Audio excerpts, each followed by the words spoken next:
What's going on, everybody? How y'all doing? Come on up in here. Come on up in here, y'all. The power is on. Internet is up. We're ready to go.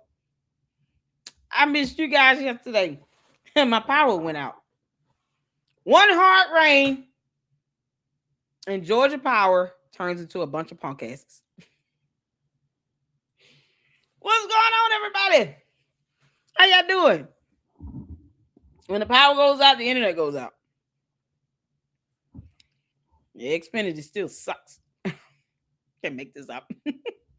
Hope everybody is well. Thank y'all so much for tuning in. Y'all ready for part 2? A couple of you all sent me. Let me know if you guys can hear me, because you guys see I don't have my earbuds on. For some reason, it kept skipping. Not today. Y'all hit that like button coming in. How y'all doing? How y'all doing? We got some music going and everything. I can't even hear it. Lord have mercy. Let me know if y'all can hear me. Y'all can see me. Oh, I got a lot of stuff over there on X. We're gonna watch Ryan Morrow's show that he did tonight. That's gonna be our watch party, and tomorrow, Candace Marathon. Candace, you dummy. Candace Marathon tomorrow. But tonight we will be doing the watch party. Does it sound good? So I do have Ryan's video. How do I tag this?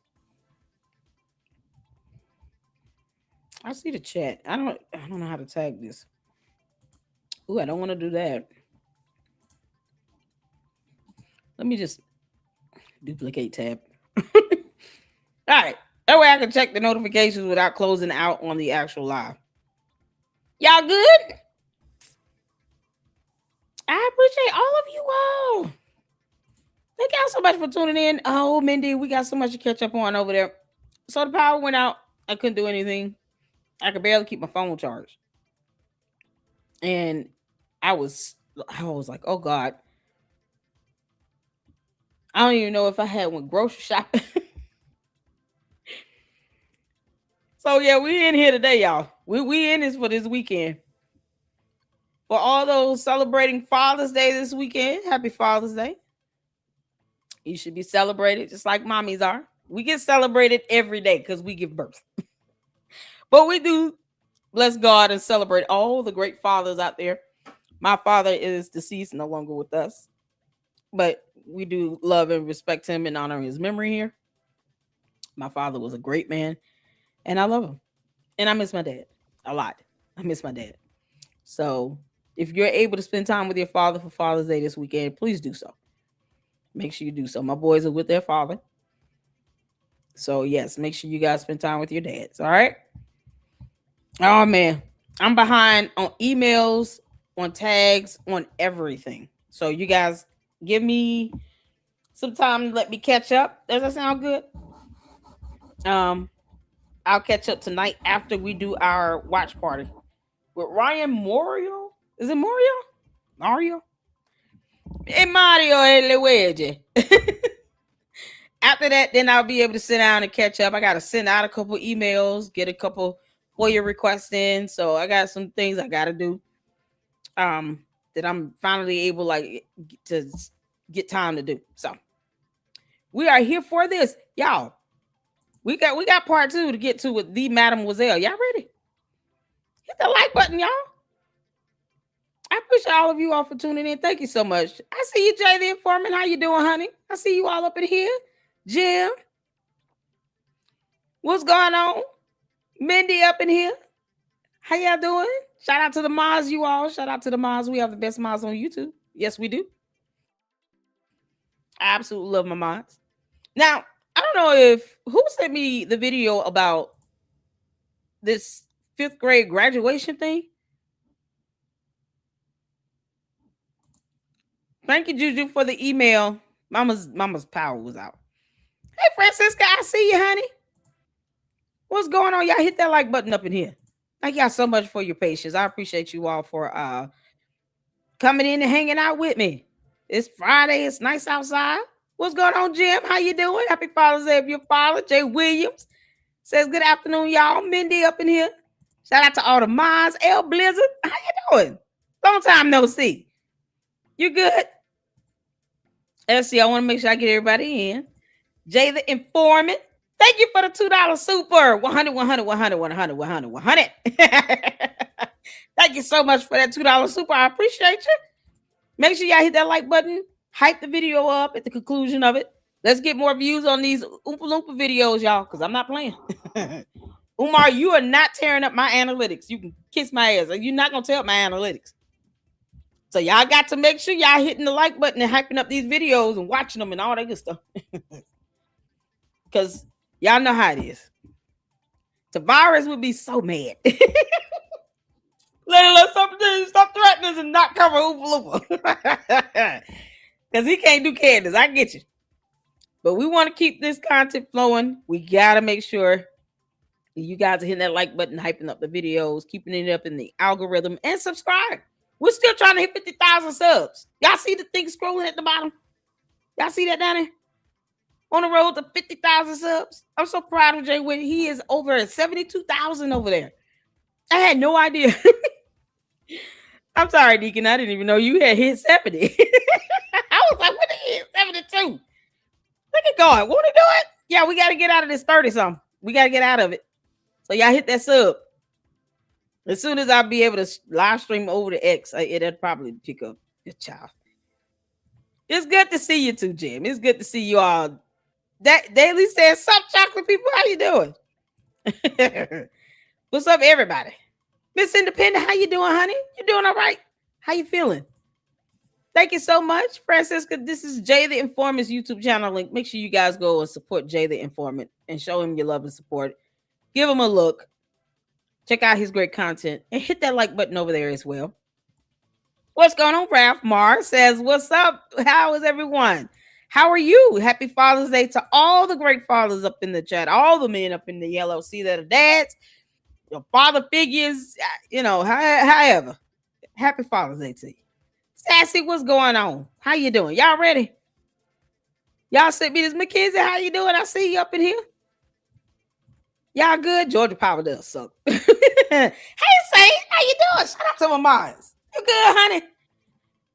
Shout out to all my moms. I appreciate all of you all. All right, y'all, we're going to get to this. So, what do y'all sent me this? Father is. Well, he was exposed by, and this is on Kogo's channel. Kogo is a mod here in the LLC. So make sure you guys go and check out and support Kogo on his YouTube channel. He does great uploads, absolutely hysterical. That Room 130 is still slap. It still slaps. It is such a good song. It's such a good song. It's such a vibe.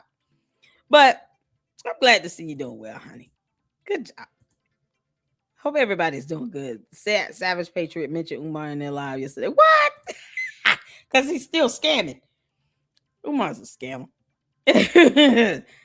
So one of you all sent me this regarding a 5th grade graduation. I don't know how old this is. Is this old? Or did this happen this year? Like the upload was done June 17th. So it says here on June 11th. So this is recent. Why is he speaking at a 5th grade graduation? That's a promotional exercise. I don't understand that. Why would a school want him to come and speak at a 5th grade promotional exercise? We'll call it graduation because I don't want the kiddos to feel bad. But why would a school want him to speak at a 5th grade graduation thing? But he claims to be the most requested something, blah, blah, blah scammer on earth. And yet you can't even get a college to make a request for you to come and speak at a college graduation or even high school. No, 5th grade. Let's not forget, he said he wants to cuddle with Little boys by the fireside. This is so disturbing why people think that it's okay for this man to be around kids. I don't get it. But they won't ask him, why did a judge order you to supervise visitation for your daughter? They won't ask him that. And they know he said it himself. Why won't these people ask him, what did you do to cause a judge to order you to supervise visitation? What happened? Because even if you don't have primary physical custody, you can get parenting time and visitation, right? Why is yours supervised? You got to go through a supervised visitation center, set up the time and date. You got to do all this stuff. Why are you ordered to do supervised visitation?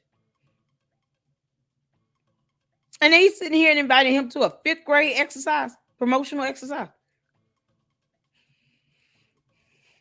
How dumb are people going to continue to be when it comes to Oompa Loompa? Like, we don't owe him anything. I don't care if he's black or white or Hispanic or Asian descent or from India or Antarctica. I don't care. No one owes Umar Johnson a damn thing. No one. He sits here and makes everything about race and all this nonsense, talking about peach cobbler and cookies and all this crap because he has no respect for women, paddle rooms, and get 3 strokes. And they still want him to speak at a 5th grade graduation ceremony. After all that, they know he put out those videos. So we're just going to pretend like he did not talk about how he want a paddle room. In a building, in a bando, he wants to be converted to a school for 2nd through 4th graders. And one of those rooms he wants to have turned into a paddle room. So we just gonna pretend like he didn't say that at all? That's not even a joke. It's disgusting. It's weird. But no, he wants a paddle room and he still gets an invite to go speak at a 5th grade graduation. All of those parents should have been mad at the school. The whole administration should have caught it for that bullshit stunt. Because that's some nonsense. Why is Umar speaking at my child's 5th grade promotion when he is ordered to supervise visitation with his own child? He don't even take care of his own kids. Why is he speaking here?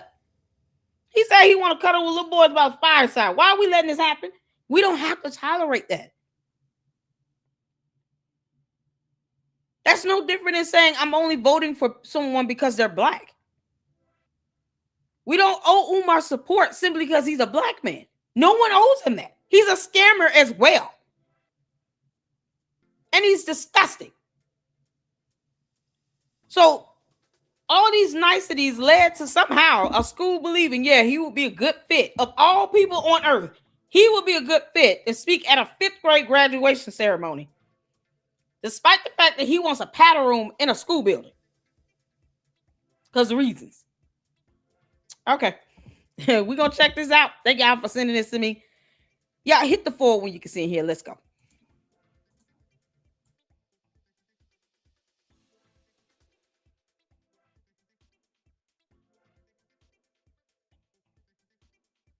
My biological father is Dr. Umar. I'm 22 years old now. My dad has never been to anything important, no graduation, no birthday parties, nothing.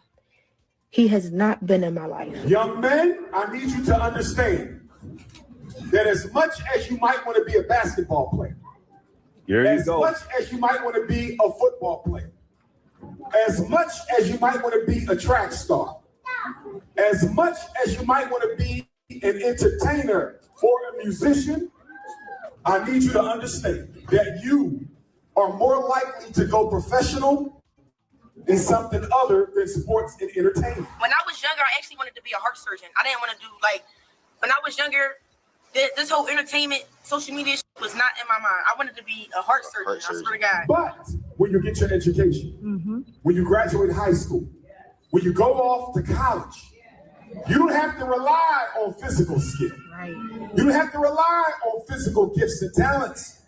Because if you have the discipline, if you have the commitment, if you have the desire, and if you have the determination, being a doctor is not a matter of luck. Being an engineer is not a matter of luck. Being a scientist is not a matter of luck. Being a business owner is not a matter of luck. See, what they don't tell you about the NFL and the NBA, you can be the best football player, but if you're not at the right place, at the right time, to get discovered by the right coach, at the right school, as good as you are, you may never get your opportunity. Right. But if you say, I want to be a surgeon, if you say, I want to be an astronomer, if you say, I want to be an astronaut or a teacher or a nurse, you don't have to worry about being in the wrong place or the right place at the right time to meet the right person. You just have to do your work when it's due at the right place and the right time, and you will achieve the goal. As I got older, I just realized what my purpose was. Like, it's okay to grow up and realize you like different things. Like, in 10 years, I might not even want to do the social media shit no more. Who knows? I feel like I will, not even just social media, just like being an entertainer, being a comedian, stuff like that, because that's a whole industry in itself. But as I got older, I just realized, you know what? I love the camera. I started making YouTube videos at 13. Parents, we have fallen into the hypnosis of American capitalism. Y'all, the kids not even listening because they're fifth graders. Did he not expect this? Who are you there to talk to? Are you talking to the kids or to the parents? Because that's all you're talking to right now. First of all, none of those kids are studying him. They don't even know who he is. These kids do not know who Umar is. Just don't. They don't know who he is. These kids have no idea. This is some random black dude wearing dashiki standing there barking out some nonsense about not going to the NFL or NBA. Something they do understand and relate to. And he got the attention span of a gnat. These kids are not studying him. What does any of that have to do with preschoolers? It's nothing. And in my understanding, these are fifth graders. They're not studying him at all. They don't know who he is. They probably trying to figure out why he didn't cut his hair. Is that his real beard? That's what they're trying to figure out. They're trying to figure out, is that by design that he got this thing going, or he didn't take a bath? He stinks. These fifth graders are trying to figure out, why is he talking about not going to the NFL? I want to be a basketball and football player. What are he talking about?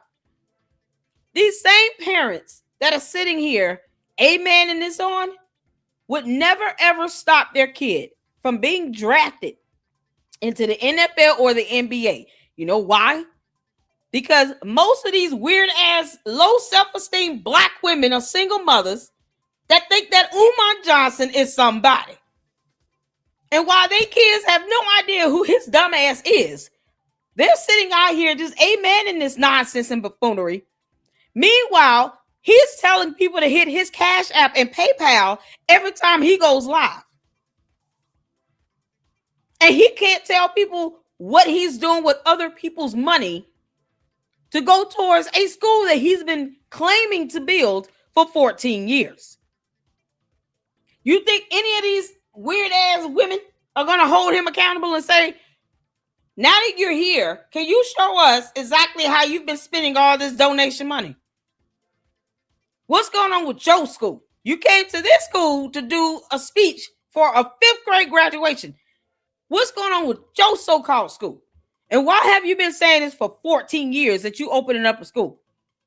What are receipts?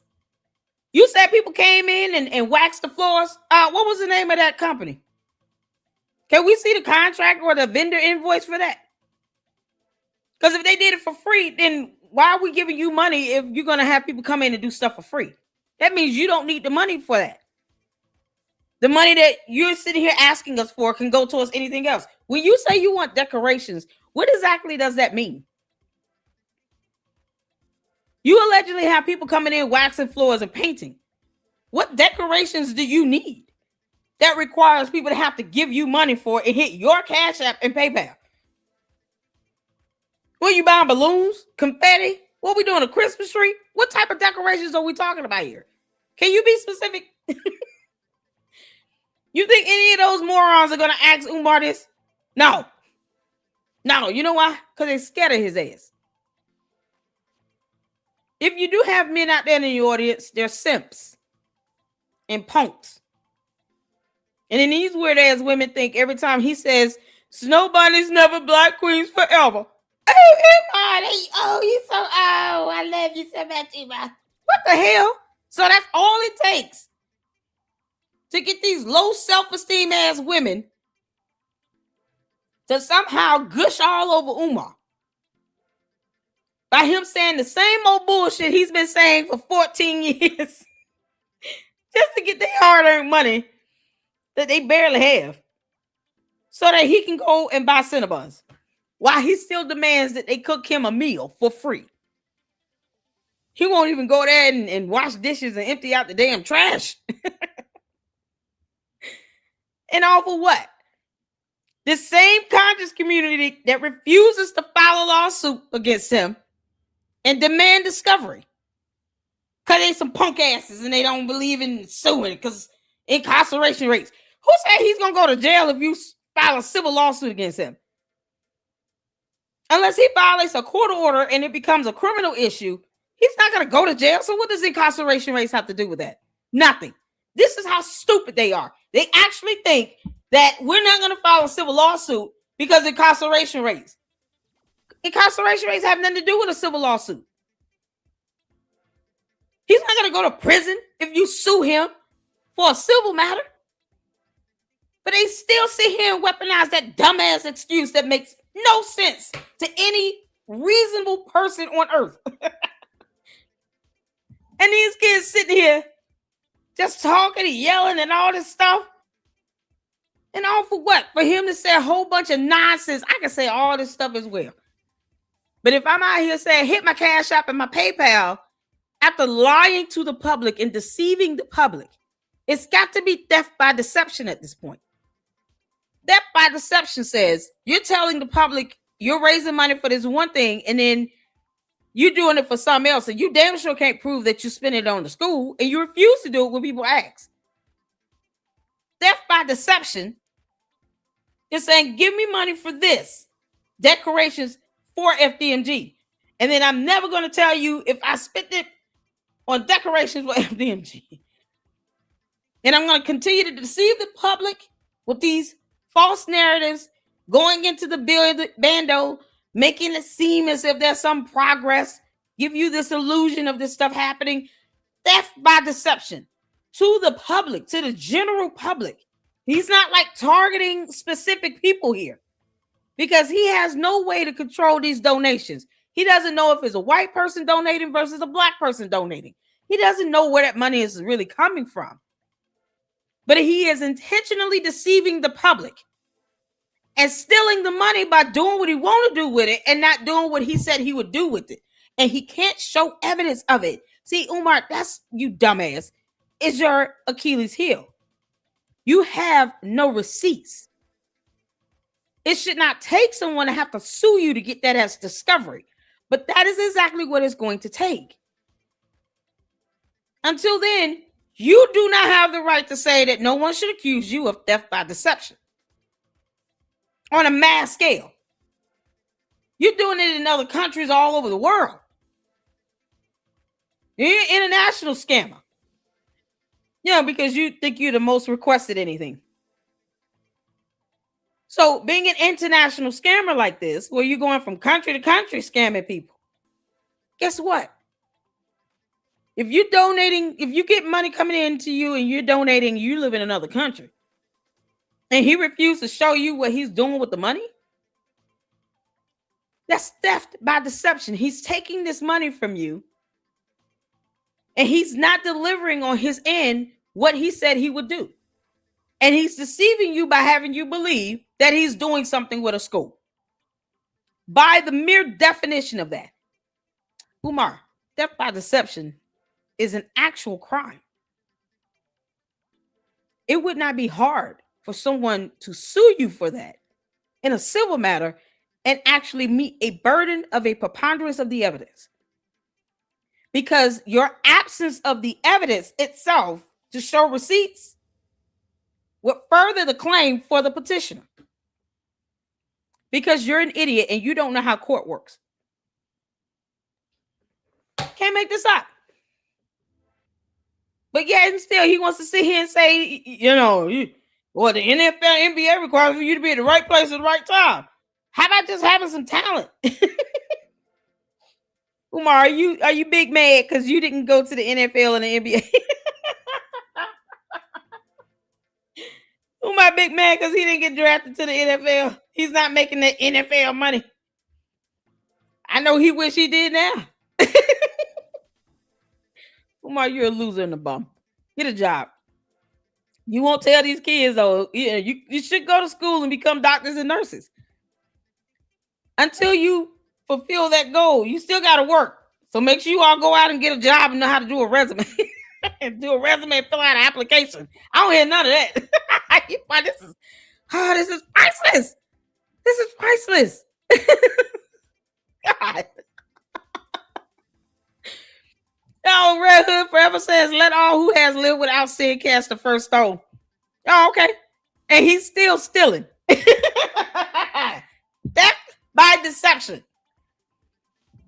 That's not just a sin, it's a crime. But he can also be held legally liable. We bless God for the laws of the land that we get to uphold and to have him held legally liable when he has wronged someone.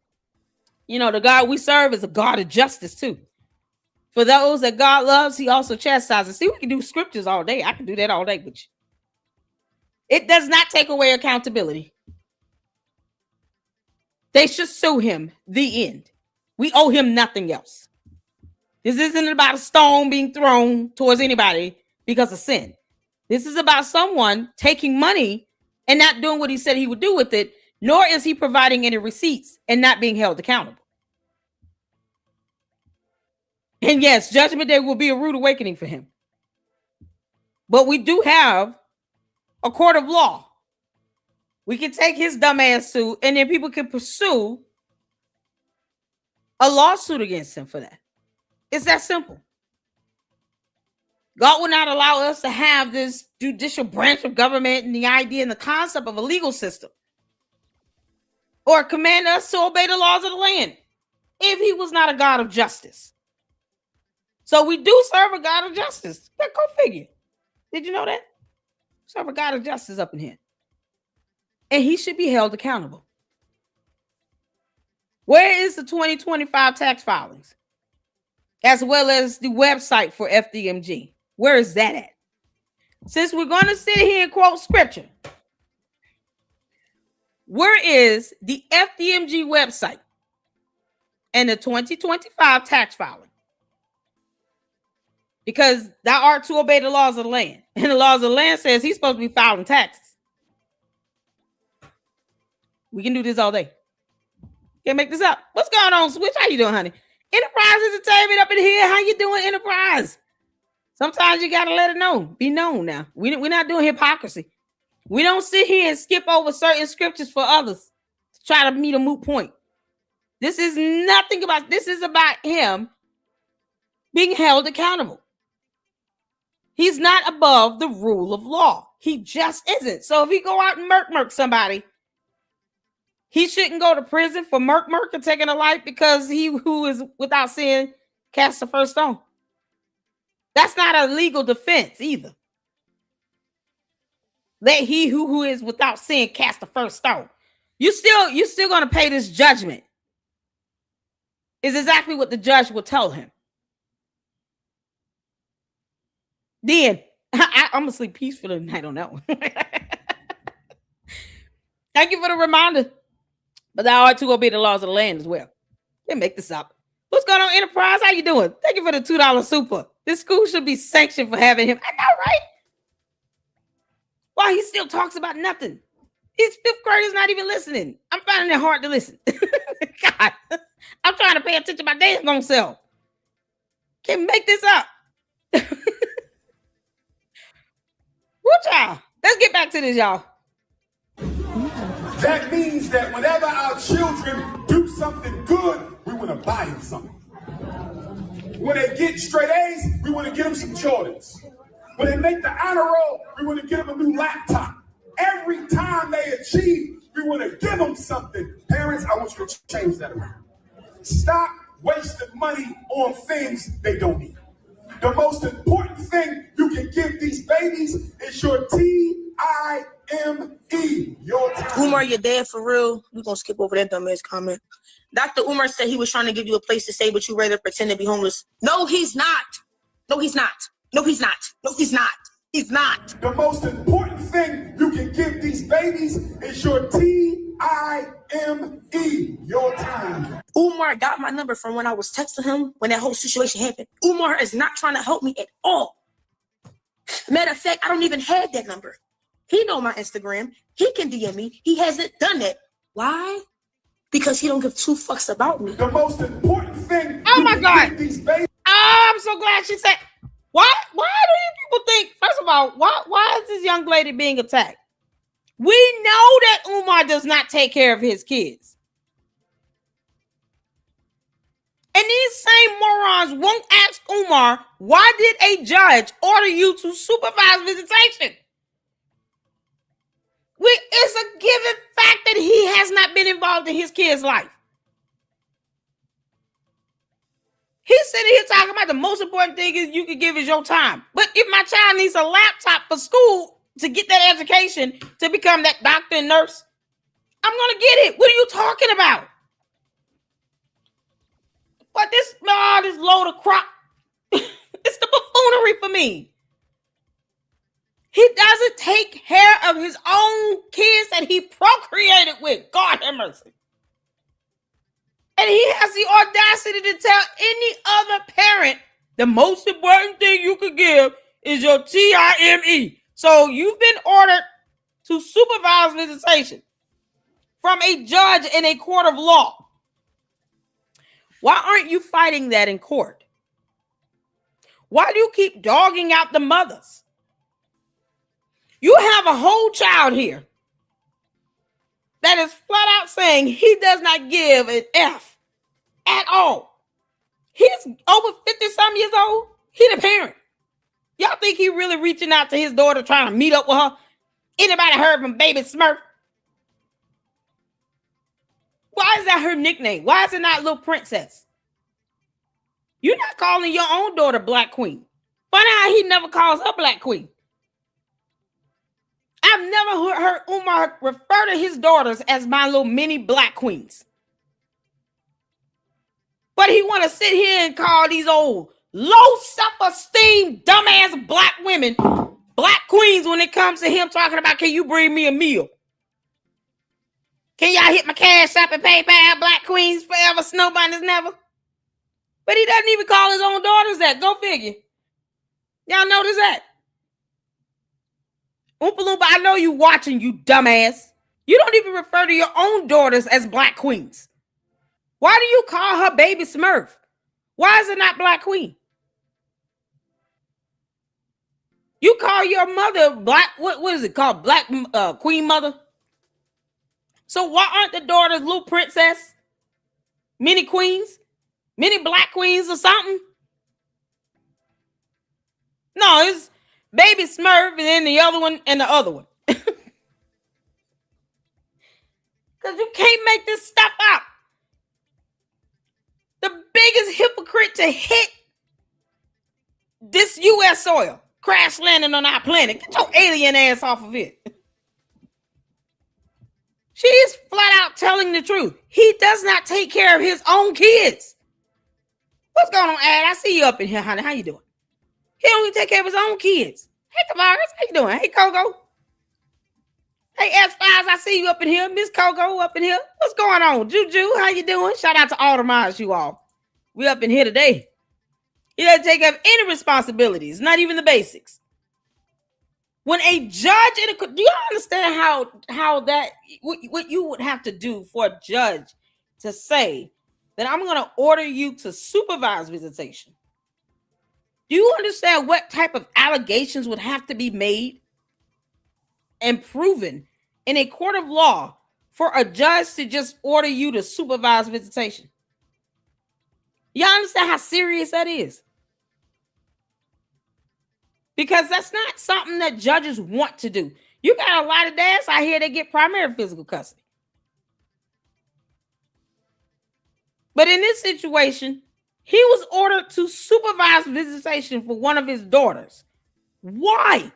No one's asking him why. They don't pull up the case number and say, hey, here's the case number here. There was an order in here where you was ordered supervised visitation. Why do you need supervised visitation? That means you can't really keep her overnight or anything because your visitation with your own child has to be supervised. Why? What happened? And guess what he will do? Walk away and not even answer. Because he doesn't care. Umar doesn't care. And yet he's trying to tell everybody else how to be a parent. His own child is being questioned by his stupid ass Umar Tardians. But they won't ask him about that court case.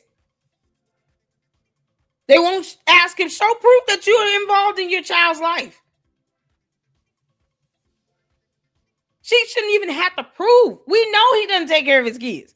She shouldn't have to sit here and go back and forth with these dumbass morons that refuse to force him to get a job. To say he does not care about me. What do you mean? That's her experience with her biological father. And we all know it's piss poor. We all know he does not take care of his kids. So why is that something that the Umar Tardians are forcing this girl to have to prove? Umar, why don't you show us all the messages and calls from your call log where you've tried to reach out to your daughter, where you've texted her, where you said, come move in with me and mom, you have a place to live. You don't have to be out on the street doing XYZ. Where do you want to meet up at? Let me take you out to dinner. Let's get something to eat. Come on, let's do a Zoom call right quick. Where's the evidence of that? He could just show a call log, right? It's that simple. Or all the text messages or emails or whatever. If she can prove he's not responding to her and she's reaching out to him, that's all she needs to do. He's the parent. Either he wants to be in his daughter's life or he doesn't. But a judge had to, when it came to one of his other children, order him to supervise visitation. Why would anyone think that if a judge is ordering you to that, if you are an active part of your child's life and you're doing the right thing, a judge would not think to do that. That's not a judge's go-to because judges understand the kids need both parents. I advocate for kids to be in their father's life, but not to their detriment. That judge is obviously trying to protect the child while still give the child the opportunity to see the father. Because now he has to have supervision. Why do you need supervision? For your visitation with your own child. His dumb ass is not out here trying to handle that. And yet people want to question the other daughter as to why he's still non-existent in her life. That's not new. He's been non-existent. Man, this is mind-boggling to me. Anytime I wanted to call my dad and talk to him, I could. Anytime. Even in an emergency situation. Don't care if it's in the middle of the night. Even my godfather. She can't get her own biological father to respond to her in Instagram. Make it make sense.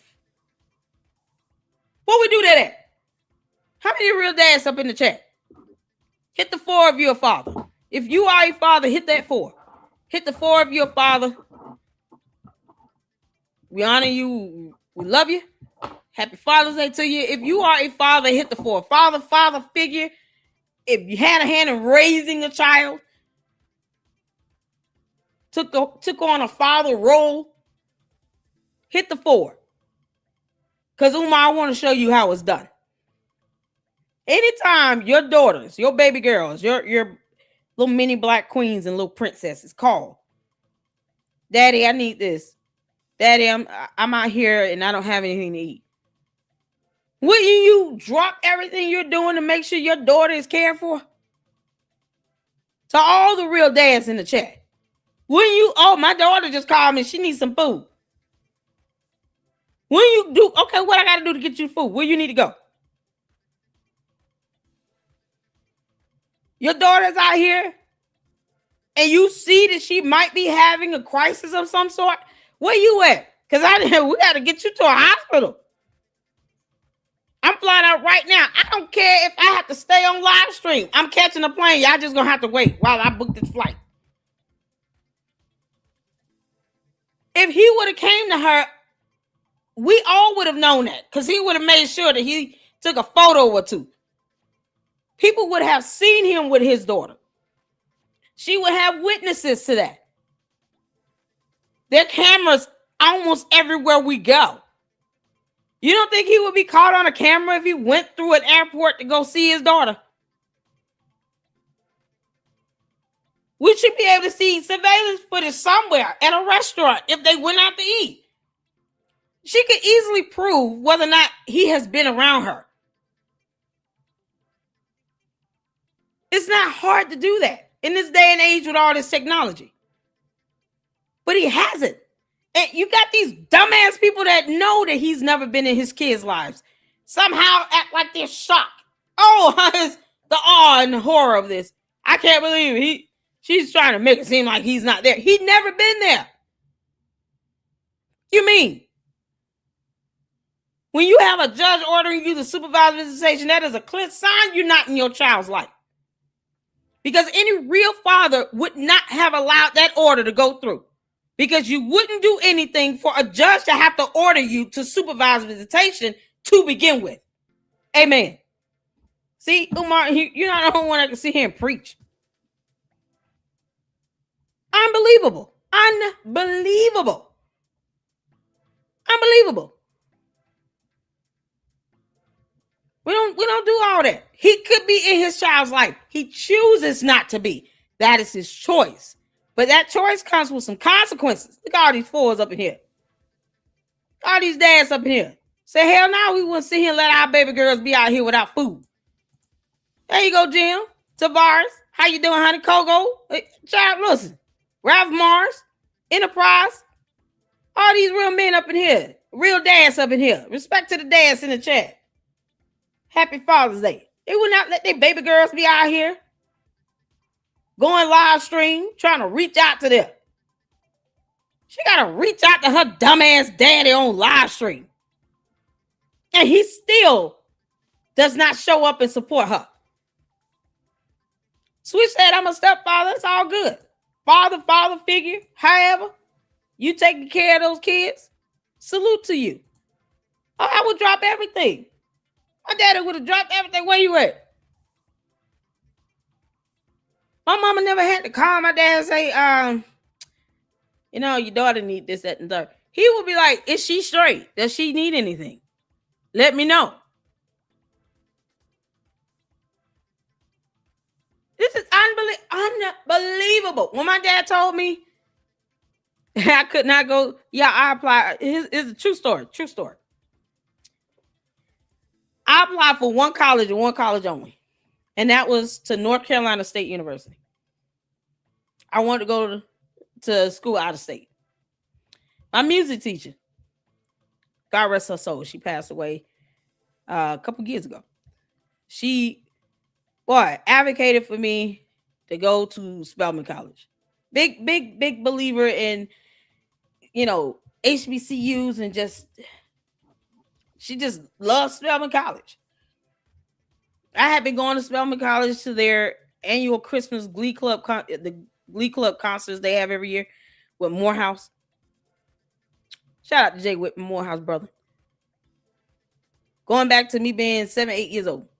So I grew up being familiar with the school, but I didn't want to go there. It was an all-girls school. I didn't want to go. I wanted to go to NC State. My dad called me after my grandmother and the music teacher went to Spelman. Talked to somebody and got me in that school. When I say I only applied for one school, I only applied for one school. I did not apply to go to Spelman. I applied for one school. Spelman was not it. But my dad called me and said, look, baby girl, I know you want to go to NC State. Okay? Daddy not really ready for you to go out of state, be by yourself. And right now you got an opportunity to go to Spelman. And your grandmother and the music teacher went up there and he talked to him. I think you need to go there for a year. Daddy got your back. And we'll go from there and see how it goes after a year. Then maybe you could transfer to NC State. That's what my dad said to me.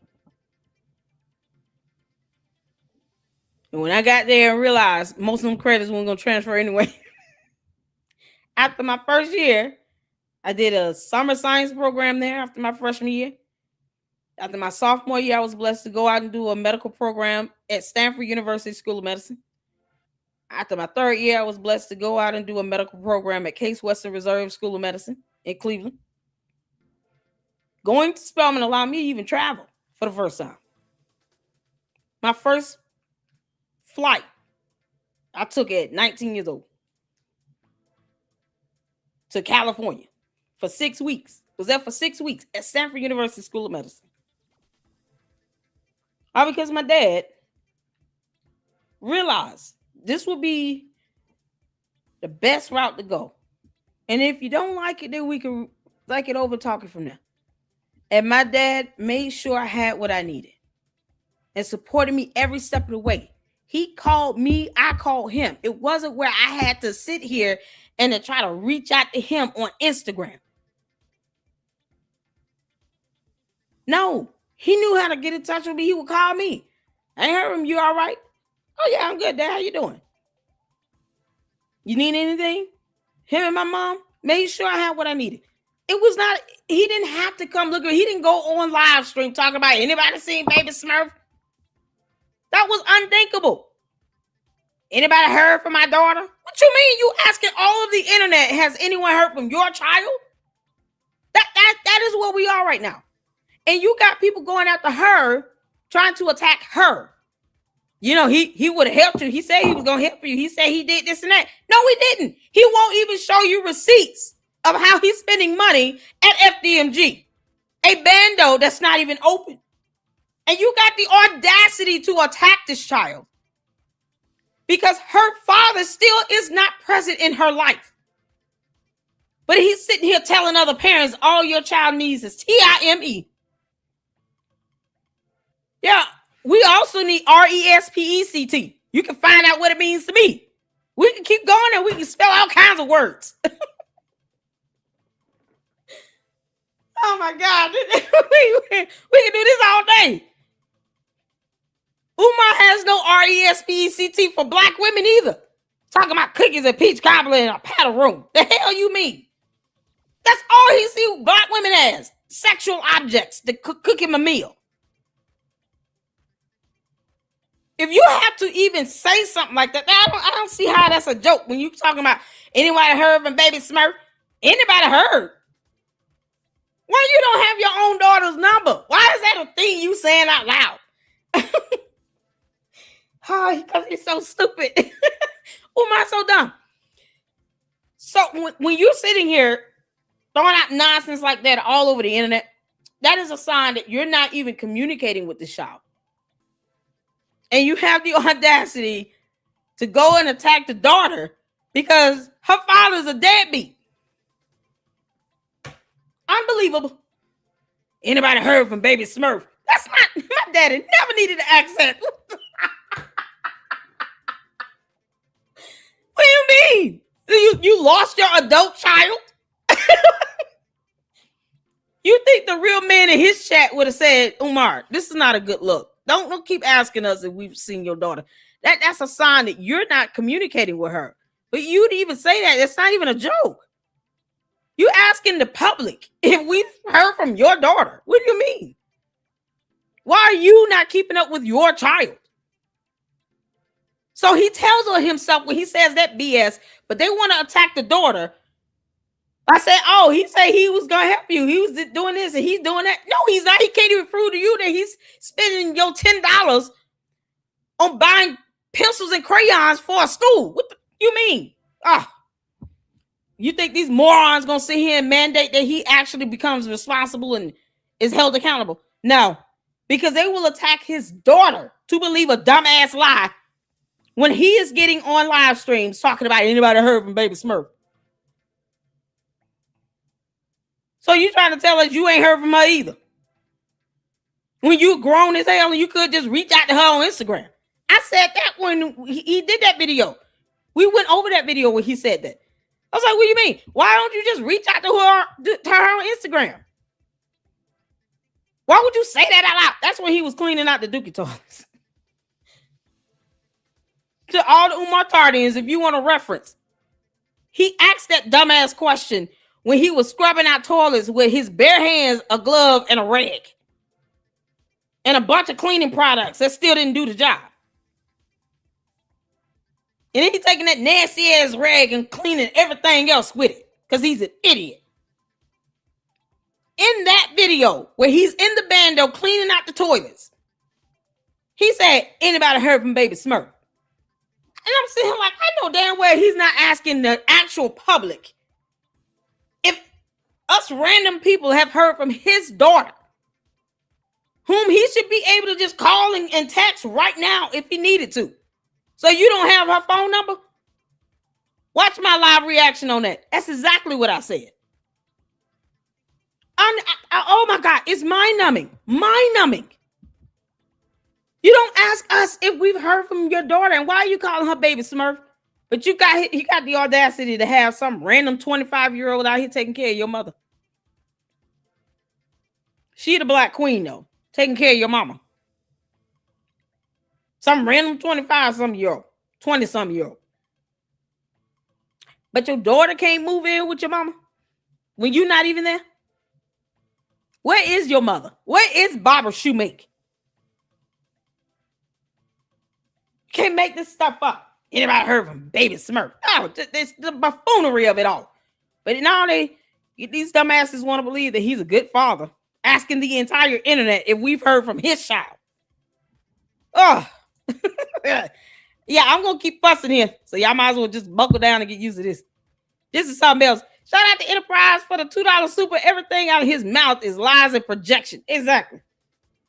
Thank you so much for that $2 super. Miss Coco sent the $2 super. I would never turn my back on any of my kids. Me either. I'm not giving up on my boys. I believe they should be independent and go out and be the man that God has called them to be. But sitting here asking you all, have y'all heard from my son? Y'all would be like, Lady Luck Club done lost her damn mind. I know damn well LLC did just ask us if we heard from her son. What you talking about? Y'all would be so mad at me. All my moms will be emailing me, Lady Luck Club. I know damn well you did not ask us seriously if we heard from your son. What you mean? Unless he is missing and there is a search party going on, God forbid. You should not be asking the internet if they heard from your child. And yet these stupid ass Umar Tardians are sitting here attacking her. Like they know what type of communication is not flowing between her and her deadbeat daddy. The audacity. Oh, man. Shout out to you, Miss Coco. Thank you so much for that $2. Use a 225 up in the house. How you doing, honey? Thank you for the $1.99 super. UJ eats and veal the way he preys on young bucks. He just locks in and claws in their spine. Can't make this up. Thank you for that $1.99 super. I appreciate you, 225. Let's get back to this, y'all. I can't believe that this girl is having to fight Umar Tardians in the comment section. It's your T-I-M-E. And instead of telling the internet, I don't give two fucks about my daughter, he ready to get on here and lie and pretend like he's trying to help me out. He's not. He's not. Your T-I-M-E. If Umar wanted to help me, Umar can DM me. He has 1.1 million followers. He's doing this for his image. I don't know how much money that man got. I don't give two fucks. He's not trying to help me. And if he was, y'all know, I would post about it. I would let y'all know so y'all can see another side of him. But that's not true. He's not trying to help me. And I would really like if people would stop running off with the narrative like he's trying to help me, because he's not. They not going to remember the Ed Jordan show. Look. Let me tell you something right now. I can say right now he's not, because that's not the sign of a man that actually has a relationship with his daughter by saying to the entirety of the internet while scrubbing a toilet, have y'all heard from Baby Smurf? What you mean? He didn't ask this. I was so taken aback when I heard him say that. I was like, who is Baby Smurf? He calls his child Baby Smurf. She's a grown woman now. I don't know. You've never called her like Black Queen, Black Princess, or anything like that. And the fact that you haven't been in her life, it's almost like insult to injury for me. I wouldn't take that as a compliment. But for her to have to say this, I would appreciate if y'all stop sitting here trying to lie for his ass. What's going on, Rim? How you doing, honey? Shout out to Rim Rum, y'all. Fantastic content creator up in here. Honey. Rim. Oh, Lord. This girl having to defend herself against these dumbass Umar Tardians that think that Umar's a real daddy. No, Lord. Rim's a dad, too. Rim, would you ever ask the internet in a live stream, have we heard from your child? Because I wouldn't. I don't know anyone. All the real dads that's up in here, Rim, let me tell you something. When you have to ask the internet, you know, the general public, many people you don't know, if they heard from your child, something's wrong. Rim, I'm telling you right now, if y'all ever hear me say, hey, y'all see my son, and I'm not like, there's not a search party, I'm not out here live streaming the search party. The news would be out here, APD, the Fulton County Sheriff, every sheriff I can think of, I'm bringing in Secret Service. Y'all, when I say I will reshift the gravitational pull of this planet for my kids, I'm not playing. Even if their dad is in the way, you got to go. You're not going to be in the way of me and my kids. I will reshift the pull of this planet. Y'all gonna wonder why it's like nighttime at 2 p.m. Lady Luck Club is fucking with the planet. No, Lord. Me asking the public, have y'all seen my handsome young men, my sons? I would be like, Lady Luck the lost her damn mind. I've lost my mind. Please have me committed. Umar should be 5150 just for asking that dumbass question. What's wrong with you? That's infuriating to me. My daddy never had to go calling around everybody else talking about, have you heard from my daughter? What you mean? How did you lose her? What? Stop it. Oh, this is so irritating. Umar, you're an idiot. They're not going to remember the Easter outfit. They might not remember the graduation outfit, but they will remember how much time they spent with mom. They will remember how much time they spent with dad. Telling me all this lies and this bullshit.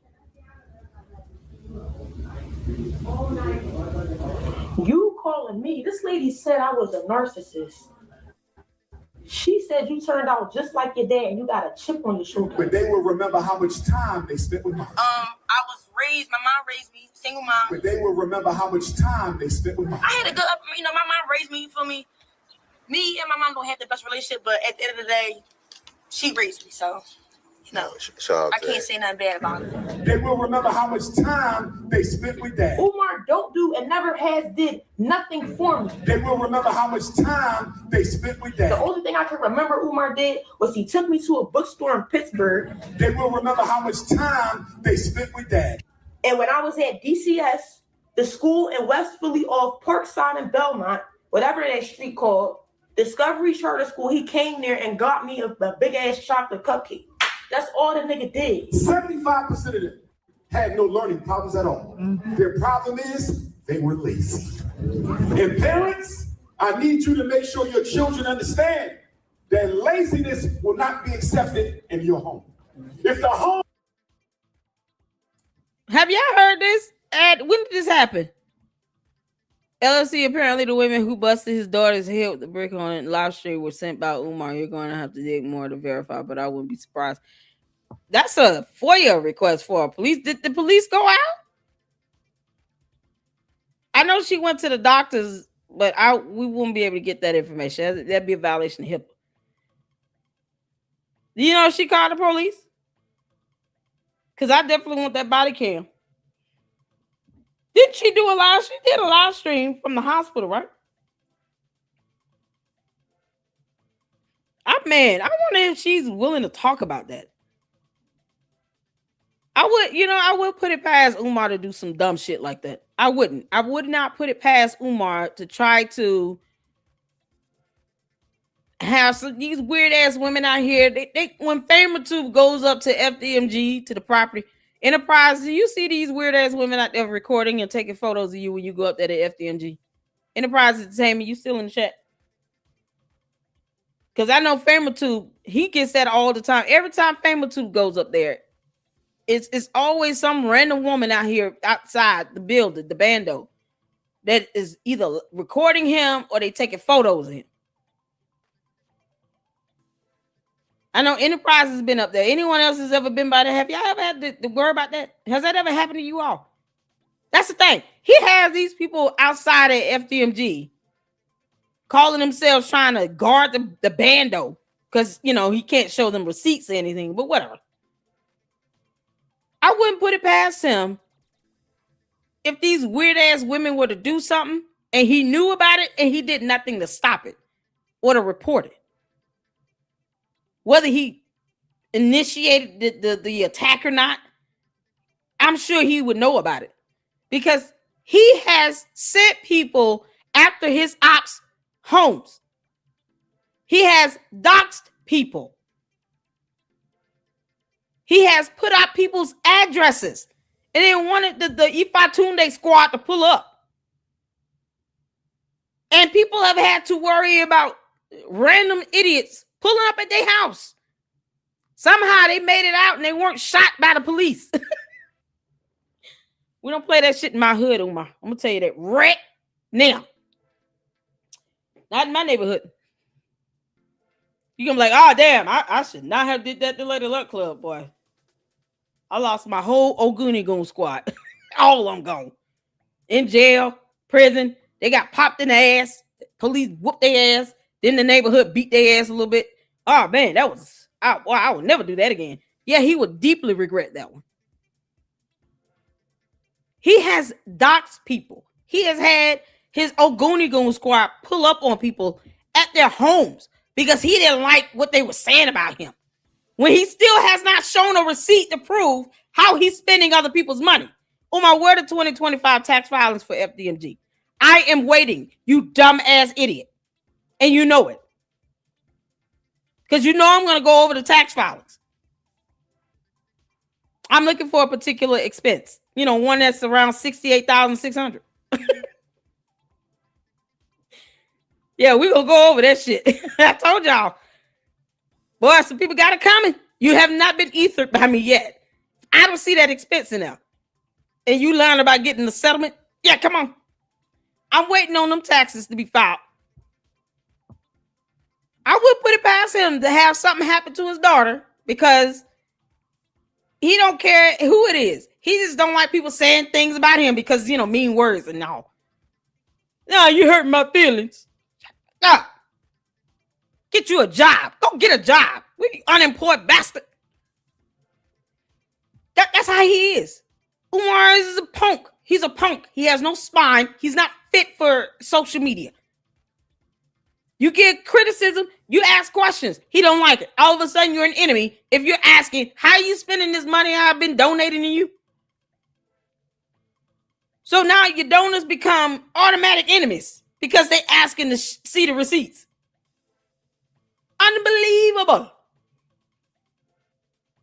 Yeah, he wants people to respect him as a man and a dad. No, you dumb Oompa Loompa. No.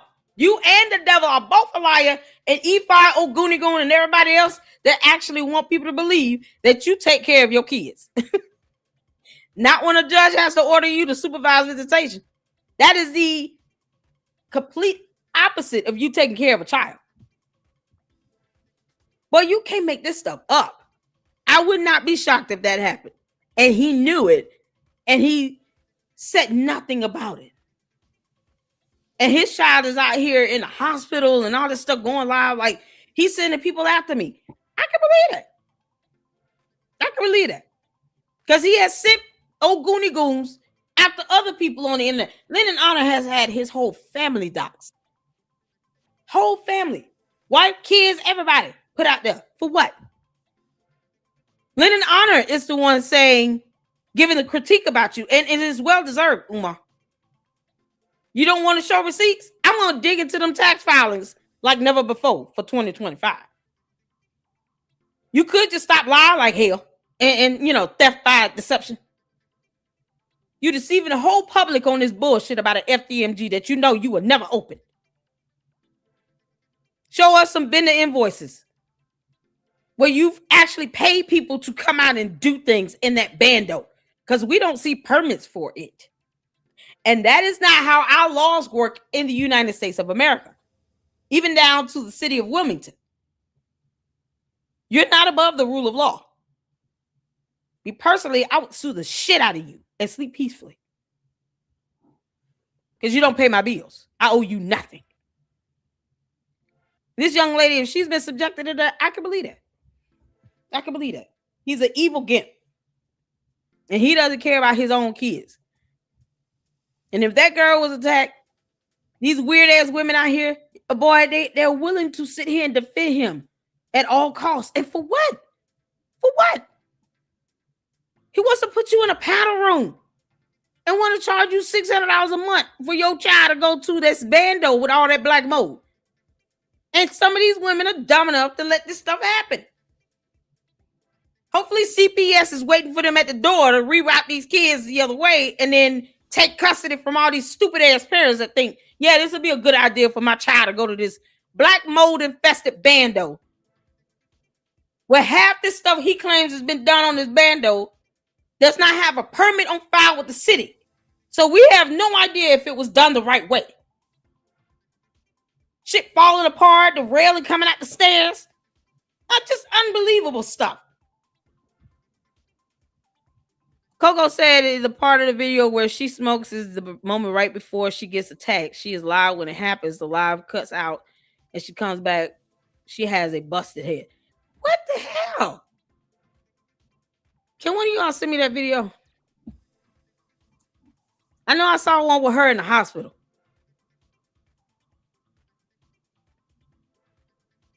Can one of y'all send me that video link? Email it to me right quick. I can't click in the chat from StreamYard. Can you email me the link to that video? Lord have mercy. I must have missed that one. I know she did a video of her in the hospital. Y'all, we gotta go back because I've been pausing it. Let's go back. We'll play this out while I look for the link for that video. I can't say nothing bad about it. They will remember how much time they spent with Dad. Umar don't do and never has did nothing for me. They will remember how much time they spent with Dad. The only thing I can remember Umar did was he took me to a bookstore in Pittsburgh. They will remember how much time they spent with Dad. And when I was at DCS, the school in West Philly off Parkside and Belmont, whatever that street called, Discovery Charter School, he came there and got me a big ass chocolate cupcake. That's all the nigga did. 75% of them had no learning problems at all. Mm-hmm. Their problem is they were lazy. And parents, I need you to make sure your children understand that laziness will not be accepted in your home. If the homework ain't done right, you make them do it over. And I remember Umar being stern as shit because one day I had to come home and do homework. He was like, "You're not watching no TV until you finish your homework." Like Umar just freaking shit out. No. But you calling me a narcissist and you telling me that I turned out just like my dad. And mom and dad, if y'all can't get along, you had better get along in front of those children. There's nothing more destructive to the emotional health of a child than to see mommy and daddy fight and argue in front of them, because they are 50% mom, 50% dad, and when you fight, you're attacking them on both sides. Text me, you and your mom can meet for dinner. You used to beat the shit out my mom though. And mom and dad, if y'all can't get along, you had better get along in front of those children. There's nothing more destructive to the emotional health of a child than to see mommy and daddy fight and argue in front of them. You used to beat the shit out my mom. Why the fuck would she want to deal with you? You need to be in fucking jail. But you on the internet trying to tell other black people how to lead. Aren't you building a school in Wilmington? So you doing all this for all these other black kids, but not doing nothing for your 2 daughters. Conflict resolution. Fathers, there's a time to fight, but there's also fight and argue in front of them. You used to beat the shit out my mom. Why the fuck would she want to deal with you? You need to be in fucking jail. His own child said this. Umar, I would never say that about my father or either of my parents if it weren't true. Your own child says you need to be in effing jail. Umar, you a woman beater. She said you beat her mom. You put your hands on her mom. I can believe that because he's a control. He's a controlling type. And he's also insecure. He hates himself and he hates black women. Your own daughter said you need to be in jail. Umar, is this why you were ordered to supervise visitation? Because you were abusing the mother? Because they will do that for domestic abuse. Umar, is this why you were ordered to supervise visitation?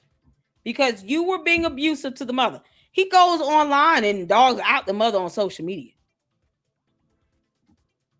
This is unbelievable. You think the child needs that? You think they need to know that you're dogging out their mother on social media? Boy, this is something else.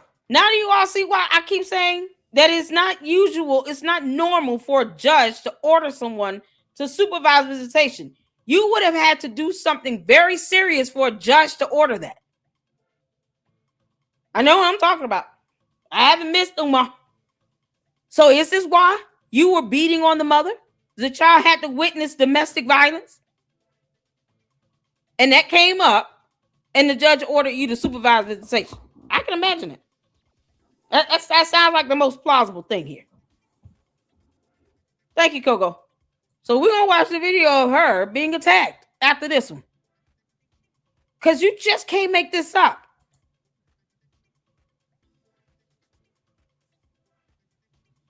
But this is madness. His own daughter just said he needs to be in effing jail for abusing her mother.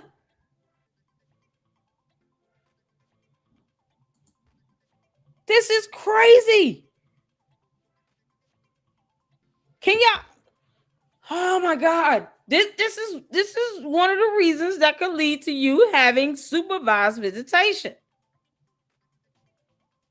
Domestic violence, not just an argument. No, you putting hands on a woman. And then he's not married, never been married.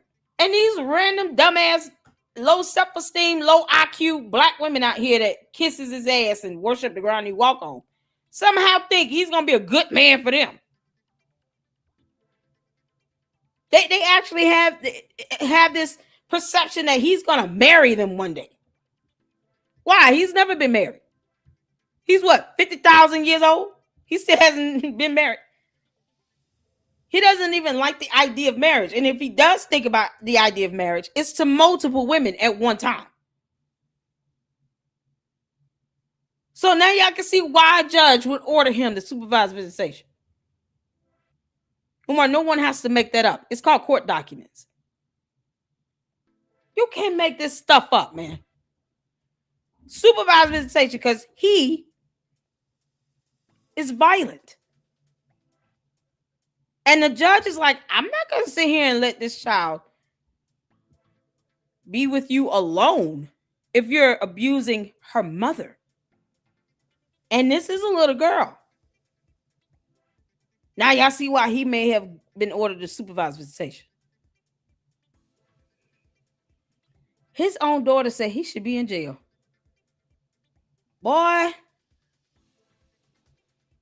it just gives a whole new meaning to things. But yet, you think these Umar Tardy is going to try to read those court documents where he was ordered to supervise visitation? This is why he was going berserk while she was more active online. His daughter was absolutely drinking.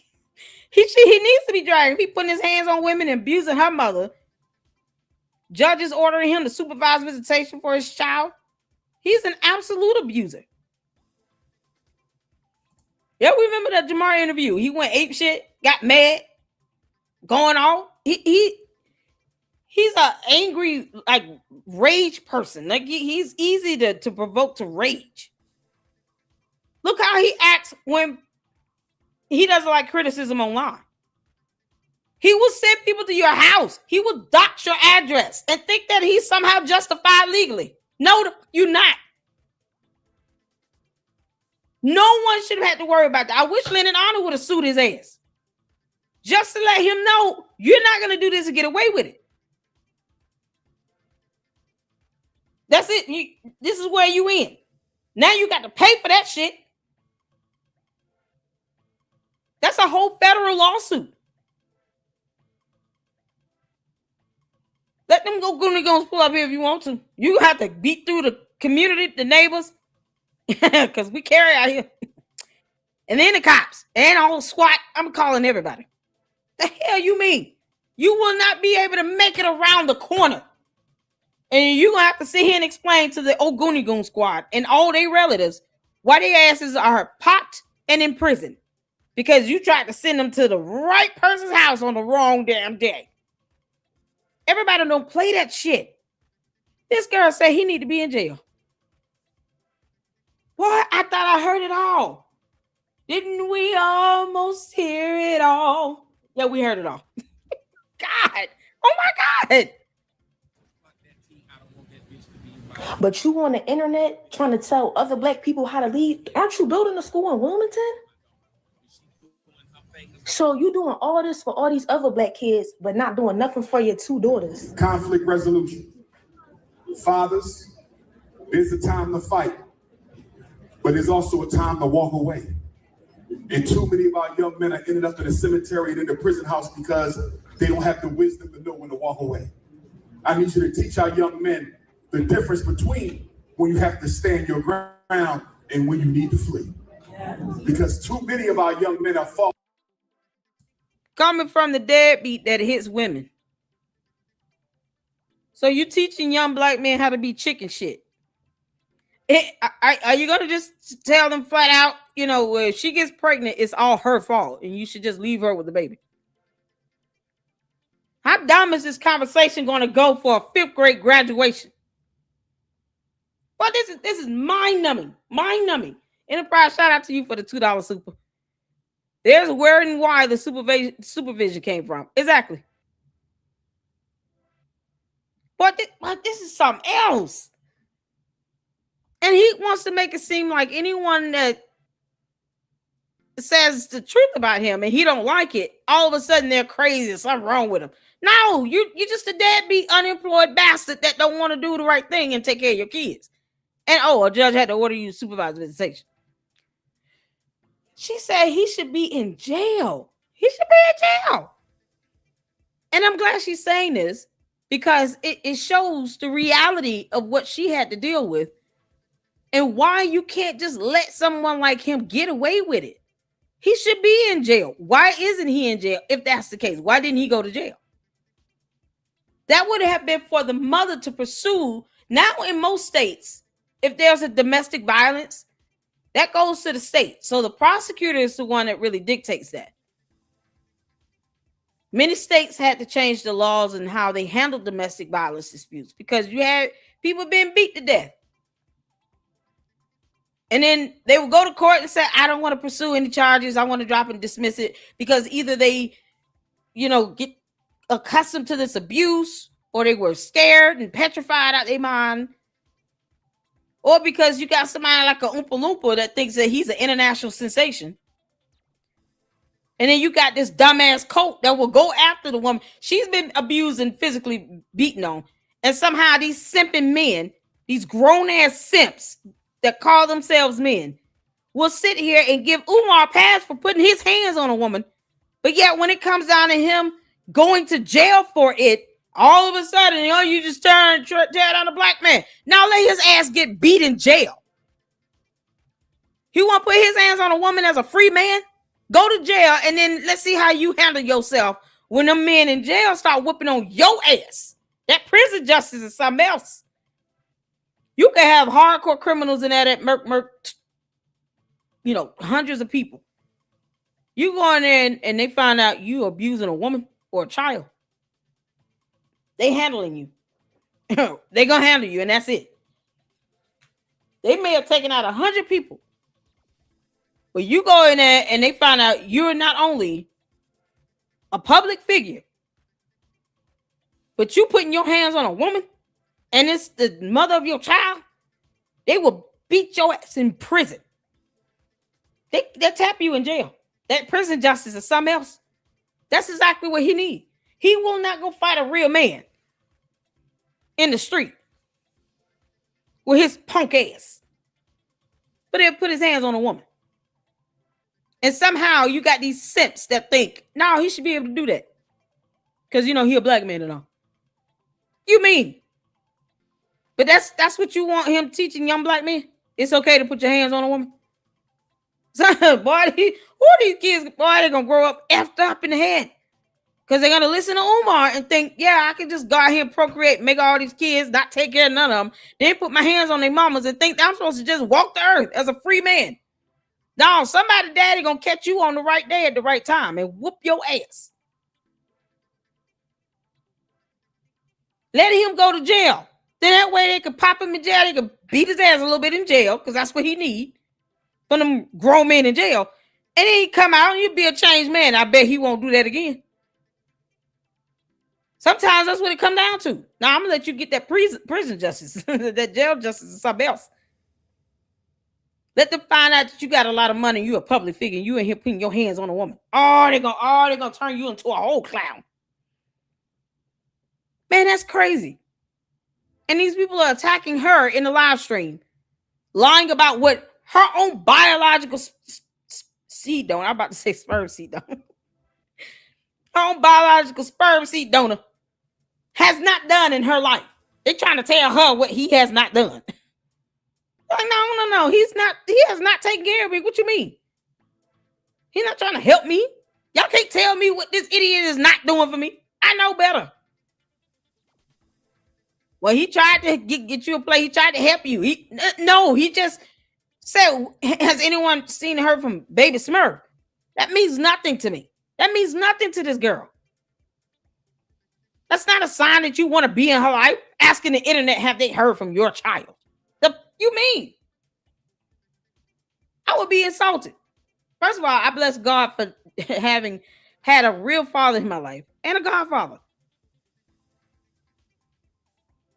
that has nurtured and poured into me. This is an absolute blessing. People like Umar, man, you got to imagine. Sometimes God knows what's best. If you didn't grow up with the one parent or the other, it might be a good thing. Maybe God was sparing you from something. Because this ain't it. This girl should not have to defend herself to Umar Tardians. Dumbasses that don't want to read books. That'll root him on despite the fact that they know he put his hands on a woman. Pathetic. And then they try to excuse it away. Let he who was without sin cast the first stone. What you mean? Jesus never had to abuse a woman to get a point across. You want to quote scripture in the Bible? See, that's why I said we can do that all day. Quoting scriptures to fit your moot point means nothing, meaning they don't work over here. When did you ever see Jesus punch a woman in the face? When did you ever see him even advocate for a man to hit a woman? Jesus cast out demons. He didn't walk around here abusing moms and trying to dodge child support. Find out how Jesus didn't do that at all. Not one time in the scripture will you find Jesus advocating for violence. Or abusing a woman, and then they say, no, it's okay. He's the son of God. Let him do it. What? How shy you want to quote scripture from the Holy Bible? Oh, okay. No, we don't play that over here. I don't play that over here. We don't play that over here. There is no scripture in the Bible you can give to me to justify a man putting his hands on a woman like that. And then somehow All of humanity is supposed to be okay with it because he's black. You mean I don't care? Don't weaponize the Bible for your nonsense and buffoonery. Thou art to obey the laws of the land. You don't have the right to put your hands on somebody. It's called battery. He should be in jail. If he put his hands on this woman, he should have went to jail. And guess what, moms? Guess what, moms? Let them go. Whether it's my son or a husband or a brother or my father. God rest his soul. Put your hands on a woman, you're going to jail. If that's been proven that you did that, you're going to jail. I love you, but I ain't going to support you when you're wrong. We're not doing that because I'm not going to cripple you. I don't want you to think that's okay. I thought every day, exactly. I thought the Umar Tardis, they believe in that. I thought they weren't Christians. They quoting scriptures up in here and thinking that somehow doing something. No, child, please. That don't care. You need to listen. Don't make me feel bad. I don't feel bad at all. Still call Umar Oompa Loompa. He's still an Oompa Loompa. A dumb one. That is hitting women where his daughter said he should be in jail. He's a horrible Oompa Loompa. One who is out here doing theft by deception and an abuser. Child boo. You trying to weaponize the holy scriptures?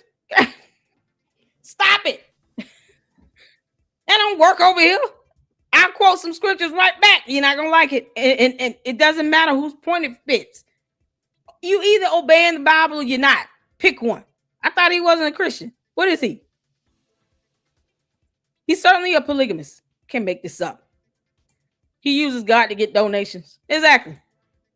That stuff work on the Umar Tardians. We're not a cult. We're not in his cult. That don't work on us.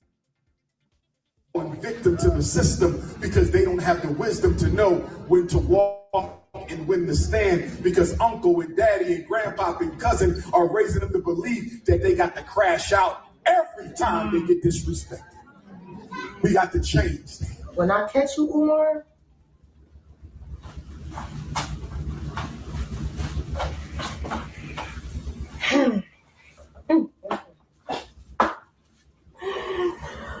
Umar, when I catch you in the motherfucking street.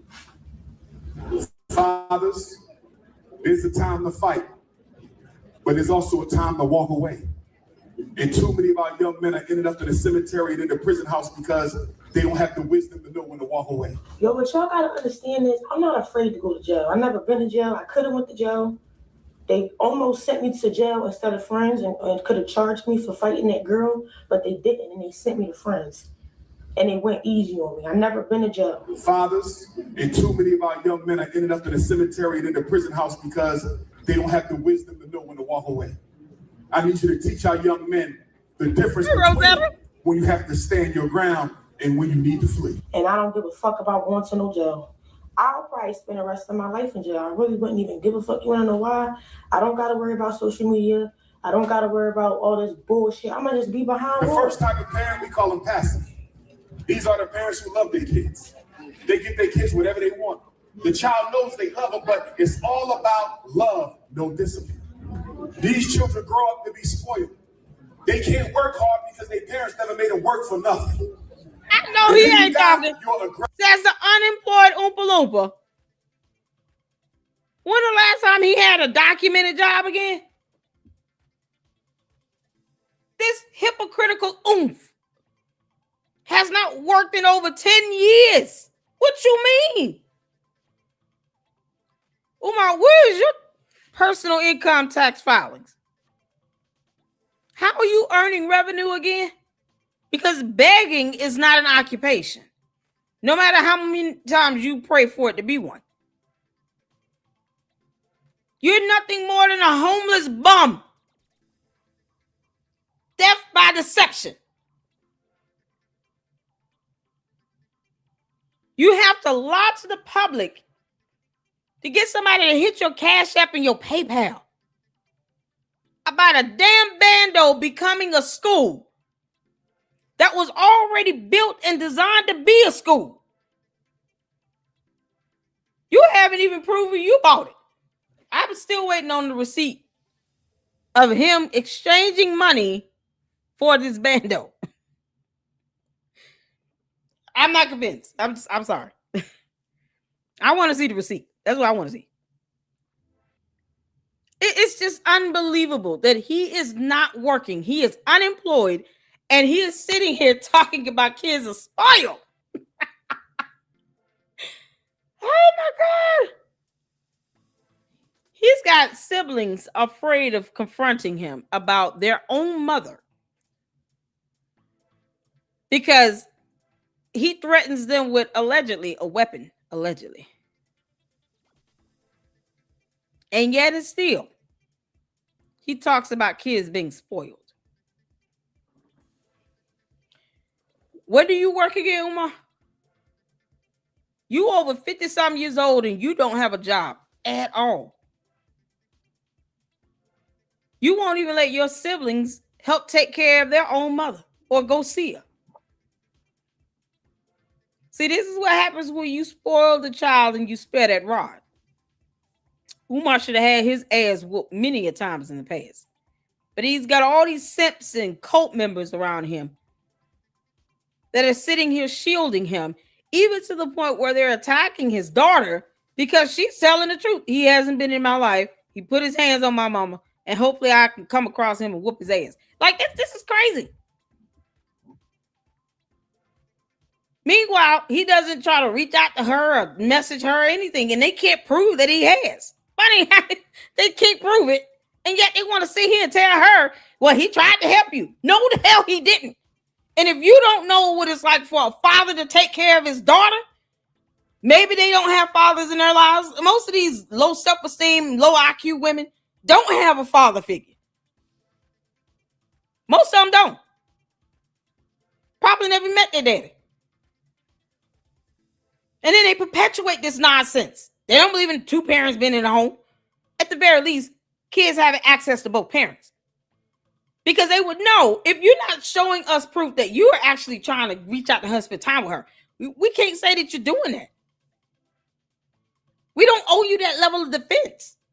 What are they protecting him from? He won't get a job. He won't help take care of his kids. He won't let his siblings see his mother. We don't know if she's alive in that house. I mean, good grief. And then he's still lying and deceiving the public. Whole countries at a time. And can't manage to turn a bando into a school where it's already built to be a school. This is priceless. Yet it's still, when they ask for receipts, he's like, oh, now you're an enemy. My supporters don't ask me for receipts. Yes, they do. And they should, by the masses. Or say flat out, we're not giving your dumb ass another dime. You're going to have to get a job at McDonald's. Oh, my Chick-fil-A is hiring. Can't make this up. These parents are disciplined. They strict like the military. Their children grow up to be doctors and lawyers and business owners and Fortune 500 company CEOs, but they also grow up to be some of the biggest secret cigarette smokers and alcohol drinkers. Ah, fuck.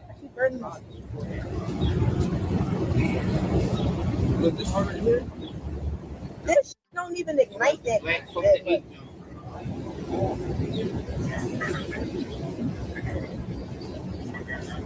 Yeah, you got some gas? Huh?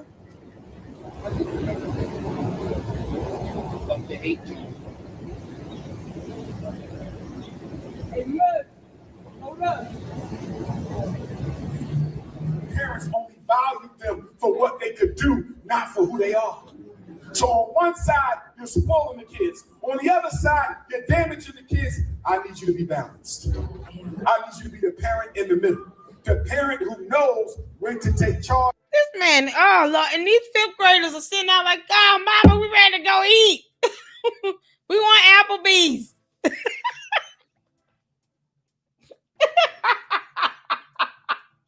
Golden Corral, that's the place everybody go for a graduation.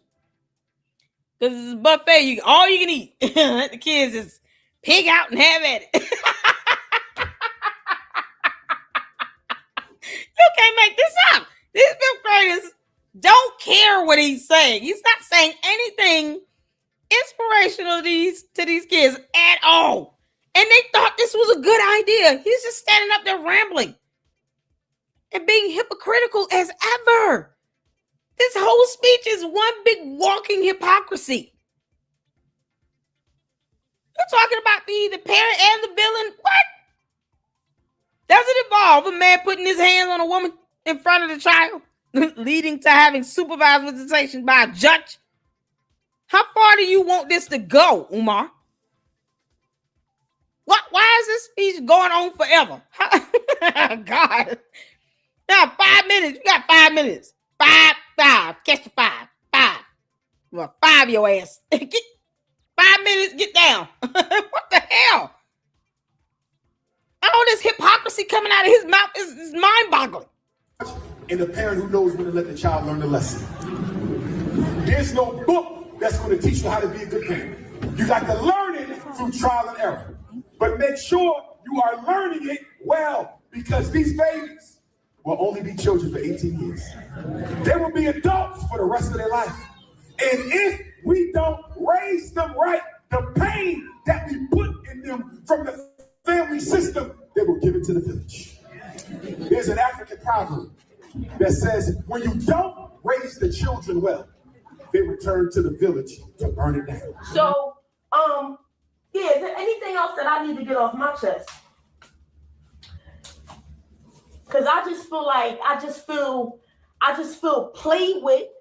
I feel manipulated. I feel gaslit. I feel abused. I feel, what's that word? Start with a D. I feel, what's that word? I feel defeated. And I don't too many times feel defeated in life. You feel me? But Umar, when I catch you in these streets, the way I'm going to embarrass you and humiliate you. To my young ladies, as you move into middle school and high school, I need you to understand that mathematics is more important than your hairstyle. I need you to understand that reading is more important than your body. I need you to understand that comprehension is more important than the high heels you got on your feet. Black mothers, please stop letting our daughters sexually objectify themselves. Our ancestors were enslaved for 246 years. He talking about objectification. Even though he refers to women as cookies and peach cobbler and pie and snack cakes and ginger ale. Cinnabon and a caramel and an ice cream and a chocolate syrup. All he does is objectify. This hypocrisy is stupid. This girl says she feels defeated. And he cool with that. You know he would have had to have seen this video. Umar, you good with your daughter saying she feels defeated? You dumb bastard. And he want to sit here and talk to parents about kids. And his daughter's like, I feel defeated. My Lord. I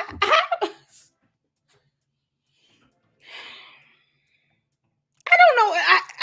It would break my heart to hear my kids say that.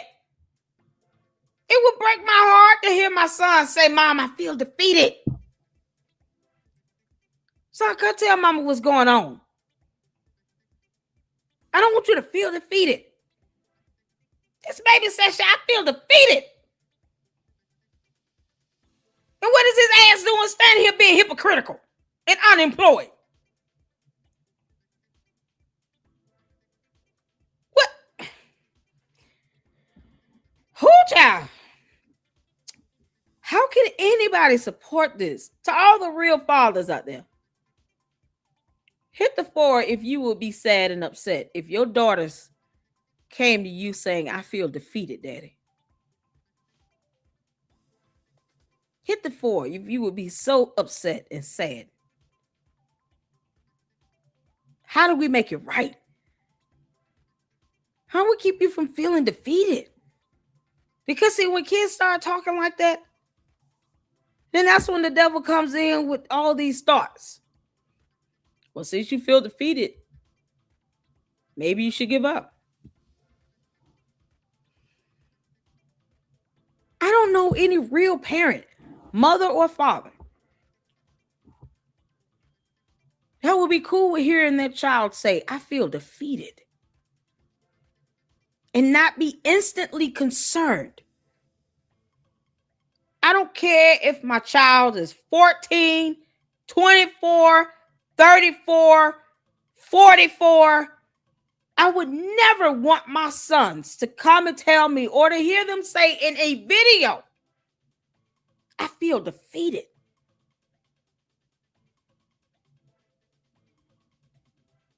And his ass is standing here like she doesn't even exist, while you got these dumbass Umar Tardians trying to convince her that her daddy take care of her when he doesn't. While he's sitting here yelling about TIME. While your daughter is feeling DEFEAT. What you mean? That is the epitome that you're not spending time with her. It would break my heart for my kids to ever feel defeated. First thing, I'm like, okay, what does that mean here? In life? In school? Like some one particular project or something? Come talk to mama. What?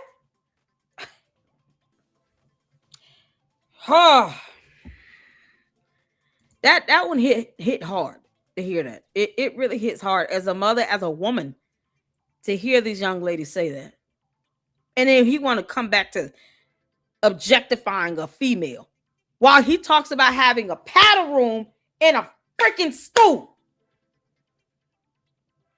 And the Umar Tardians want to come into my chat quoting scriptures out of context.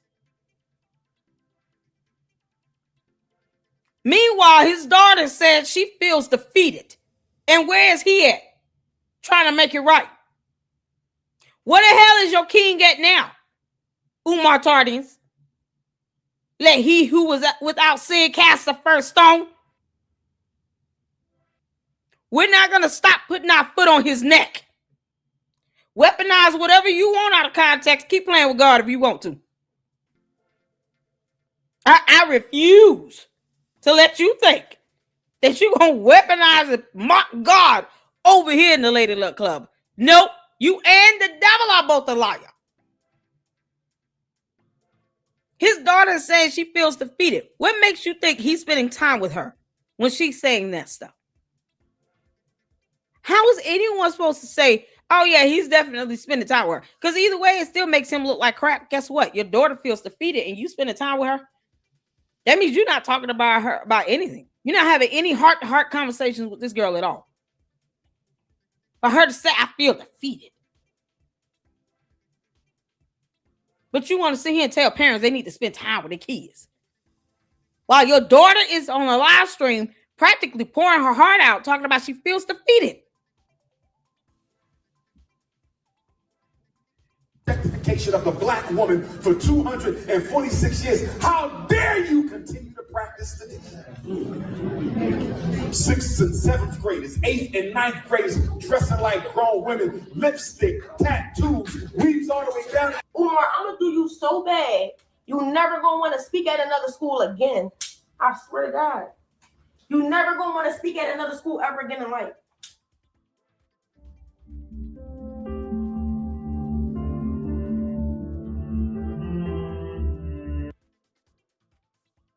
Oh my God. Thank you, Kogo. We got the other video here. So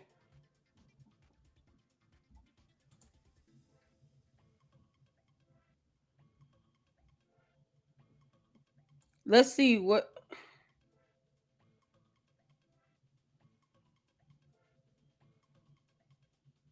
So she was outside. Oh my God.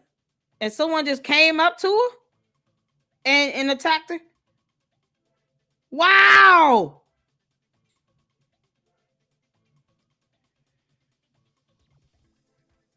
I don't know if I'll be able to play the video, but I'm going to scroll over it real quick. I don't think I'll be able to play this because it'll definitely, yeah, sensitive info. So this is Sweet Mom for Life. Shout out to her. She covered this here. I know her from Hood Horror Channel. It's funny. It's that YouTube community is something else. Sweet Mom for Life also watches supports Hood Horrors, who did the series on Nature Boy and Pharaoh. You'd be surprised who knows who in this community. So as you all can see, she's outside smoking something. And then when that happens, or she's doing something, I don't know, she's lighting something up. Then sensitive graphic info. Hold up.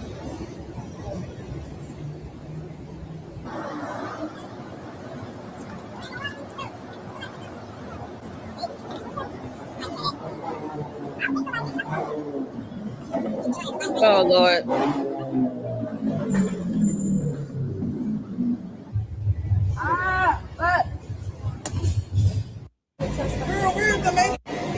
I don't even. And this cuts off. Look at that. Oh man. Oh, that's bad. Oh my God. I'm not gonna be able to play that. Oh my God. And then she goes to the hospital. Look at that. That is horrible. Yeah, it's hard to show this stuff. This is her in the hospital. Oh my God. Yeah, YouTube not gonna let me play this.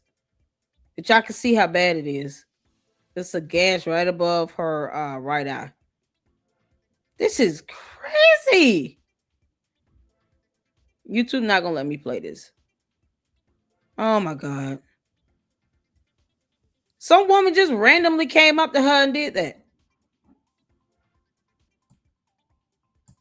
I can't even show the bodily fluids. Some woman just came up to her and randomly did this. Unprovoked. YouTube is stupid. It's not gonna let me play that stuff like that. But you guys can see. I'll put the video link in the chat. And you guys can check that out. I don't know how Sweet Mom was able to play this much and get away, get like not have it taken down. YouTube just, they don't care. They just go after random people.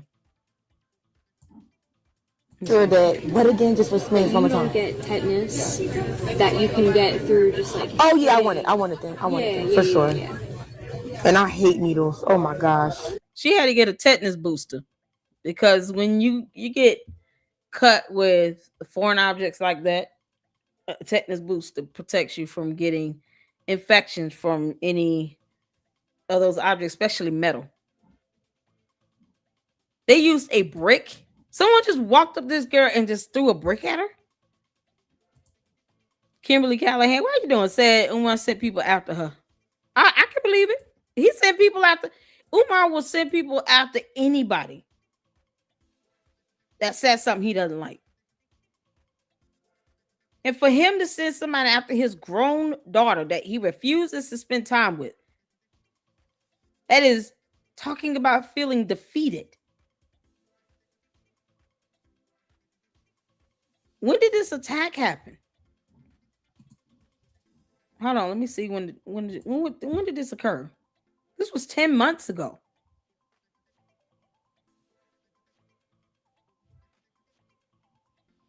This was 10 months ago. And then did he ever go see her from this? Did he go to the hospital and visit her or anything? I hate them. You getting it right? You say yeah. I hate needles. She's like, Lord. if you were and you were about to. Lord, I hate needles. Get off live for a little bit. A little bit. Do y'all know that Zach told Rocky that he... God, Tomati.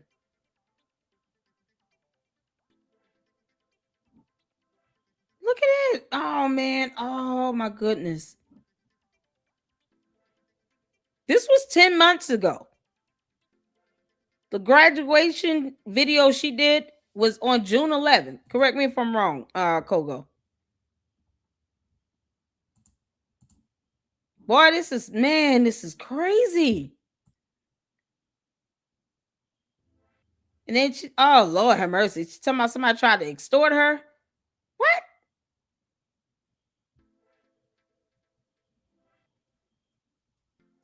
Boy, this is crazy. These Umar Tardians are crazy. They'll attack his own daughter because they don't like what she's saying. Back door. You extorted me for $100. You know them bitches could have shot my ass up. Where my charger at? Do you know them bitches could have shot my ass up? Do you know that she repeats things too, like hold on. And behind bars? Do you know who my father is? Zachariah James. Do you know if something happened to me, you would have been behind bars? This is the thing. If I don't know who that Zachariah person is, but if you got Umar out here, it got these weird ass Umar Tardians sitting out here, some random person just threw a brick out unprovoked.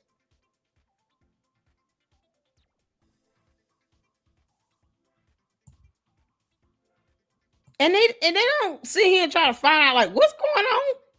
Who's the person that did it? Did they go to jail?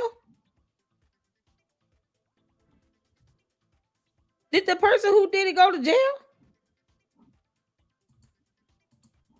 This is unbelievable. This is out of nowhere. You just see her like standing outside, and the next thing you know, the live goes down. Ain't this a mess? No, I don't know. And that's it. I mean, and all of a sudden, it's oh my goodness. Did they catch the person who did it? I was smoking. But this is crazy. This is crazy. She said, I feel defeated. No jail. 2 women in ski mask. What? Hey, Beehive, how you doing, honey? So it was 2 women in a ski mask. Y'all, it looks hot outside. They wearing ski masks. So they playing that. 2 women in ski masks when it's hot as hell outside. It's sunny and everything. They're walking around in ski masks so they could throw a brick at somebody. And they didn't hit anybody else. So it wasn't like a random person. They just throwing bricks out and hitting random people with it. No, they knew who they were throwing that brick at. But I had This is crazy.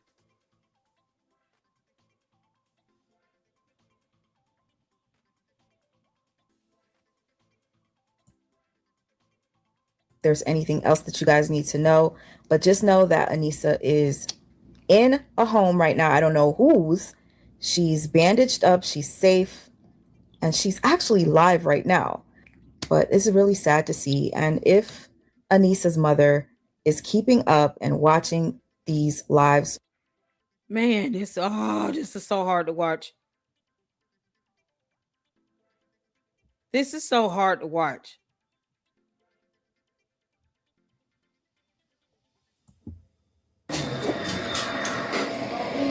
You can breathe now. That girl could have had a concussion or anything. This is crazy. This is crazy. Thank you, Coco, for sending me that. You guys make sure you go check that out on Sweet Mom for Life video on her channel. Y'all, we got to get to the Mademoiselle. Years. So where we left off. it's hard to play that video in full because of the graphics, but I just people want to believe that he's a good dad though. She's out here being I don't care if she runs her mouth. Don't nobody have the right to sit here and throw a brick at somebody. 2 women in a ski mask came up and did this out of nowhere. For what? For a man that does not pay their bills. Umar Johnson does not pay your bills. I repeat, Umar Johnson does not pay your bills.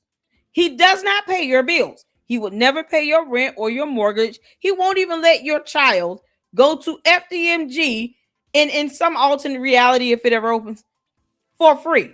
No, you're going to have to pay at $600-700 every month like everybody else. So you did that for what? He won't even marry these weird ass women. That's what's so crazy. And if he set his own daughter up for this to happen to her, imagine what he would do to some female that he did not help procreate. I can believe that he put his hands on her mother. Plus, her mother is not the only woman that said anything about Umar putting hands on. So he hits women and abuses women. Umar, you a piece of shit. Hey, Jackie, how you doing? You can't make this up. I'm going to watch it later. I am. It's hard to play it here on YouTube. They might try to, put a rating on that or something. They've been doing that a lot lately with my videos on Oompa Loompa. Umar, I don't care how you feel. Cry a river, you dumbass. But this is something else. He never checked on his father. He never checked on his daughter in the hospital. Because I was asking about that. Did he ever go to the hospital? I highly doubt it. Rim covered the brick attack. He covered. Okay, cool. I know for me, they probably put a age restriction, and that restricts revenue and everything. Oh my God. Plus, it's just really hard to see that. And then after hearing her say that, she feels defeated, and this idiot won't even go and see her in the hospital. She looked like she was in a hotel room when she was doing the other video we was checking out. I would be, oh my God, you can't, oh my, man, listen. Who child? That's a little bit of crazy you got to have in you as a mom. My kids tell me somebody, God forbid, somebody do something like that. You all would never hear the end of it. Everybody going to jail. Are you kidding? Everybody going to jail. And I want them to be there for as long as possible, as long as the law allowed their asses to be up in there. That girl could have died. A brick from 2 women wearing ski masks on this hot ass day. That was planned. That's not an accident. That's assault and battery. That brick could have been a deadly weapon. What if it would have cracked her skull? Ski masks in the summertime, nothing to see here. I know, right? This is so ridiculous. That's like someone going outside in a trench coat. We all know what that is. It's 92 degrees outside and somebody walking around with a fedora hat and a trench coat. We're going the other way. No, we're not even getting out the car. We're going to keep driving. Somebody got a trench coat on. We ain't playing. Are you kidding? They knew what they were doing. Boy, this is outrageous. And he didn't even show up at the hospital. First off, our children wouldn't be out in the streets, LSE. Oh, no, not at all. No, so even now, my kids don't even like hang outside like that. They go out, go walk and exercise. My youngest and I was cutting the grass last week, stuff like that. And he mostly wanted to cut the grass.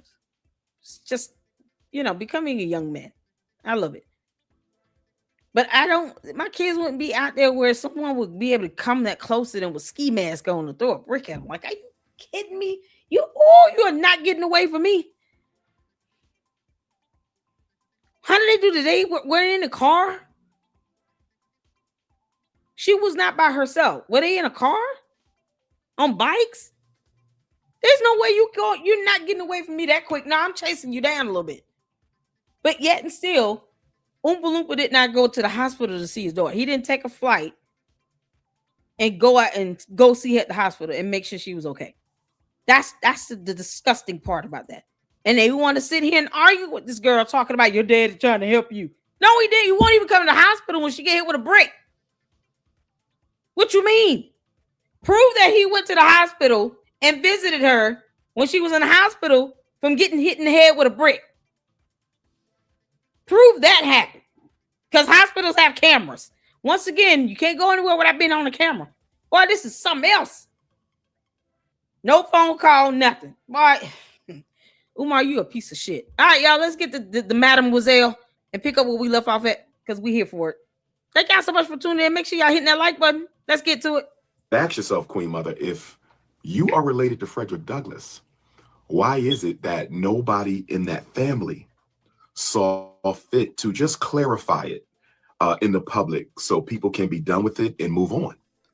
And I could be wrong, but I believe two reasons why the Bailey family never sought to publicly clarify the fact that I am related to Frederick Douglass. I'm not a descendant. I'm a kinsman. I'm a descendant of his cousin. I'm not a descendant of his. But the two reasons I think nobody in the family saw fit to clarify that is, number one, obviously, I'm a Garveyite, a Pan-Africanist, the revolutionary. You know, I very much believe in the sacredness of Black skin. So that's probably the primary reason. But I also believe strongly, Queen Mother, that the reason why you have this family that has thousands of people in it, very well organized, with the president and secretary and all of that, and they all know me. They've all met me. I've been to the reunion since I was a little kid. And none of them saw fit to clarify my relationship to Frederick Douglass to the public. And I really believe, Queen Mother, that had a lot to do with light skin supremacy. There's nothing to clarify. You are not related to them. You're not related to them genetically. You're not related. There's nothing to clarify. This is the sign, the epitome of a deadbeat. Why does he? Thou shalt not lie. I told y'all we can do scriptures all day. Because, you know, weaponizing scriptures in my chat is not a good thing for you. But if you want to quote scriptures, let's go ahead. Thou shalt not lie. Why is he doing that? DNA tests prove that he is not genetically related to them. So him trying to claim to be a kinsman is still irrelevant because you still are not genetically linked. They don't owe you clarification. Don't care if you showed up at the family reunions. You could just show up at a park. It doesn't mean that you're part of the barbecue. He could walk his ass up at a family reunion in a park any other time. That doesn't mean that people have to claim you to be a part of their family. What the fuck is wrong with him? He is retarded. Now, everybody in the family isn't like, okay, it's a very large family, got dark people and all of that. But when you look at the movers and shakers, when you look at the people who put things together, who organizes the family reunion, my biological father, they're light skinned. I don't look like them phenotypically, you see. And I really believe that one of the reasons why they never, because they could have ended that early. They could have said, yeah, he's related, story over. They never did. And I believe a lot of that had to do with the fact that I don't have the complexion for protection within that family. So that's just a little story of mine that, you know, illustrates the light skin supremacy that I think played a role in that whole, is he related to Frederick Douglass or not? That could have been easily dealt with, clearly dealt with. You know, that shouldn't have took a day, but it did, because I didn't have the complexion for protection within the family. And of course, the political ideology didn't make it any easier. Terrence Bailey, a known confirmed relative of the late great Frederick Douglass, has been on Umar's neck for a couple of years. And as you can see and read, he puts his statement up there about Umar. Declaration from the elders of the Bailey family disowning Umar Johnson, an unverified disgrace to the family name. Terrence Bailey Sr. speaking on behalf of the Bailey family elders. Sunday, June 19, 2016, to Umar Johnson and whom else it may concern.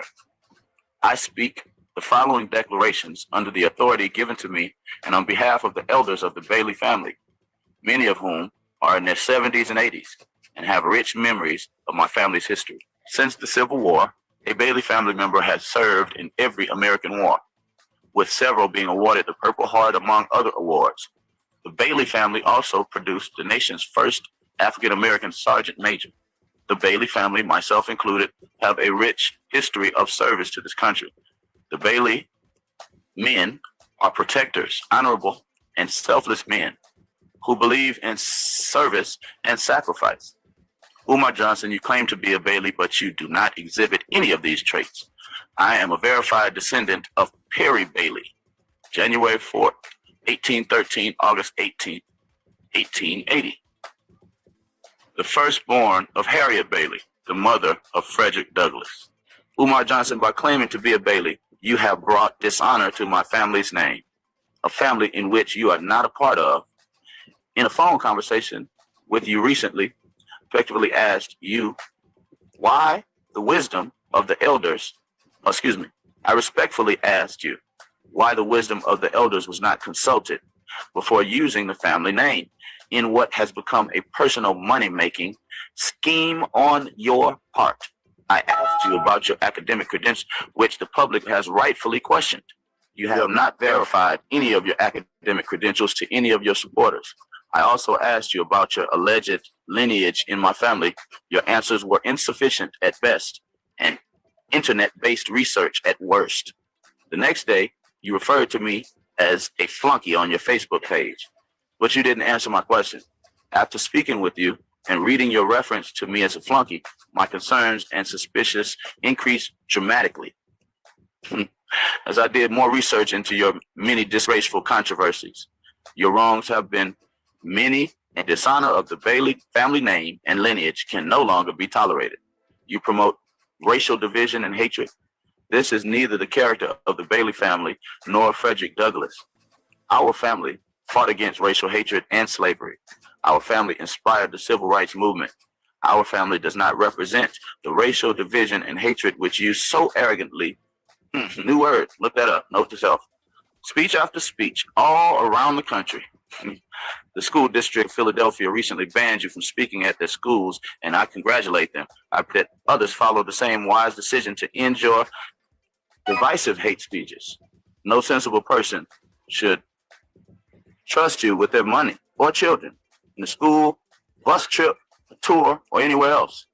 You are not only a racist hate monger, you seem to disrespect and also hate women, and the black media does too. Oh yes, because his own daughter said he should be in jail. Oompa Loompa, it's mighty ironic how everyone you meet, one you are genetically linked to, said you should be in jail, and then others whom you're not genetically linked to, but you're lying about it, flat out said that you hate yourself and black women. See, we're not the only ones that can see that a mile away. These people want you to leave them alone and stop lying on them. First of all, you're a disgrace to humanity. We here on Earth do not want Umar Johnson. If he were to leave Earth and go back to his home planet, we would not give a damn. We would just wish that spaceship good travels and get back to your planet safely and hurry up and do it. Get off our planet, you dumb alien. You're a disgrace to men. You're a disgrace to the black human race. You're a disgrace to all fathers. You're a disgrace to anyone educated that went to school. You are a disgrace, Umar. And your own daughter said you should be in jail, to which many of us agree. The IRS should definitely be coming after you. You're deceiving the public, and you're taking money under that deception. And you can't even show receipts. Or else you get big mad and throw a tantrum and talk about everybody as an enemy. No, you're just a dumbass and an idiot. I've never known anyone to want to force themselves upon someone or their descendants in all my life. I have never heard or seen anyone lie about being genetically related to any person, and the descendants do a DNA test and it comes back, because science is real, that you are not related to them, and you're still lying about it 10 years later. It's been 10 years since that post was put out. This Bailey put out that post in 2016. It is the year of our Lord 2026, to the very day, 10 years. Yeah, did y'all see that? I want y'all to peep that. To the day. Y'all see that? June 19th, 2016. Today is June 19th, 2026. Look at God. 10 years to the day where the Bailey family told Umar Johnson, kick rocks, you disgraceful dumbass alien, and leave us alone. 10 years to the date. Y'all see that? 10 years to the date. To the very date. Today is the 10-year anniversary of the Bailey family telling Umar, kiss our ass, you dumbass. We don't want to claim you. Even if you were genetically related, you are still a disgrace. But you're not, and we bless God for it. 10 years to the date. This is where we are now. 10 years to the date. And he's still lying about this. Umar, you are a loser. Listen here, B. Alley. There you go. Umar's a loser. You have to ride the coattails of the descendants of Frederick Douglass, Umar Johnson, you dumb Oompa Loompa, to feel like you are somebody. And you're not. No one told you to be a loser. You lame ass duck. Crackhead Big Bird came crash landed on our planet that sees aliens talking about I'm related to the descendants of Frederick Douglass. How the hell you not? I wouldn't want his ass either. 10 years to the date, y'all. June 19, 2016. They put this statement out. Today is June 19, 2026. And they're still telling him, leave us alone. You're not related to us, you buffoon. And go get a job. Our people served in the military. We were the first to accomplish things. We read books. We don't have a cult. You do. We take care of our kids. We don't believe in putting our hands on women. And you hate black women. Like, these people can say all of these things. That it's not hard to see. He's sitting here saying, you hate black women. What are you talking about? And yet it's still, you want to keep lying to the public, deceiving the public about being related to us. Leave us alone. You're just trying to make money. You can't go get a job. So filling out an application is hard for you to do still 10 years later. Umar, you've been at this for 10 years. You're a grown-ass male alien. Or whatever you consider to be on your planet. Whatever your species is. Can't make this up. It's disgraceful to claim for him to be a human being. You didn't even go see your daughter when she got hit in the head with a brick 10 months ago. And somehow you want people to take you seriously, you piece of shit. Do you think Frederick Douglass's descendants should be claiming you? No, they want you to leave them alone and leave that name out your mouth. Then you go turn around and call him a clown and all this. Throwing a tantrum. Once again, because you couldn't get your way. You're not related to them. Because science says so. Here on Earth, in our reality, DNA is based on science. So as opposed to you getting mad at the Baileys, why don't you just be mad at science? I mean, hell. You're not related. You're not related. Why can't you be proud to be related to your family? 10 years to the day, y'all. 10 years to the day. Oh, boy. Oh, Lord have mercy. We got to hear this again. At best, and internet-based research at worst. The next day, you referred to me as a flunky on your Facebook page, but you didn't answer my question. After speaking with you and reading your reference to me as a flunky, my concerns and suspicions increased dramatically. As I did more research into your many disgraceful controversies, your wrongs have been many, and dishonor of the Bailey family name and lineage can no longer be tolerated. You promote racial division and hatred. This is neither the character of the Bailey family nor Frederick Douglass. Our family fought against racial hatred and slavery. Our family inspired the civil rights movement. Our family does not represent the racial division and hatred which you so arrogantly, new word, look that up, note to self, speech after speech all around the country. The school district of Philadelphia recently banned you from speaking at their schools, and I congratulate them. I pray that others follow the same wise decision to end your divisive hate speeches. No sensible person should trust you with their money or children in the school, bus trip, tour, or anywhere else. You are not only a racist hate monger, you seem to disrespect and also hate women, and the black media does too. This was a huge controversy because it's like, nigga, if you don't shut the fuck up, but also it's one of those things where it's just like, you can't just go around saying you are related to an icon when the icon's descendants still exist, and then prove that what you're saying is a whole crock of caca. I've never claimed to be a descendant of Frederick Douglass, nor do I have to be. I'm a descendant of Frederick Douglass's first cousin, a gentleman by the name of Stephen Henry Bailey, who he mentions by name in Narrative of the Life of Frederick Douglass, the 1845 autobiography. Here's the thing, right? If you guys are not aware, the name of his school is FDMG, Frederick Douglass Marcus Garvey Academy. And there are so many issues wrong with this name. One, because he claimed that he was related to them, and then the family came out and said that he wasn't. So why are you still using that man's name? You should be embarrassed. Are you not embarrassed? Ou pas honte, in the words of all of my Haitian brothers and sisters. You look fucking dumb. But also, Frederick Douglass married a white woman.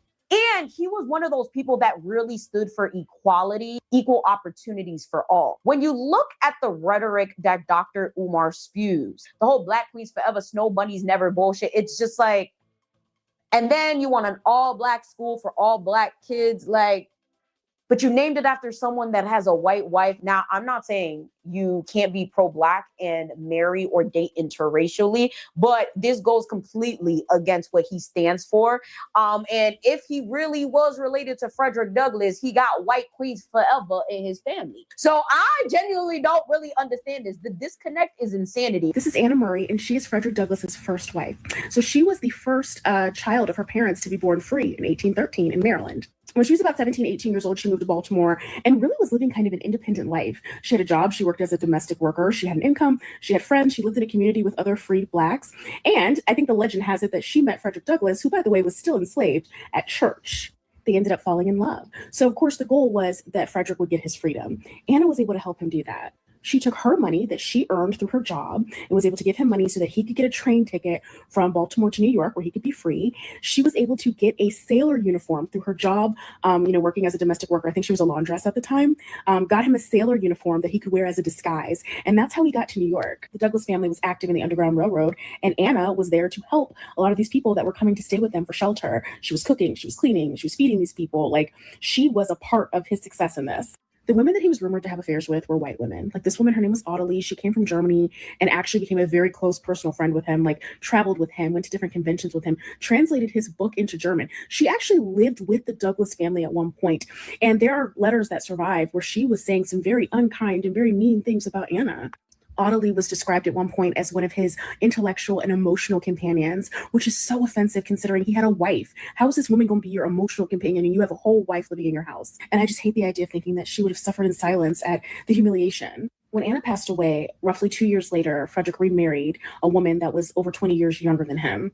Her name was Helen Pitts, and obviously this marriage was very controversial. And FYI, the German lady, Ottilie, when she found out that they got married, she unalived herself shortly after hearing the news of their marriage. And again, during her lifetime, they had always denied any relationship between the two of them. So, I mean, it kind of puts that in perspective. Frederick Douglass has to be criticized, as I did on the Breakfast Club. Now, it has to be put in context. He didn't marry the white woman until he was an old man, after his wife, Anna Murray Douglass, of 50 years, a blue black chocolate woman through whom all my cousins were born. He was an old man when he did it, but nonetheless, he did it. And then you have Marcus Garvey, right? The whole Marcus Garvey thing is interesting, right? A lot of people kind of try to say that Dr. Umar is like Marcus Garvey, and a lot of people may agree with this for many different reasons. If you guys are not aware, okay, you guys were the ones that put me onto this. Marcus Garvey may have, okay, I'm very heavy, may have, allegedly, everything in between, been a scammer himself, okay? He was a Pan-Africanist that basically tried to get everyone to pull money together to build the ship to go back to Africa. A majority of people really believed him to be a visionary and someone that was really trying to do things for the Black community, while a lot of people thought that he was a scammer, just like Dr. Umar, because the ship never happened. Y'all, listen, don't he look more like that Marcus Garvey? What in the world? Wouldn't he fit the bill to look more like a Marcus Garvey? Why is he not sitting here going out his way trying to claim relation to Marcus Garvey? Look at this guy. He's like a 1800 version of Umar. Like, this ship never... You can't make this up. Yeah, man, if this photo was in color, it look more like a Umar than Frederick Douglass. I wish he would just leave these people alone. You're not related to them. Y'all heard him say cousins, right? Y'all heard him say my cousins. You still are not genetically linked to them. This boy, it's got to be a mental sickness for him to want to force himself upon a whole family lineage. You're trying to force yourself upon an entire lineage. And they said, go away, you dumbass. Leave us alone. You're not related to us. Leave us alone. Like he refuses to leave him alone. How you gonna put? And he actually thinks that we should not ever believe that he got a charge or two coming if he think he's gonna have a powder room in a school. When you force yourself upon an entire lineage of people,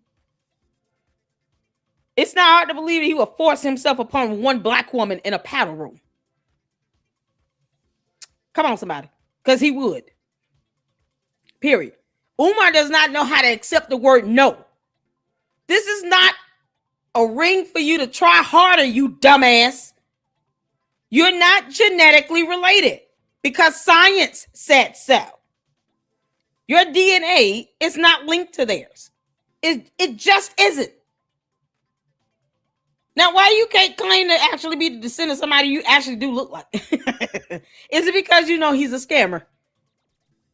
Umar here deceiving all of the public around the world about a bando that is now being mocked and made fun of on Saturday Night Live. Can you make this up? You got people clowning this FDMG thing on Saturday Night Live. Colin Jost. Oh, man. Oh, man. They clowning him on Saturday Night Live. I mean, Black Widow's husband is clowning the Oompa Loompa and FDMG on Saturday Night Live. And he still wants to sit here and lie about being genetically related to Frederick Douglass. These are not your cousins. They don't like you. They don't care for you. They have no respect for you. And it's like you trying to force yourself in there. You gonna love me anyway. What? This is not a signal to try harder, you stupid. Leave him alone. Why don't you go after your daughter and spend time with her as much as you try to claim to be the descendant or kinsman of Frederick Douglass?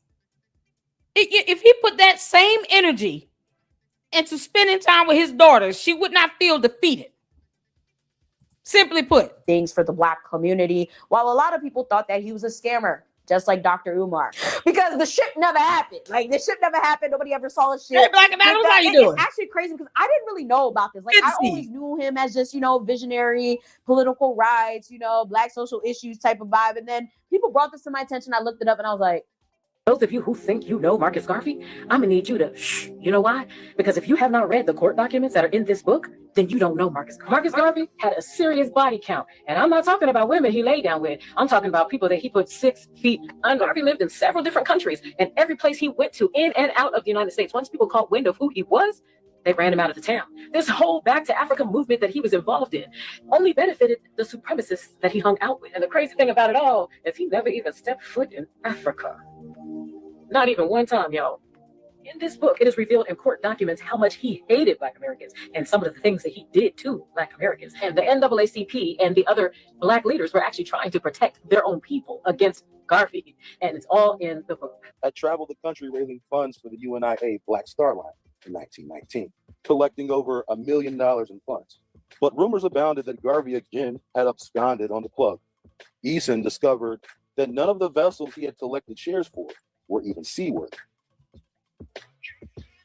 And even worse, Garvey had siphoned over half the money from the collection plate, establishing the BOI narrative that the organization was essentially a huge racket. Oh, what? Okay, well, it makes sense. Oh, he said no, half those ships weren't even seaworthy, and he absconded. Y'all know what I mean? Hit the floor if you know what absconded means.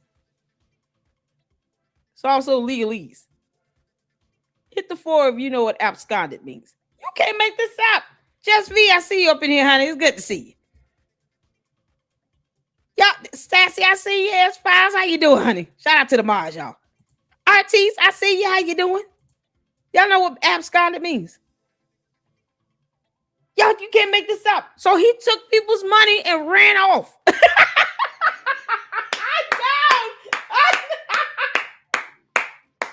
Is it court documents?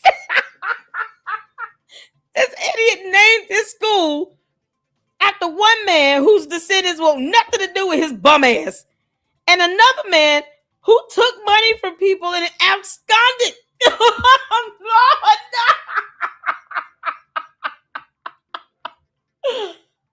God, man. Oh, my God. So he's the original Ponzi schemer. Like, we know is named after Charles Ponzi. It should be like the Garvey scammer. The Garvey scam. Yeah, that is. Man, that sounds about right to me. He's the original Ponzi schemer. No. He absconded. Where the hell was he going? He never left the country. He's never been to Africa. This is priceless. So he was like, yeah, give me some money. Y'all can go back to Africa. Get y'all asses out of here. Why his ass never gets on that ship. Oh, to see him on the Titanic. Yeah, man. They said most of these ships weren't even seaworthy. You can't make this up. And to think Black people actually gave him money to go back to Africa. He was operating for the Klan. What? And absconded. And they didn't whoop his ass. What is going on? And he lived to tell the story. He absconded and he lived to tell the story. This is priceless. Leave hurriedly and secretly, typically to avoid detection of or arrest for an unlawful action such as theft. Umar out here, theft by deception. You deceiving the public, taking money, going all over the place. I see y'all in Brazil and China and Russia and Germany and places. He know he's not going to see most of these people. He absconded. Yeah. Marcus Garvey, how old was he when he died? That should have been the internet. And they didn't whoop his ass? What you mean? This is priceless.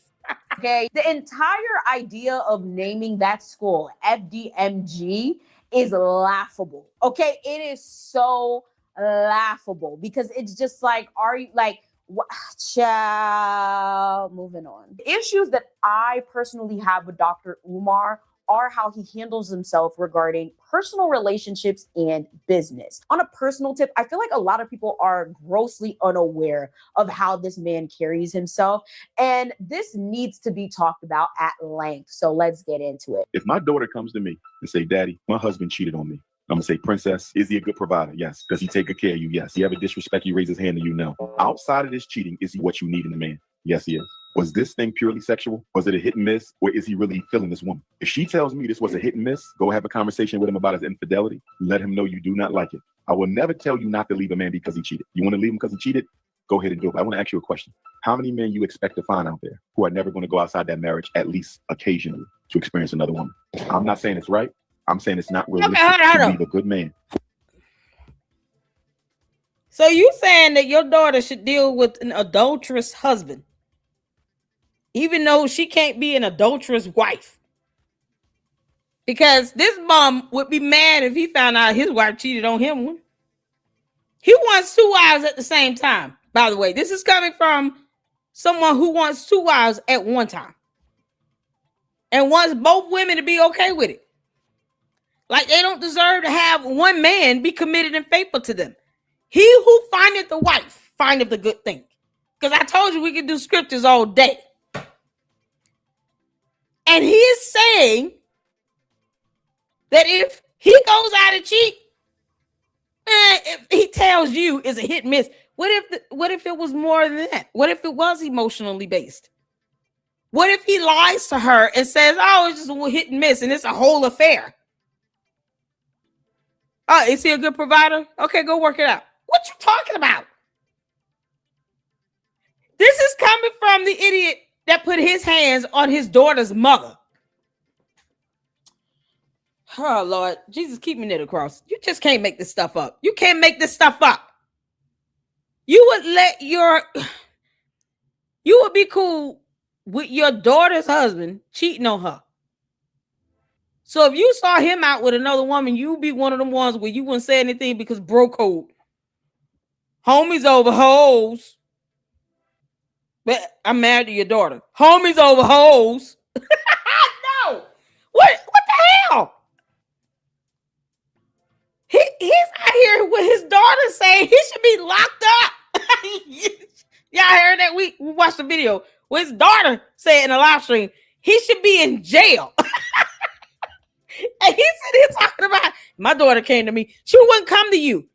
You're asking the entirety of the internet where she is. Have y'all seen her from Baby Smurf? Anybody heard of my child? You know, the one I should be keeping up with? And he talking about if my daughter came to me and said, your daughters would not come to you. You don't take care of them, you dumbass.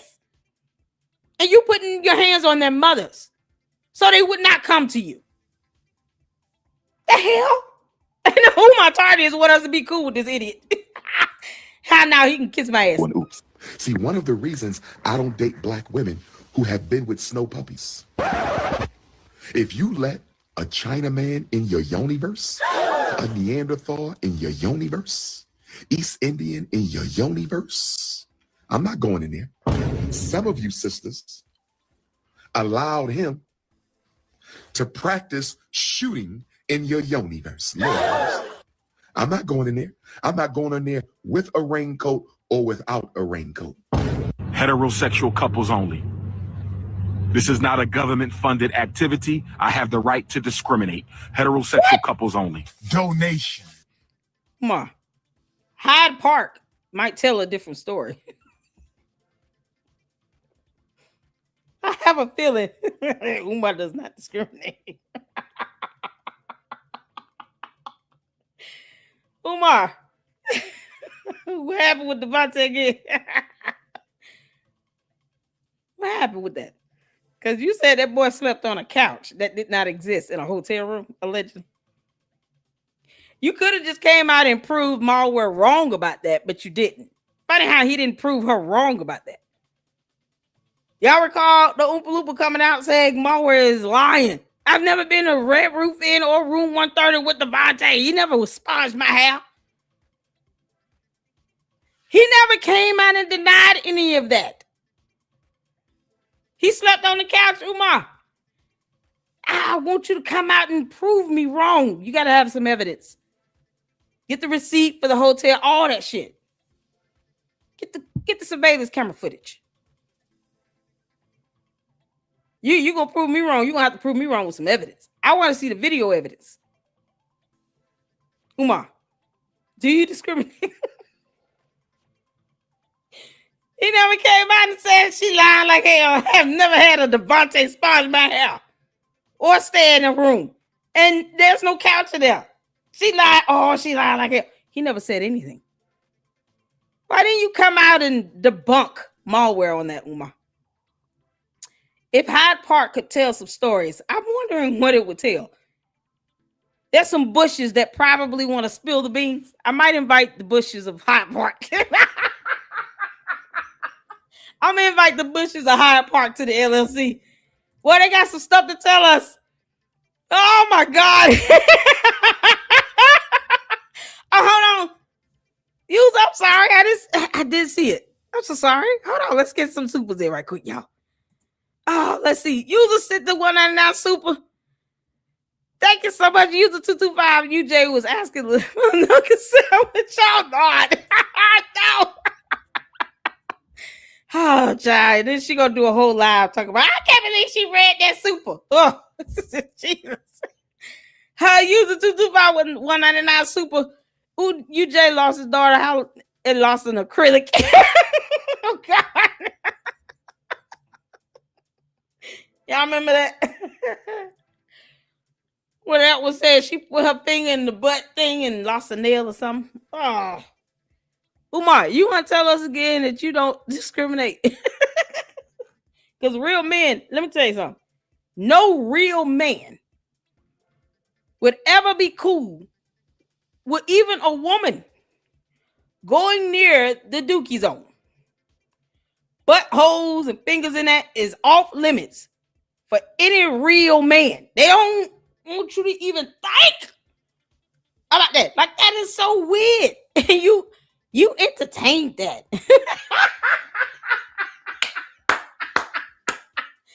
Keep telling us you don't discriminate, Umar. Keep all you lying bastard. You can't make this up. Yeah, did you tell this person that her mouth was not as strong as a man's? Seriously? It's just so crazy. The things he's saying, he's talking about, I don't discriminate. Really? But Devontae slept on a couch that didn't exist. User 225 said, how many fingers you just like it one? Hit the 3. Enterprise hit the $2 super. No one is up there when I'm up there. I love it. User 225 said the 199 says, surprise, nobody has entered the film FDMG interior. He barely goes in there. And when he do, he only show like 3 or 4 rooms.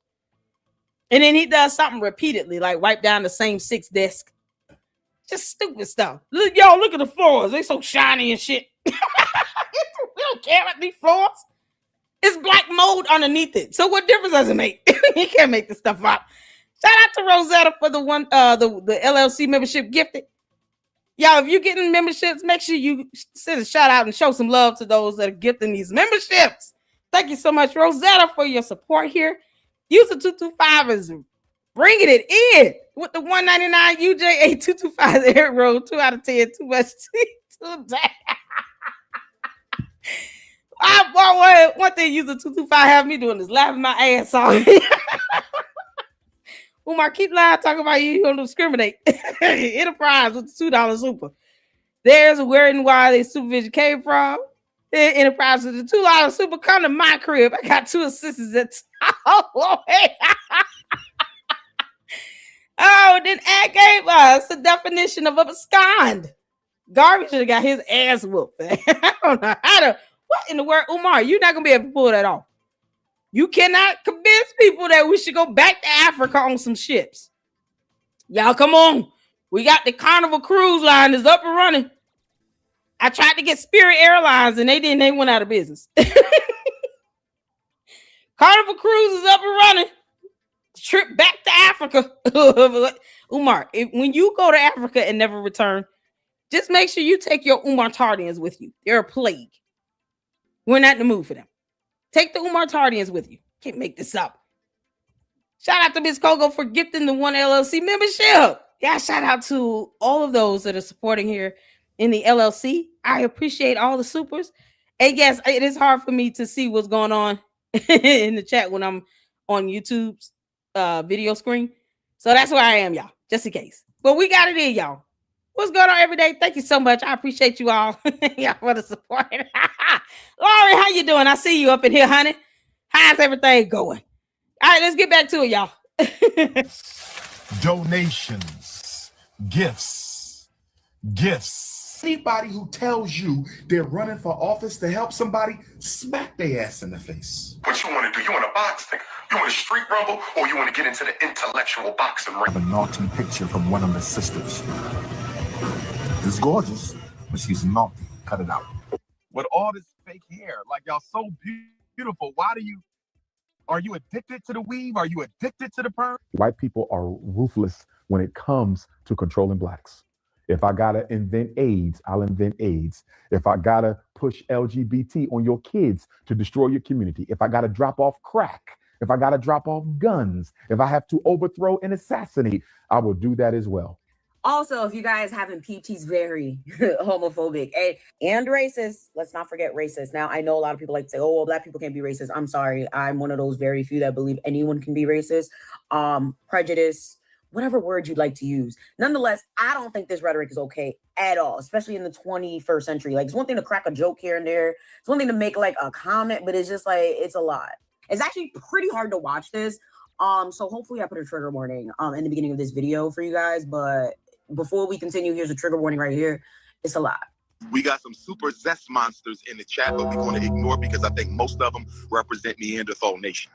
Martin Luther King or LeBron James twerk off, you must be a zesty fester. Let me block you for disrespecting Dr. King. I see we got some zesty brothers on the feed. Let me say this to the Zesty Fest. Can y'all promise me that y'all not gonna let the doggy doo-doo? Let me say hi to the snow puppy. Come here. Black queens forever. Black queens forever. Come here. Black queens forever. Snow bunnies never, snow puppy. As one brother the other day said, Dr. Umar, brother, I love you. I follow you, brother. Oh, Lord. Umar, you're an idiot. You literally sit here yelling at this dog. This dog did nothing to you. What? Black queens forever. Snow bunnies never, snow puppy. As one brother the other day said, Dr. Umar, brother, I love you. I follow you, brother. I married a white girl 10 years ago, brother. Well, brother, until you unmarry her, it's best you stay over there, brother. I appreciate you and I love you, but you are no use to me with that white woman on your arm, brother. No disrespect to her. First of all, this man is always talking about black queens forever, snow bunnies never. Well, there's some contradicting evidence out there that says the contrary. If it ain't nappy, I ain't happy. If I can't grab it, you can't have it. Bitter.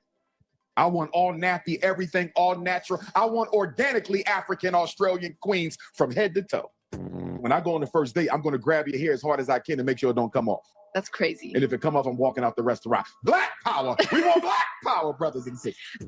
Black men and women casually dating people from another race. Absolutely no bunny hopping. No ice, no rice, no spice, no sand, no salsa. I don't want no snow bunnies. Damn. I'm here for it. I'm here for it. Queens forever. Snow bunnies never. It's like a euphemism. It's like all this racism he's throwing out here, and you got these black women just like, oh, I love it. You're uplifting black queens. He can't even keep out with his own child, who's also a black queen. Is she not? He doesn't know who's giving him money. What if he found out that the majority of people still donating to his dumbass are actually non-black? Think about that for a moment.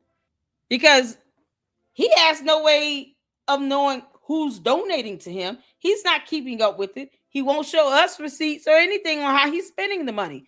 But what if he were to find out that the majority of people that are still donating to him to this very day, in the year of our Lord 2026, even though he's scamming, the majority of them are actually non-black? Then what? Because he would just deny it and be like, oh, that's a lie, and none of that's real. And then all these people start coming out and saying, no, it's real. We donating to you, and we're not black. Then what? You mean to tell me are you gonna give these people their refunds back because they're not black, Umar? Because that's exactly what the hell you should be doing. I've said this before. Why doesn't Umar just start issuing our refunds to anybody that's non-black? So all the donors that are non-black that have ever given Umar any money should be demanding refunds. They should be sending him a request to his Cash App to have these funds returned. So if you've been donating to him for 14 years over his BS, and it comes out to equal $5,000, then you need to request that he sends you back $5,000. Here are all my donations. And since you only want black people sending you money, then I want my money back that I sent you. So what if that starts happening, Umar? You gonna give all these non-black people their money back? Because they damn sure should get their money back. I'm all for that. I'm all for everybody that's ever donated to him that are non-black to request a refund from Cash App or PayPal. Get your money back. It's theft by deception. You telling the public that only black people are giving you money, and then you're saying this money is going towards this specific purpose, and you don't want to produce evidence or receipts to prove that it is, and yet you have no way to keep up with who's donating to you in the first place. So if you are a non-black person, you should be getting your money back from this dumb racist. Let him figure out how to come up with that money. Switch said, nah, he's sit it out. That's the thing. The Umar Tardi's body, oh, they so brainwashed. These weird ass black women with no confidence and self-esteem sitting here talking about, that's so cute when you say that. No, it's not. It's stupid. Because he can't prove to you that only black people gave him money. Now, Umar, go ahead and give all these refunds back. You better go out there, Umar, go out there. I heard pimping yourself out is very lucrative. You claim to be Shango something, blah, blah, blah. So go ahead and just open up that damn website of yours. You can slide down or glizzy down a pole. All these weird ass black women that just love you somehow for some reason, even though you're not bathed, can just pay you to see you do dumb things in a video. That way you can work towards getting that money back to pay back all these non-black donors. All these years, people have been donating money to you that are not black. Now you can go out and make some money. You might have to take some trips to Hyde Park. Whatever. Yeah, I say that as a joke. I laugh at it. Laurie, I saw your question, honey. I just laugh at it. It's a great punchline. Still funny to me. Even if they lie like hell, it's just funny to me. But he gonna have to do something to come up with making that money back so he can pay all these people back. And I hope they start sending back requests to him. Send me my money back. I am Caucasian and I live in Germany. You don't like my money? Okay, cool. You want only black people sending you money? Got it. Send me my money back. That's just it. It's that simple. I bet he will shut the hell up then. I can guarantee you he will shut the hell up. He would not keep saying, oh, well, this is all it's funded by all black people. No, it's not. No, it is not. Because now you're going to have people all over the world living in countries that are Caucasian, that are Latino and Asian descent, Indian descent. They're going to say, okay, we're not giving you any money then. Go ahead. You want to claim that only black people giving you money? Cool. Give us our money back, bitch. Give us our money back. I want all $8,452 right back. Send it back to me, Cash App. And if you can't give it to you, ask him why you can't send me my money back like the way I sent it to you. Boy, them Cinnabons, if anything, Umar made Cinnabon rich. Okay, single-handedly. Imagine all these flights he takes through the airport, and he's constantly going, give me 3 Cinnabons, 3 Cinnabons. Hurry up, I need my Cinnabons. Ooh, give me my Cinnabons. Like a crack fiend. He ain't lying like a crack fiend, like a dope addict, talking about I need my Cinnabons. I need my Cinnabons. Come on now. Extra icing. Extra icing. Don't skip out on that icing, damn it. I don't care what the Lady Luck Club says. I want my Cinnabons with my icing. Give me all the icing. Scrape it off the bottom of the barrel. Scrape it off on the sides. You left some icing on the side. You got to scrape that off. Yeah, he personally boosted the revenue of Cinnabons. Dumbass. Now, Umar, give people back their money. Malware is boring. Malware, you boring over there. You're interviewing weirdos and people we've never. Boom. What was the a box or somebody? We went over that video. Yeah. I was so mad. We just ended up fast forwarding through it and just skipped to the end. Can't make this up. She was fine when she was sitting here clapping back at me, talking about taking my boobs out on the walk.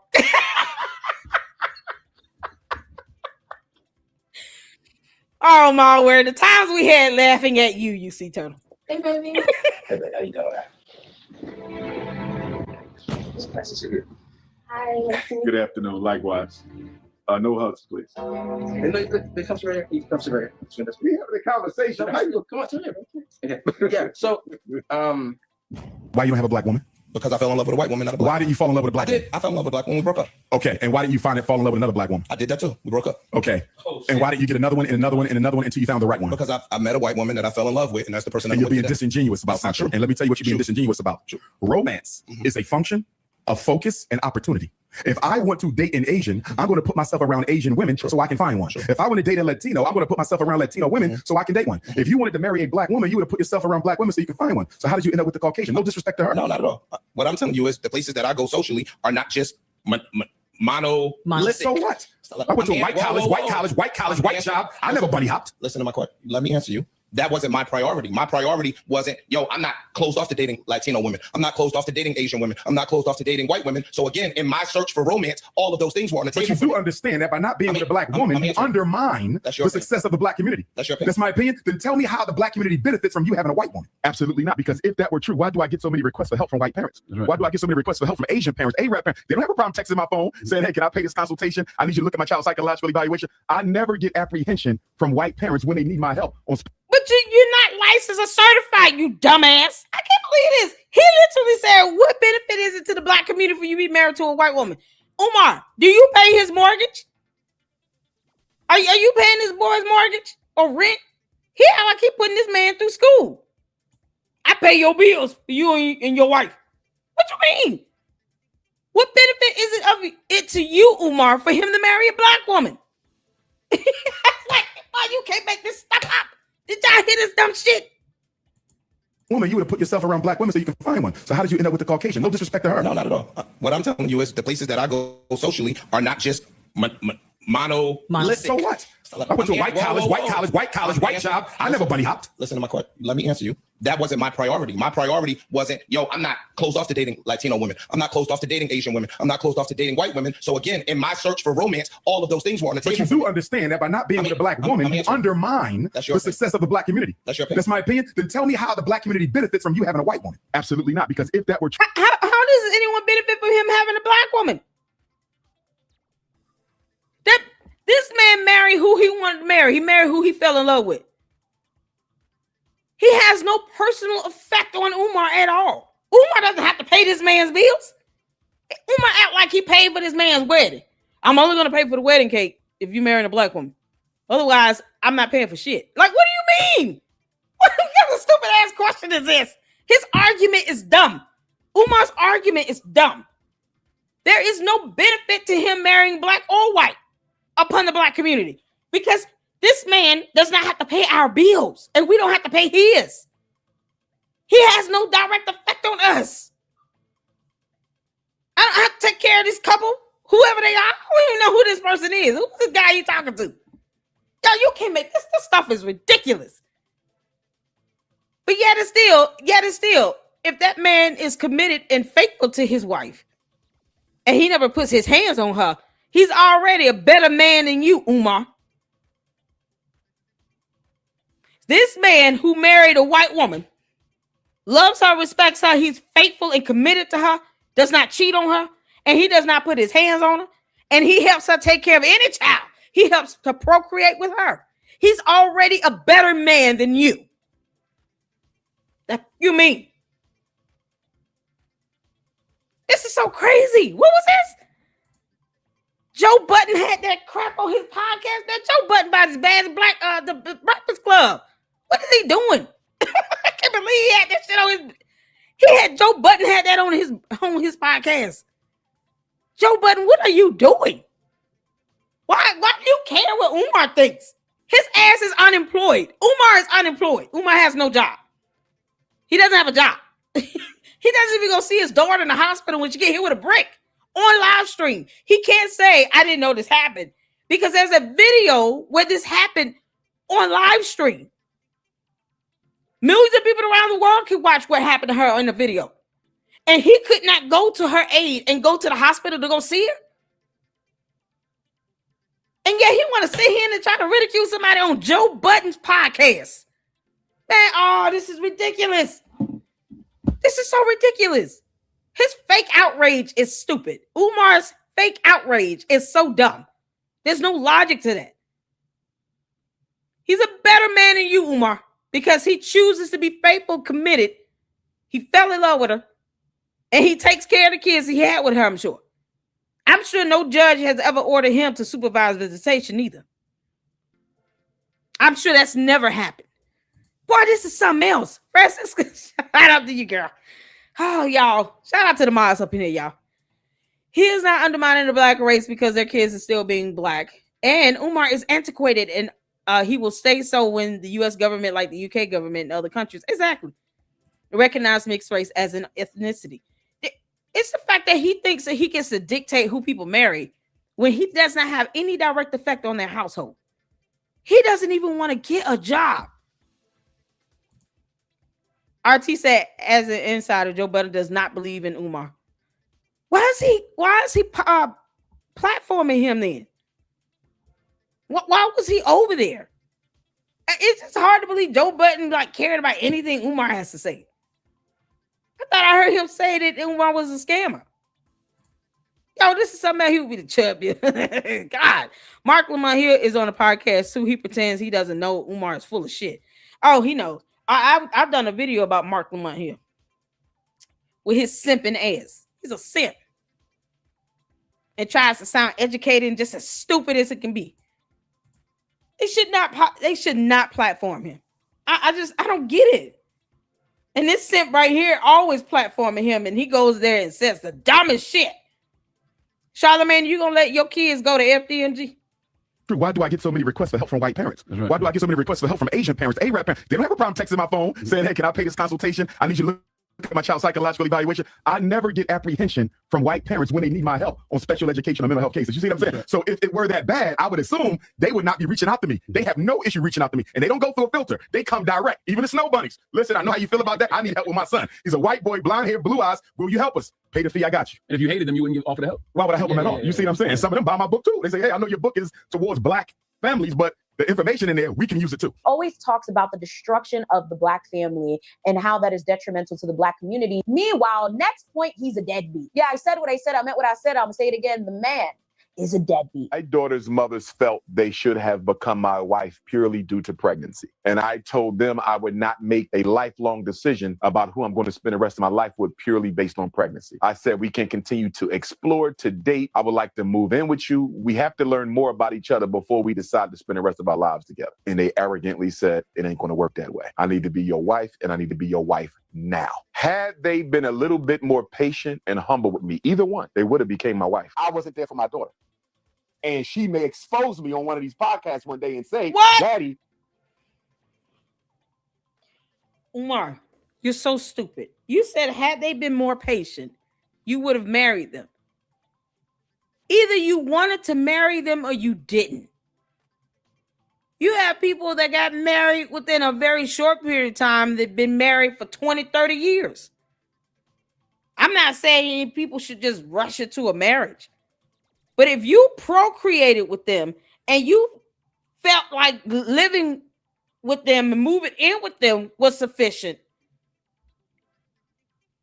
why is it would take more time to determine whether you want to be married to them? You're the one that has the commitment issues. Now he wants to marry two women at once.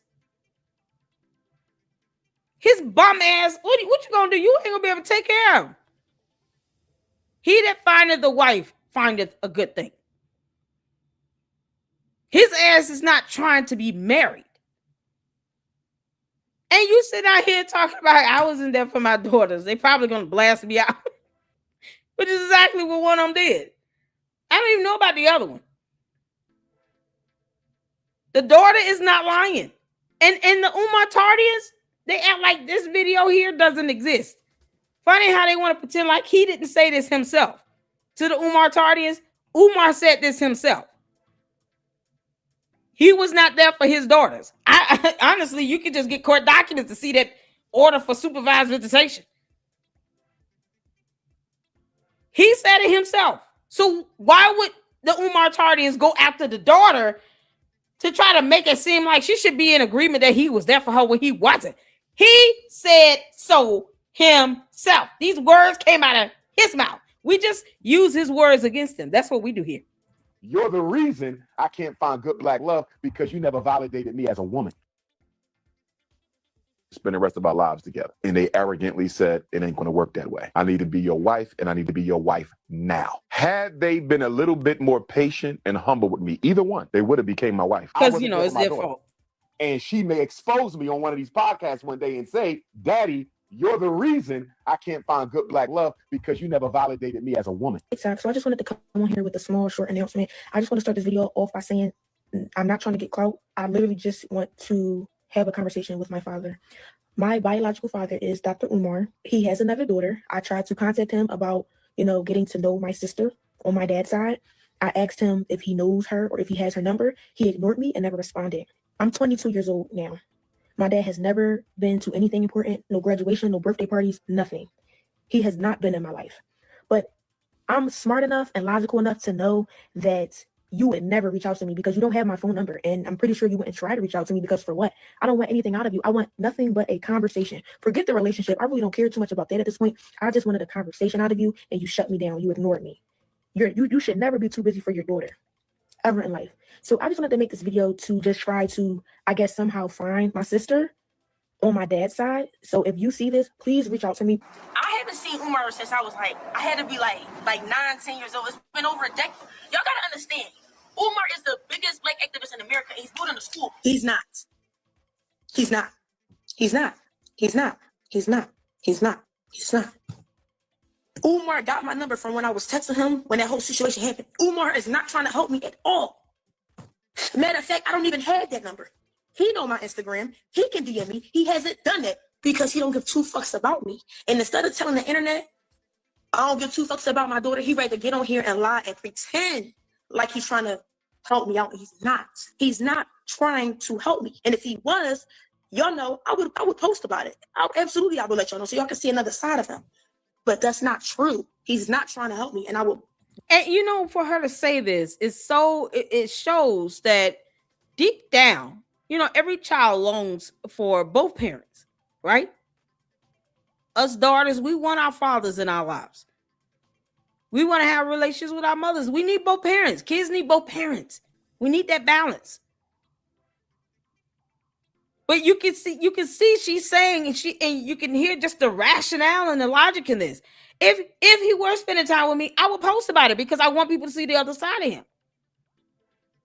I don't think she wants people to see him as a deadbeat bum. But that's all he's given, and he's not putting anything into this.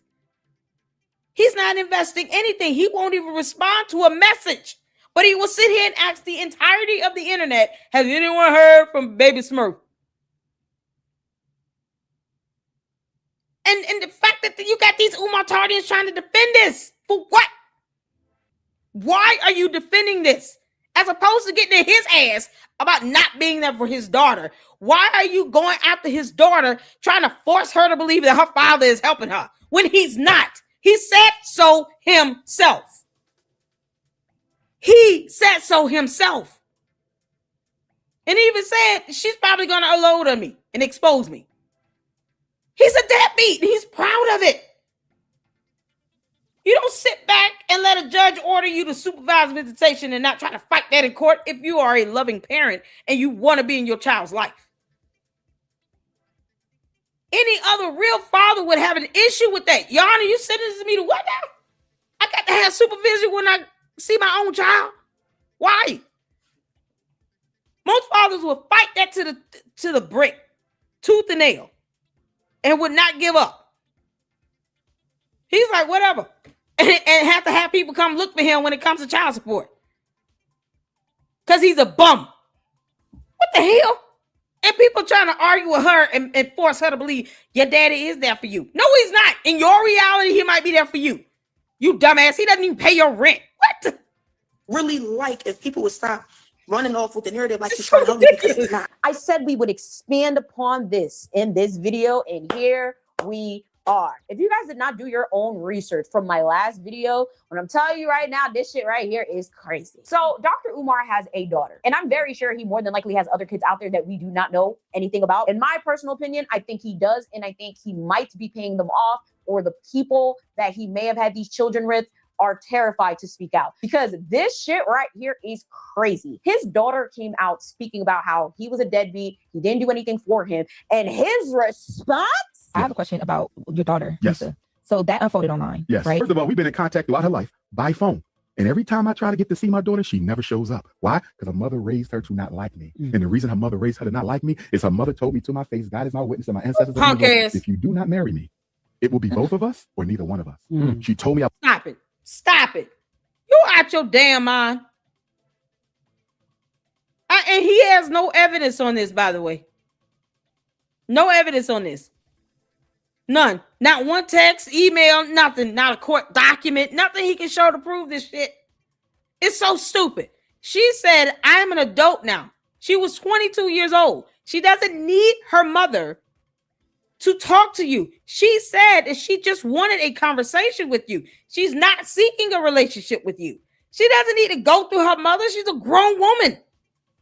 When she hit 18, she was old enough to decide on her own whether or not she wanted to even try to have a relationship with you or not.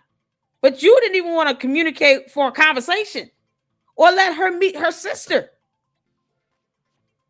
And I believe that. Because he's a bum. Look how quick he's just sitting here just blaming the mother.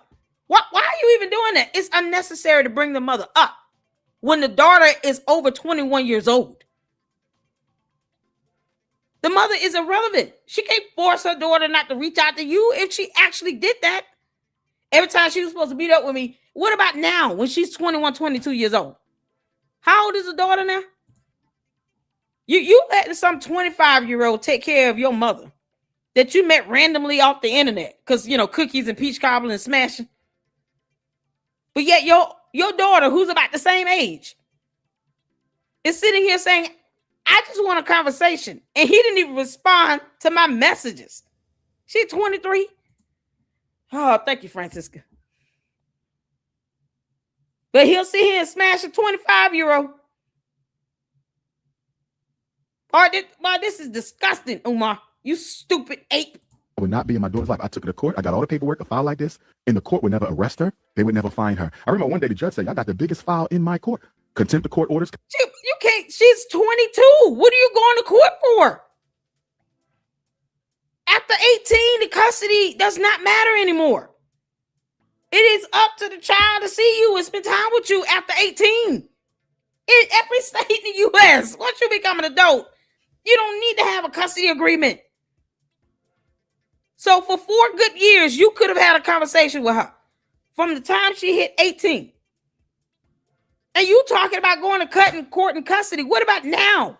While she's a grown woman? Custody is irrelevant. So people are dumb enough to believe that somehow he's still fighting custody and she's well over 18 years old. The Umar Tardians are stupid enough to believe that. I was in my daughter's life up until about 5, 6, 7. That's when the mom stepped it up, right? I guess she found a man. You know how that go. They don't want you around when a man around because he might feel insecure, so they keep you out your kid's life just to please the man. Whatever the case may be. But my daughter knows this because we've spoken before. And she texts me about once or twice a year. And every time she texts me, I want to see you when and where. In fact, since she came out last year, Envy, it's been a year, right? Guess what? I ain't seen her yet. It was never about meeting your dad. It was about becoming a struggle streamer. When that Drewski episode blew up, she probably said, hey, maybe I can skate off my dad's name too. You idiot. She's over 21. It is irrelevant. Umar, we talk about you too. And you, thank God, will never be anywhere near what my father was. It is unthinkable. And you can live 1,000 lifetimes, Umar.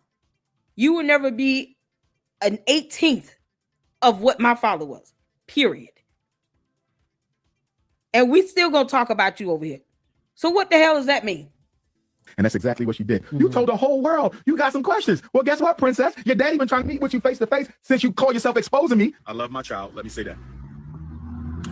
I love my child. Let me say that. I love my child. Let me say that. I pray to God she's safe. I pray to God she's healthy. Baby Smurf has my number. She is not blocked. She can text me anytime. She can call me anytime. She has a mother with a house. I have a cousin of mine who invited her to come and stay with her.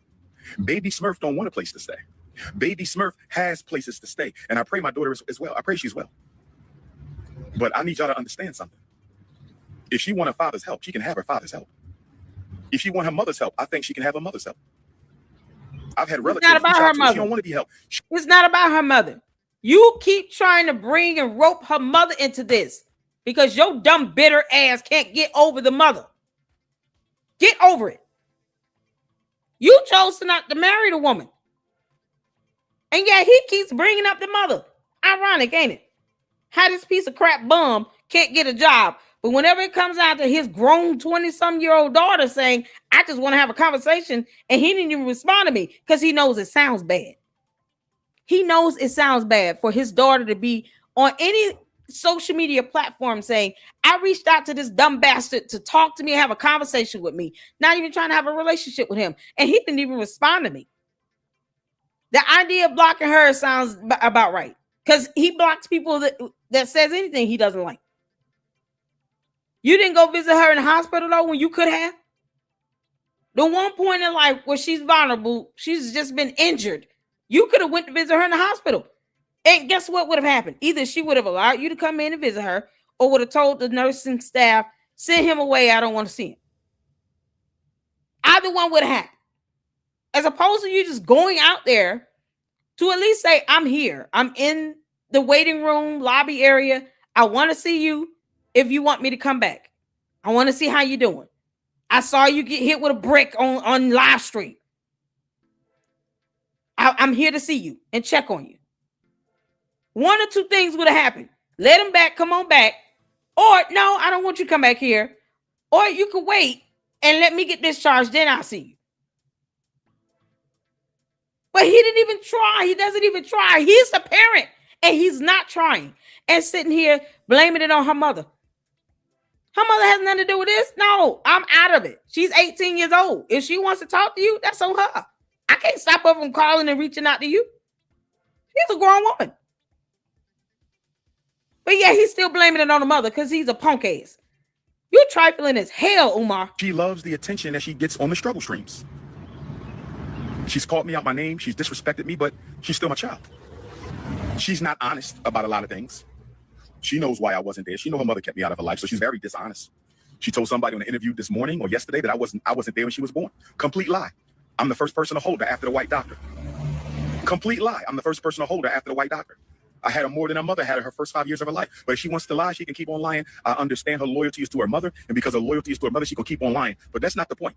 I just want all y'all to know that if my daughter ever reaches out to me, I'm here for her. So what you see her doing is all intentional. It's strategic. She's very intelligent. She knows exactly what she's doing, and I think she knows. And I pray my baby is safe, but I think she knows that if she gets help, she can't act crazy on the internet no more. I'm done with Mama Smurf and Baby Smurf. I wish them the best. Baby Smurf, get your interview money. You ain't got much to tell because you don't know shit, but so be it. If you with me, you with me. If you ain't, you ain't. I'm not begging nobody. The only thing good that's coming out of this unfortunate situation is everybody got to pick a side. Pick a side and stay on it.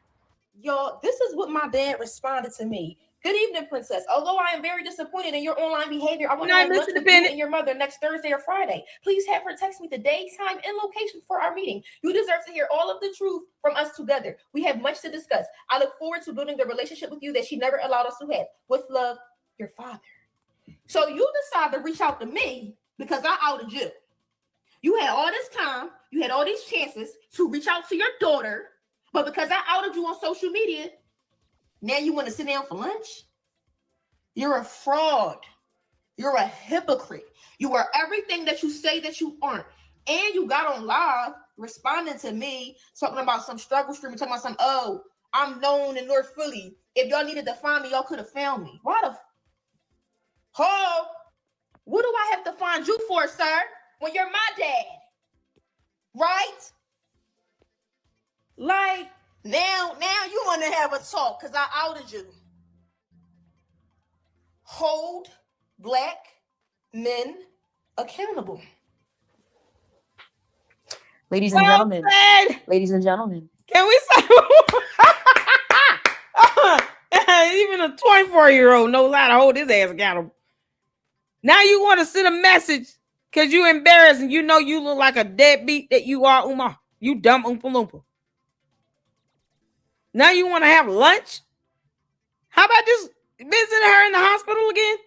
So your daughter gets attacked on live stream and you did not try to find out where she was in the hospital?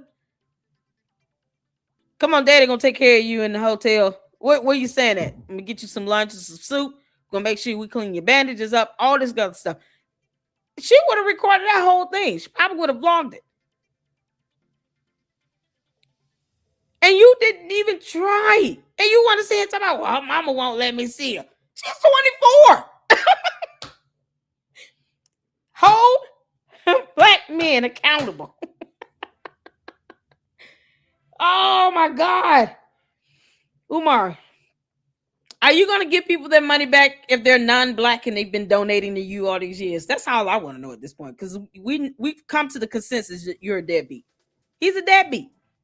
We got a couple supers to get in right quick. You all use 225 is on it. You just said no rights yet. He didn't complain when I use him. Use the 225 agents don't call you, Jay. He calls us for Shango though. Use the 225 say don't get it confused now. We ain't studying you. He's talking about everybody calling. They don't have no problem calling me for advice and all that. They should not be doing that. You're not certified. You cannot practice psychology. And then if you out here giving diagnoses and stuff, you're misdiagnosing kids. What you mean? But you don't want their money? You don't know if a non-black person is sending you money versus a black person. Yeah, this is crazy as hell. What got me is the daughter saying, I feel defeated. That's resonating with me. And he should not be okay with that. And his soulless, selfish, dumb, unemployed ass is. He doesn't care at all. Oh my God, man. Ladies and gentlemen, this is your king. This was the most disgusting shit I've ever seen in my entire life, because the audacity of you to respond to your daughter, like the audacity to be a fucking deadbeat, and then you're talking about the black family and all this nonsense. Meanwhile, you're creating broken homes. But yet your daughter isn't doing well. Well, at the time when she was making these videos, she wasn't doing too well. And you did absolutely not a damn thing to help her, but make her situation worse. Meanwhile, it's Black queens forever, snow bunnies never. This is crazy. Good evening, queen. It was lovely to hear you speaking this evening, okay? Now, I'm going to say one thing to you, yeah? I told my son, my youngest, he's 27 years old. He was raised appropriately. He works. He has a profession, okay? I told him, I'm coming to Birmingham to see you. He says, oh, I said, I'm going to see Umar Johnson. He went, no, Mum, you're going to see Dr. Umar. And I said, that was great. Then I told him how I watched you the other day on WhatsApp about your honey bunnies, no white bunny, chocolate bunny, which color bunny, and you was promoting all our black sisters. Do you know what my son said to me? He said, Mum, why is it that Dr. Umar has three, please let me just say this, right? Why does he have 3 children with 3 baby mothers? And if they're all black queens, why has he not taken one of those queens and made them his absolute queen and showed the black brothers that no matter what children you have, one of your brothers should be your permanent wife? And it's a good question. And my answer was simply that my oldest daughter is 52 years old. Yeah, he gonna sit here and blame all of this on his daughter. So you gonna blame the daughter now because you decided not to marry the mother. When it came down to why you not spending time with your daughter, oh, it's all the mother's fault because they wanted to marry me. Oh no. So you mean to tell me that 3 human beings wanted to marry your bum ass even though you're unemployed and unbathed? You sitting here talking about E5, you got one running around the internet talking about you be dazed out and staring at people weirdly and evil and demonic like. What the is wrong with you? You should be happy somebody wants to marry you. You don't have a job. How are you going to take care of them? You're not working.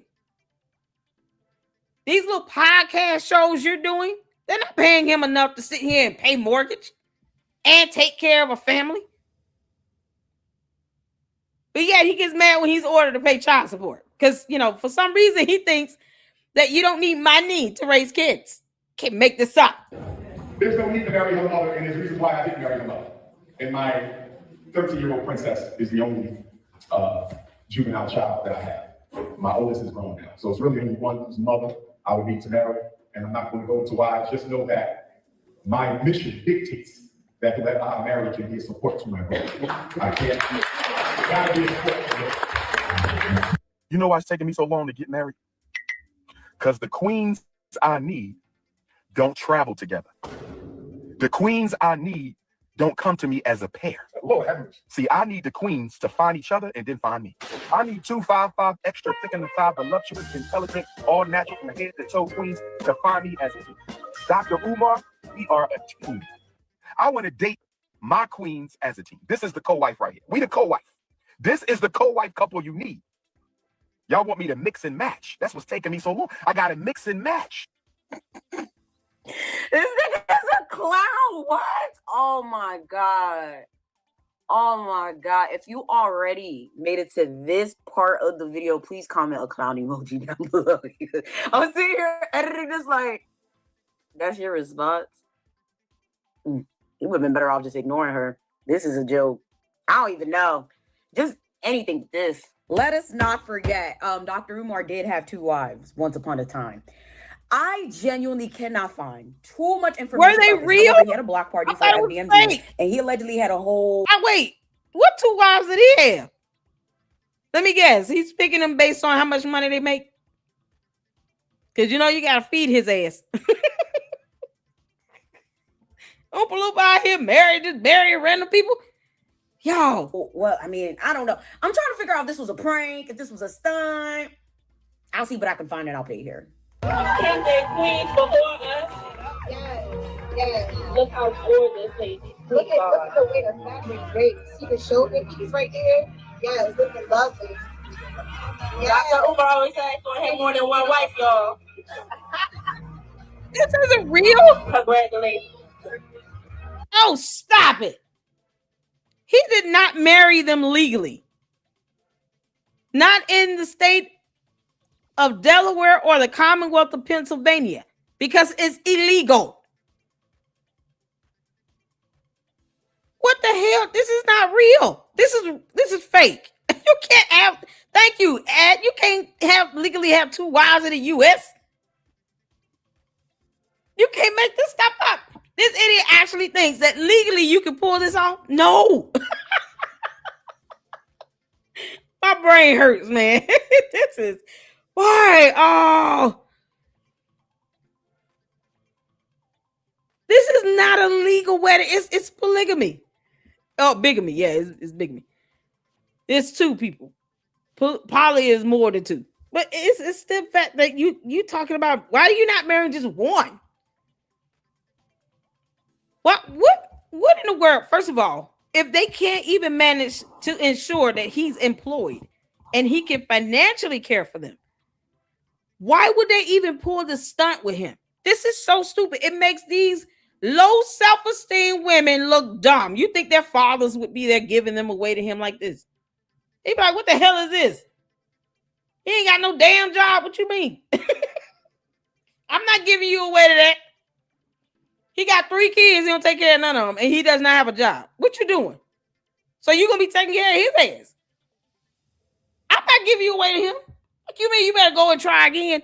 Return him to sender and go try again. Bring a real man here for me to meet. You talking about daddy, we get married. The hell? I'm like, oh no. Y'all, I'll tell y'all, my dad would roll over in his grave. He's like, I know she's not married at SOB. He's unemployed. See, I'm gonna have to raise up. I'm gonna have to get up and go haunt you in your sleep, girl. Yo, this is unbelievable. Well, I've never seen this. In case y'all can't, my shock and awe is for real. I've never seen this. This is not a joke. I have never seen this video. And he wants to teach young black men that this bullshit is okay. While you're unemployed, you can't take care of either one of them, even individually, or your damn self. I guess they're going to be living in the gym with you. You know, the part where the white Mercedes-Benz drove and was lit on fire. This is ridiculous. Oh my God, this is crazy as hell. Hey, boy, this is into my world, pathetic. into my life. You are my earth. My God.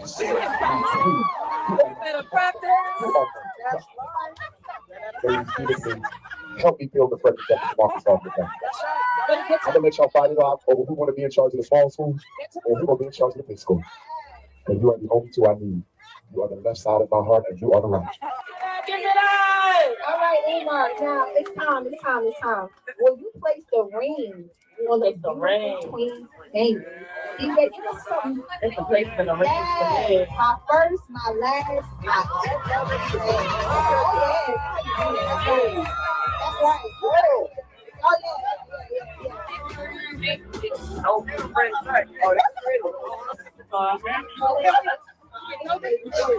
He goes around touting himself as a high value. I hate using that goddamn word, but I have to use. When we talk about these weirdos, I just have to use the language. I have to use the lingo so I can fit in, you feel me? He totes himself as a high value man. Meanwhile, not only is he a deadbeat, but the women he chooses to date. What did I just see? Is there more of this? Hold on. Go back. I have never seen this. What was he saying? Y'all, the captions is not on. Look at it. It's unavailable. Oh, my God. Help me build the Frederick Douglass Marcus Garvey family. I'm gonna let y'all fight it off over who want to be in charge of the small school or who gonna be in charge of the big school. And you are the only two. Okay, he said I'm gonna let y'all fight it off on who wants to be in charge of the small school and the big school. But yet by this point, the city of Wilmington had already did that violation report. They had already deemed it to be uninhabitable. And see how this deception went on about the bigger bando. What is there to fight over? The city of Wilmington said, get it up to code or vacate it. It's been vacated the entire time since 2019. And he's telling these two thunk heads here, why did they participate in this? They should be embarrassed about this forever. Forever and ever, as long as they are roaming the earth, they should always be embarrassed by this bullshit. What is there to fight over? He's not opening either bando. God, I can't believe this shit. This is my first time watching this, y'all. This is unbelievable. I mean, you are the left side of my heart, and you are the right. All right, Umar. Now it's time. Will you place the ring on the queen's finger? You get something. It's a place for the ring. Yes, my first, my last, my everything. Oh yeah. Look out here, express the decaf. Y'all. No. They said it here like this shit is cute. The audacity. Why did they take time to pull this dumb shit off? They got kids involved in this. What is that baby wearing over here? Whose child is that? You want this little girl to think that she should grow up and be resorted to this embarrassment? This baby got to grow up one day and think like, oh, my mommy might let me marry another woman and man. Boy, this is like a slap in the face to God, who ordained marriages to be a sanctity, a union between two people. Because it is. It is. The Bible didn't refer to this marriage thing being amongst 68 people. A union between two people. I mean, if he really wanted to sit here and support polygamy, he would have made at least 3 or 4 women when he made Adam. But this is crazy. This baby is standing here, even if it's fake. This is the message you're sending. There are kids here. And you want them to think this is okay. You want this little boy to grow up to think he could just marry 2 women like this in the United States of America. Or this little girl to have to think that she got to share a grown man with another woman. And he's not working to take care of either of them. Why did they put this on? But yet he won't go through the entire bando and show every crevice of the bando. We can't get a full tour of the bando. But he want to do this bullshit. They took time and put money and time and energy into this. Make it make sense. This is so crazy, man. I can't believe it.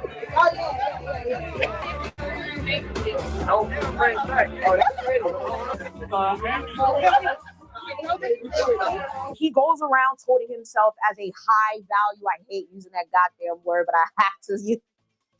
When we talk about these weirdos, I just have to use the language. I have to use the lingo so I can fit in, you feel me? He totes himself as a high value man. Meanwhile, not only is he a deadbeat, but the women he chooses to date, the women he dates, ladies and gentlemen, I'm just like, now, if you guys are not aware, right? There have been a few women that have came out talking about their relationships with Dr. Umar. As a matter of fact, some of them have actually done interviews. And it is absolutely crazy what these women have to say about Dr. Umar. He was like, anytime you want to come, just let me know. Okay, cool. So you decided to go out there in March. You flew yourself out there. When you get there, how soon was it before you guys actually had that day? He was over there that day. So he came to your hotel or you went to his house? No, he came to my hotel. Okay, you guys had sex that day. Did you use protection? Yes, because he's been stealthing women. Like take the condom off while he's hitting it. So he took the condom off while he was hitting you? Yeah, this was towards the end. This is towards the end, not these times. How many times were you guys, together sexually? Maybe about 4 or 5 times, but we were having sex multiple times within those times. Like he would come over and we would have sex like 3 times in that day. So him talking about always I ain't had sex in 4 years, Tasha. No, I'm just saying because the way he's making it seem like it's like you don't take care of yourself, you're not clean, you're this. But for him to keep coming back and then allow you into his home with his family, that says a lot. So don't listen to nothing he's talking about because I have all the facts. You were the throat goat. That's it. You were the throat goat. Why are you making up these lies? I'm willing to take a lie detector test with her. I'm willing to go to Kansas City, Kansas, and take a lie detector test. I'm willing to go to Kansas City, Missouri, and take a lie detector test. And I want the lie detector technician to ask 10 questions. Did he want you to have his baby? Did he want to marry you? Did he want you to... I was wondering that, Act. She said stealthing. So he was doing it. What the hell? You understand? If somebody, like, if he did that, why didn't you report his ass? What if he has some incurable disease? He already doesn't bathe. What do you mean? What you mean stealthing? What? That's not funny. That's gross. So if he has some STD of some sort that's incurable, then what? Do you understand it's illegal to pass on STDs like that? Especially the deadly ones. Like HIV, AIDS. You can't pass shit on to people like that. Stealthing. So you doing it, you don't even tell them you're taking it out? My soul is disturbed.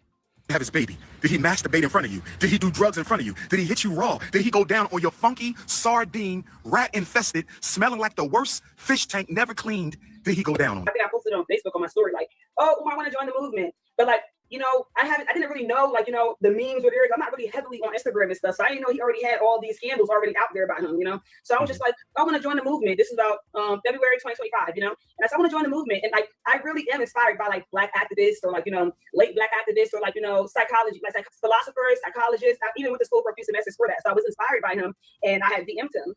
And then Brother said, I'm already there. Oompa Loompa can't stand my guts. Thank you for the $4.99 super. Brother said, okay, this is it. After this show, LLC will now definitely be put in the book of Negroes. I'll probably be bumped from page 2 to page 1. Umar, kick rocks and jump off a bridge. Oh, this is too funny. Thank you for the $4.99 super. Oh my God, y'all. something else. Why am I always like floored every time I hear this? Oh God. Ugh. And like basically, he sent me his number. We start talking in iMessages and like phone calls and stuff. And then he started like learning my personality. I'm real chatty and stuff like that, and understanding what I've been through. Like my asked about my life and my current situation. And he was asking if I was working, and I'm just like, oh, I'm not working right now because of certain circumstances and everything like that. And at the time I wasn't. So he was like, oh, I think I have a job opportunity for you. And then he was like, yeah, so meet me. And then when I met him, I'm kind of like, oh my gosh, this person I looked up to, like, he inspired me to do those few semesters I did in college, and I'm just like, he was like, oh yeah, but I want you to be a caregiver for my mother, Now let me ask you this. Let me stop you right there. So this was last year, February of 2025. Right, last year. How old were you? Yes, age of between, yes. At the time, I was 23. Did he try to come on to you in any kind of way? Well, like the first couple of months, like he was also saying like, oh, you're too young. Like, he kept on making that excuse to himself. I don't know what it was. I guess for me to say, well, oh no, I'm not too young, whatever. I don't know. But also, I was coming on to him at first, because I liked him. I was inspired by him, and like this is a Black psychologist. He's well spoken. That's what a lot of girls are attracted to. So then, like, I guess that I was like too much into my masculine at the time, and like so, starstruck by him and everything. And I'm like, oh my gosh, there's some more. And then when I calmed down and I kind of got used to him, and I'm like, take a look around, just like, I kind of stopped lusting for him. That's when he came on to me, and that's when that happened. How are you doing with everything that Umar has been up to over the last couple of days, including doxing you on his Instagram page? I'm doing really good. It's different.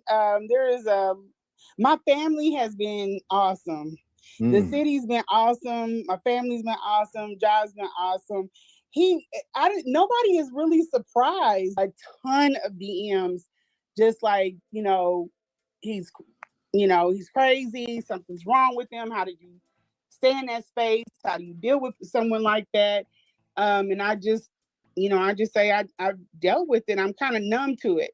It's woken me up to a lot of things that happen against women. And I've worked in that space before, but it was always physical, like the physical abuse. Never really paid attention to like the psychological abuse. Then there's a whole nother capstone of men that can create narratives for women, and them having power to create these narratives. Like there's a lot of people that think I'm like a sex worker because of, the type of stuff that he put out, and my personality is not even that. I sent them, and you can show it if you have it. I'll pull it up. I figure you just had it, but it's scary. Like, why would you send that to a young man? Yeah, let me where his mother's concerned. And it says, "Good evening, sir. Your mother attacked me on YouTube by going on my #1 haters platform and discussing my mother's personal business. My mother is innocent, and your mother had no right to target my disabled mother by conspiring with my haters." It's interesting that he says he's suggesting that you targeted his disabled mother. You were the one taking care of her, right? Yeah, right. And yeah. Just like with putting out there my son, and I was trying to get in touch with his teacher so that I could get her just to send a voice clip or something so that people wouldn't think that I skipped an IEP. He's trying to make out like I just shucked my son off. Yeah, can you explain? Like he's mental. And I'm just gonna let him stack up against him. Because one thing about it, when you have a good reputation, that is really hard to squash. I've never missed an IEP with my son. That's one thing. Yeah, because just even looking at some of the stuff in the house, I was just like, it's been a long time since, some things have been turned over in this home. So yeah. What do you mean? What do you mean by that? So, some of the things in the house. Just walking into it and looking at like the condition of the sofa, looking at the condition of the chairs. He did tell me that he needed to have like he wanted me to decorate, or he wanted me to come in and fix things up and everything. And hey, that's my thing. So I was like, I was on it. So he kind of sets you up with these false narratives, and you're not understanding that it's really him trying to protect himself. You're actually thinking that he's really interested in doing these things, that he lived different. I didn't prepare for it to be what I saw. He was trying to cover up for himself, like, oh, there's no woman. I need somebody here that's going to be able to do that. So if you're a woman and you're going into that space with the idea, okay, this is a bachelor, He gonna live like a bachelor. He's gonna be eating out of the ice cream bowls and stuff like that. You know, it's I understand, but that wasn't what it was. It was this is like what you said, a squalor. And I feel like he genuinely took advantage of these women. There's a power dynamic there that he's been exploiting for years. Chad, that could be a dedicated video in itself, but moving on. Because it's deeper than him not being great in relationships, him being a scammer, or him just, talking a bunch of caca all the time. It boils down to, is he even a good person? Because why are you like this? In addition to his exes, we have family members that have spoken out.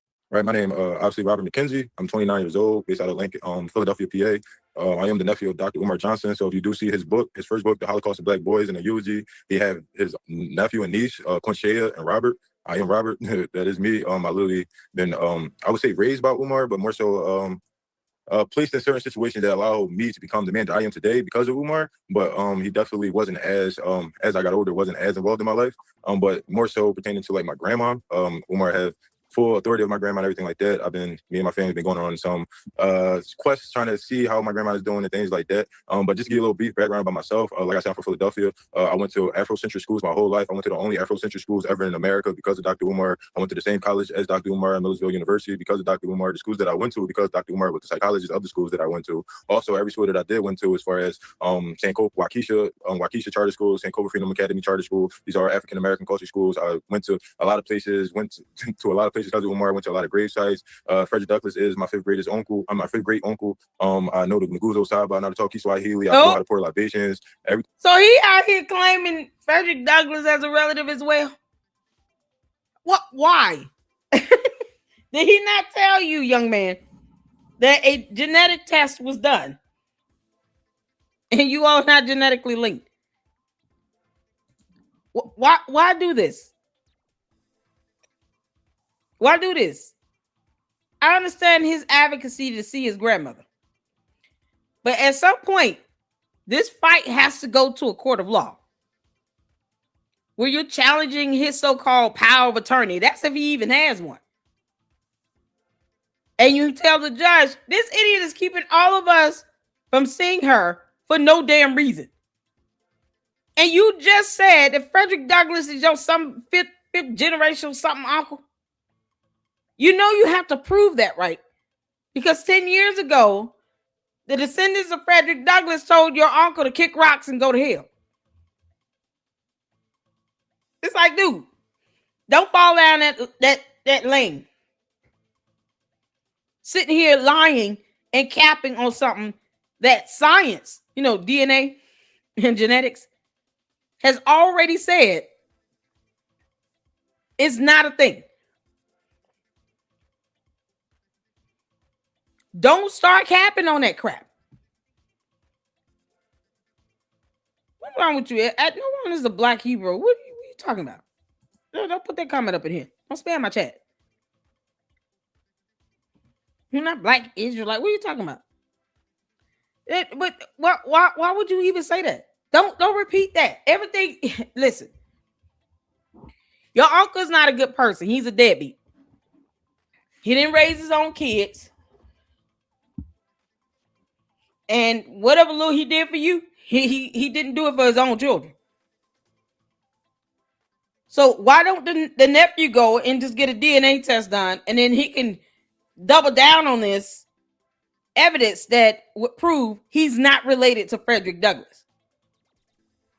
Robert McKenzie, you should go get you a DNA test done against the Bailey family. That way you can have that confirmation for yourself. You're not related to Frederick Douglass. It might sound cute to hear him say that, but he's been lying all these years.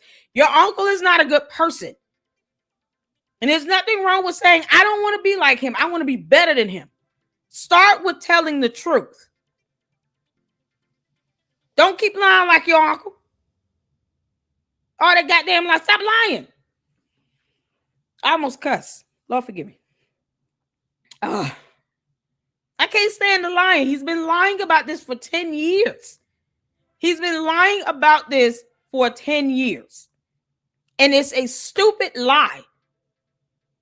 And if this young man really wanted to know the truth, he could reach out to the baby family and say, listen, I slipped up and said that Frederick Douglass was related to me as my uncle or blah, blah, blah.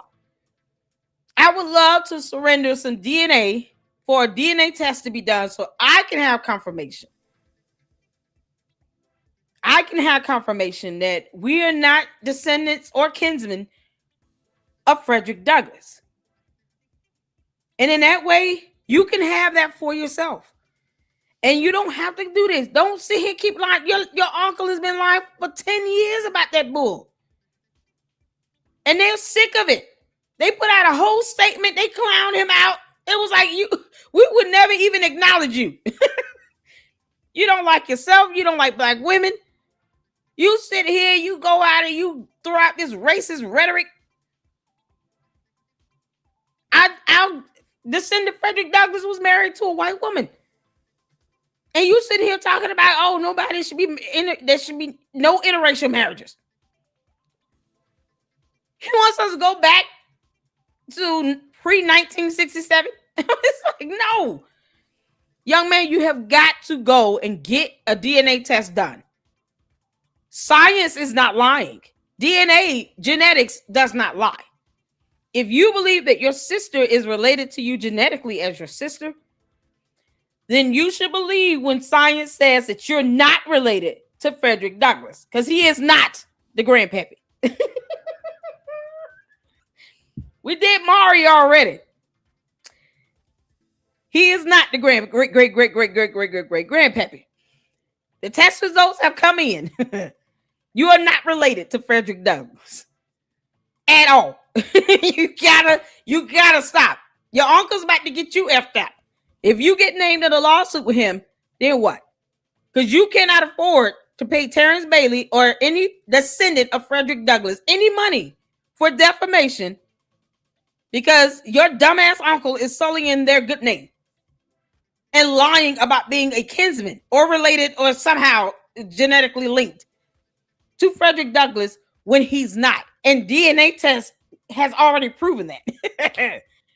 Go get tested, boy, and be done with it. It's that simple. Thing that have to do with the people and our people and everything like that, I fully commend it to Dr. Umar Johnson, because the only reason why I'm in it is because of him. He's my uncle. So like literally my mom is his sister. He's my mom, older brother. People hit me up like, hey, can you just reach out to Umar saying like, hey, we just want to see our mom, X, Y, and Z, things like that. I start noticing like he didn't want to entertain those conversations. So one time he went live and then and I just literally, he went live and he was in Philadelphia at the time and I was in Philly at the time. And I was just like, hey, like I've been trying to reach out to you. The family reaching out to me, trying to see what's up with my grandma. And this is what Umar, I know he's gonna hate when he see this. We call my grandma Barbara Shoemake, which is my grandma's name. We call her Goon Goon. I'm asking him like, hey, what's up with Goon Goon? And he like, nothing. So when he went live and I was like, hey, Uncle Umar, I always say Uncle Umar, because I always give respect every time, always Uncle Umar. Hey, what's up, Uncle Umar? What's up with Goon Goon? Never said.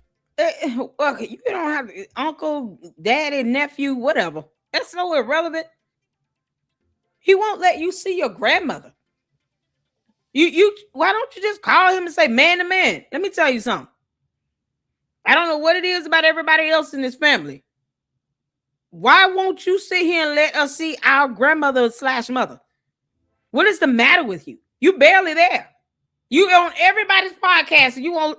Who are you to stop us? That's what here's where this conversation is gonna go. Who are you to stop us from seeing her? How about that? Who are you to stop us? Because they could just go out there anytime where they think that he's out of town, right? They believe he's out of town. Why don't they just show up? He lives in Philly. Just go to her house and show up. And then he tries to say, well, he doesn't live here. He just came into the house. What? His ass don't live here either. Umar doesn't live here either. So I don't know what he's talking about. This is my grandmother. I came here to see her. For some reason, he has not allowed me or any other relative to come and see her and spend time with her. He doesn't have any bills in his name here. And he's sitting here harboring her in this house. And we're getting reports that she's not coming outside. So we came to see about her well-being. And if we need to, we'll call the police to get a wellness check. Get a wellness check done. What is going on? People have been discovered deceased from a wellness check. There should be no excuse as to why he can't just go to his grandmother's house. What you mean? Child, wouldn't be me. Umar, I'm telling you right now, I would have dragged you for the filth that you are if you thought you would keep me from my grandmother. You and the devil are a liar.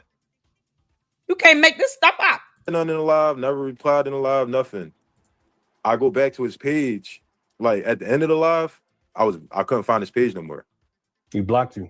He blocked me. Now, this right here takes the cake for me. Family be crazy, okay? I think all of us at least have a few family members that we don't fuck with. But I know a majority of us watching this video right now can't say that family would come out dragging us like this and throwing us under the bus. Even if a majority of what these people are saying is not true, what have you done to these family members who make them come out and speak for hours about shit that you did or did not do? That's what you guys need to think about. I've been doing this for well over a decade now, which is crazy. Like, I started posting videos and taking it more seriously in like 2016, 2017. I became a full-time influencer in 2019. You don't see none of my family and friends coming out talk shit about me because I ain't do shit to niggas. You might be mad that I made a story time about you and I kept it anonymous. You might be mad that I probably said something you didn't like. For people to be able to come out, family, okay? People that know you to be able to come out and say all this shit that you've done or didn't do is crazy. And of course, added to that point, we have the situation with his mom. There have been family and people he has been in relationships with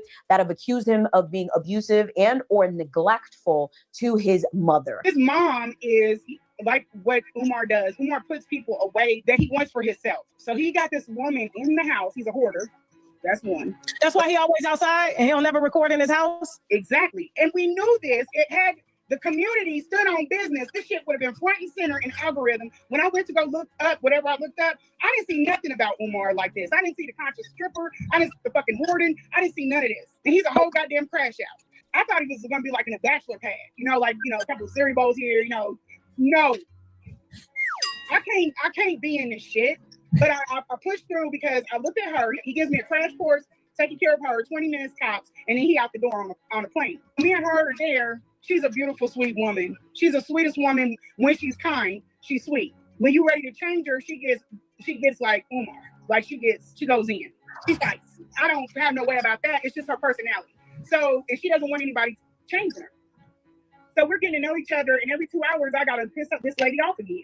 And I told him, I said, I think your mom is sundowning, Umar. I think she has dementia. Oh, she ain't got dementia. You don't know what you're talking about. I was like, okay, well, she don't want me touching her, and I have to clean her. I can't leave her in shit and feces. When I got her, her bottom was broke out. Yeah, it's bad. She's not leaving the house. I got her healed as much as I could. I posted the text messages between me and him because I was telling him that smell is not normal. You have to get her into an OBGYN. She's got to go get a whole full workup. You can't leave her like that. And then you keep switching out her aides. You don't know who the fuck's doing something to her. There are people that are saying, oh, she shouldn't have spoke on his mother. Umar is one of 7 children. I had permission. I was encouraged to speak about his mother. Now, he told y'all 7.5 years, that's a damn near a decade. Children have not been able to have good access to their mother. She hasn't been able to love on her children. Almost a decade. Her mother passed away, not being able to see her own child. His grandmother was over there knocking on the door trying to see her child. Passed away and it never happened. So, y'all should hear the story of the funeral. I wasn't really looking at everything and taking everything in. When I seen him for the first day, I'm just looking at him like, oh, we got a friend of Umar. And I'm just looking at him like, oh my gosh, it's kind of like he's trying to look like, okay, and like the way he was moving was kind of like, well, maybe she's nice so much. Let me see if I can like get her to not really think about, everything and take everything into like, account that like, It wasn't really until I was able to like point out a lot of the work environments, like the physical hazards or like the mold or the bad air quality. I don't think it was mold in there, but Siobhan said it was mold, but I didn't see no mold in there. Mm-hmm. But after a while, when it started getting like after the whole, the thing and like the lust kind of got out the window, and then I started opening my eyes like, yo, he's supposed to be a psychologist and he's looking like this. And then I started like, I started experiencing a lot of brain fog because I guess like the soul doesn't really work properly and it's kind of like causing like carbon monoxide in the air. I start realizing like, I don't think the mom is going out too often unless it's to a doctor's appointment and he has like the house boarded up. You know, so I'm like, damn, so there's no fresh air. Then you start really taking a step back, and then you start, you know, looking around and like, oh yeah, this ain't right. You know, so people are like, oh, why you know it's so late? Well, then again, you are going through things, and at the same time, you know, somebody that I kind of was like not really an idol, not really idolized, you know, but Right. you know, was inspired, you know, from, and it was like, dang, so I didn't really look at everything until like, you know, around the time, you know. Right. I'm trying to figure it out. I mean, he's well aware of that, as well as Philadelphia is well aware that, you know, she's in that condition, like in that living environment. And I mean, I'm not sure if he thinks that's okay or not. Like before me, he invited other people there, other women he's attracted to. That's who he'd be calling to be caregiver. And like, you know, it's like I don't think he thinks it's a problem. Never been there, took a video in that dungeon of a house. The dungeon is wild, but you're not lying. You're not lying though. Any final words for the public? Some people tried to say when I put up the video of his house, some people tried to say, oh, she lying. Any final words to the people? Well, if you go on Google and you do the research and put in Dr. Umar address, and it will show the address. And I'm going to say his address on here. You can do your own research, and then you can come back to this video and you can see the outside of the house fits the same house that you can find on Google that his name is connected to on the site called MapQuest. His name is on there. Google says Dr. Umar is connected to that address. And if you type it into Google Maps and look at the photo, that's the same house, the same street. That I took a video from the outside going in. You know, what I find very weird is that almost every person he ends up in a relationship with is a caretaker for his mom as well. Like, you just letting anyone take care of your mom. It's giving cheap labor. It's giving, I don't want to pay someone adequately and consistently enough to take care of my mom. But see, that backfired because now they're all outside telling the truth. And I can't respect it. Again, it ties into everything I've been saying in this video and everything I said in my last video. It gives liar, it gives two-face, it gives scammer, it gives you're more than likely not a good person. How can you be sitting here talking about women, especially Black women, protecting Black women, creating Black families and all that? And it doesn't seem like you do that in your personal life. That alone, okay? All of these situations alone is part of the reason I'm like, yeah, I will never trust this man a day in my life. And I'm happy I never donated because it is absolutely ridiculous. That's why when people sit here and they're like, oh, well, how much did you donate? What school did you build? Bitch, why the fuck would I give money to a scammer? I'm not you. Like, are you dumb? Why would I give money to someone that keeps saying that there's something that they're not, and then there's blatant evidence of it all over the internet? All this information can be found. Just like how I contacted Wilmington, Delaware, you can right now go on Google, find the site, and put in a request for yourself. Stop being blind and following people just because they say some fancy shit that you probably don't even understand. You know, as I was driving, okay, I'm running my little errands or whatever, I just realized that Dr. Umar is banking on the fact that you guys are dumb enough not to look any of this up, and that's why he's been able to get away with all of this. It's nothing less and it's nothing more. He's banking on, and he's right. Because a lot of y'all did not take the time to look anything up before you blindly gave him money. And look at it. He's still stringing y'all along a whole decade later. So, right, I didn't know where to put. It's the same thing that scammers say when you're talking about a pyramid scheme.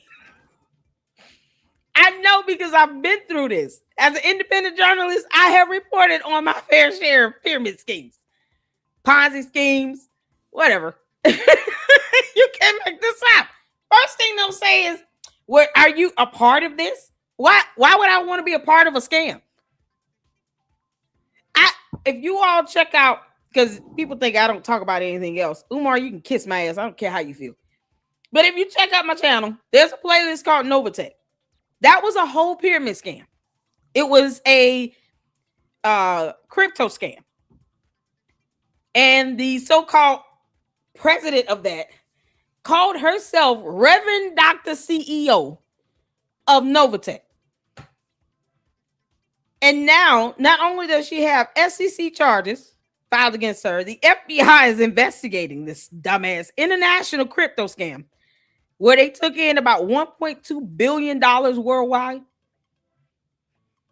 They also have 2 federal lawsuits, one from the state of New York. The New York Attorney General filed the lawsuit against Novatech, and then a private law firm filed a federal lawsuit. So they got 2 federal lawsuits plus the SEC complaint, and then the FBI is investigating them. And all the while, all these dumbass bots, people who were pushing this stupid scam, kept asking me, "Are you a part of this scam? Are you a part of Novatech?" No. Why would I be in this? It's a scam. Why would I put my money into a pyramid scheme? No, absolutely no. Nope, never. They tried to scam my mother. Y'all, what I say, I went ham in on this. See, it was that, personal drive, because I'm trying to, get her to understand why this is a pyramid scheme. This is a pyramid scheme. I don't care. They had a fake bogus website. I went and looked up the information on this website and found out the programmers for it. That's how my research skills is on point. You understand? Umar, you don't want me to get that deep down with you. And then I have a fantastic team of supporters here that will help research information. And let me tell you something, our research game, our research skills are on point. We don't play around with it, do we, Luxus up in the LLC? We do not play around when it comes to this research. And imagine then, I was pulling information from everywhere. I mean, when I say I was getting in, one of my videos was using an article because the scam promoters had the audacity to do a virtual meeting on Zoom. So I record the whole thing. And they used that in a whole article that reported on the scam as well behind MLM scams. Talked about it. And they used one of my thumbnails in my videos. I'm like, one other content creator, his information ended up being used as a part of the lawsuit from the New York Attorney General. We were, when I say we had a whole community of people that were keeping our foot on her neck, running around here calling her Reverend Dr. Cynthia Pettiard, CEO of Novatech. You're going to jail. What are you doing? And the one thing you will see consistent in the comments always was, did you donate to Novatech? Are you a part of Novatech? No. It's the same MO that the Umartardians are using when it comes to FDMG. Are you building a school? If I were building a school, then I would have people in my school. And it would not take 7 years. I will show you how it's done. And then I will put your ass to sleep. I mean, you will never be able to come for me again. I put you to shame and show you how this is done. It will not take 7 years. Why would you ask me if I'm building my own school? Why should I give a damn if Umar is trying to open one if I'm building my own? Because you can't make this up. You think LeBron James worried about Umar Johnson trying to compete with him? Hell no. And LeBron James has a whole slew of schools all over the place. He doesn't see him worry about if Umar is sitting here trying to open up FDMG. He just does what he has to do. He said he was going to open a school. He did just that. Same thing with Jalen Rose. We did a whole breakdown analysis video on that. I don't need to open up a school to say that Umar's scamming. It's not necessary. I don't need to be a part of a scam to say that it's a scam. It has all the characteristics of a scam. Why can't these same morons get a receipt out of Umar though? Why is this so-called conscious community too scared and don't have a spine? And these simps of a grown men that are sitting here in this conscious community calling themselves men, and they simps and punks can't go to Umar and say, you're going to show us evidence that this money is going towards FDMG or we're all going to sue you and let whatever happens to you happen. Don't ask us for another dime until you show us receipts. I want vendor invoices, receipts, proof of payment, proof of purchase, proof of sale, transactions, something. That's it. We don't need to be in a scam to see that it's a scam. Some people just know what a scam is. And if you understand what to look for when it comes to a scam, there's a test that you do. Certain questions you ask to determine whether or not you're dealing with a scam.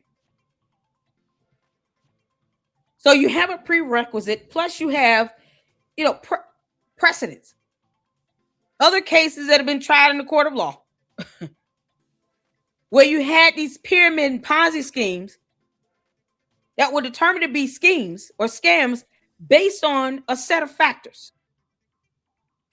That is what we use there in the LLC. That's how I am able to look at something to say whether or not it's a scam. I go based on case law. So I'm not just pulling this shit out my ass. Nope. Based on case law, based on what a court of law has already ruled and deemed to be scam, to be a fraud. That's the best way to do it. And somehow the Umar Tardians think you need to be a part of a pyramid scheme to see that it's a pyramid scheme. Somebody said affinity scam. That's a good one. Affinity fraud. There you go.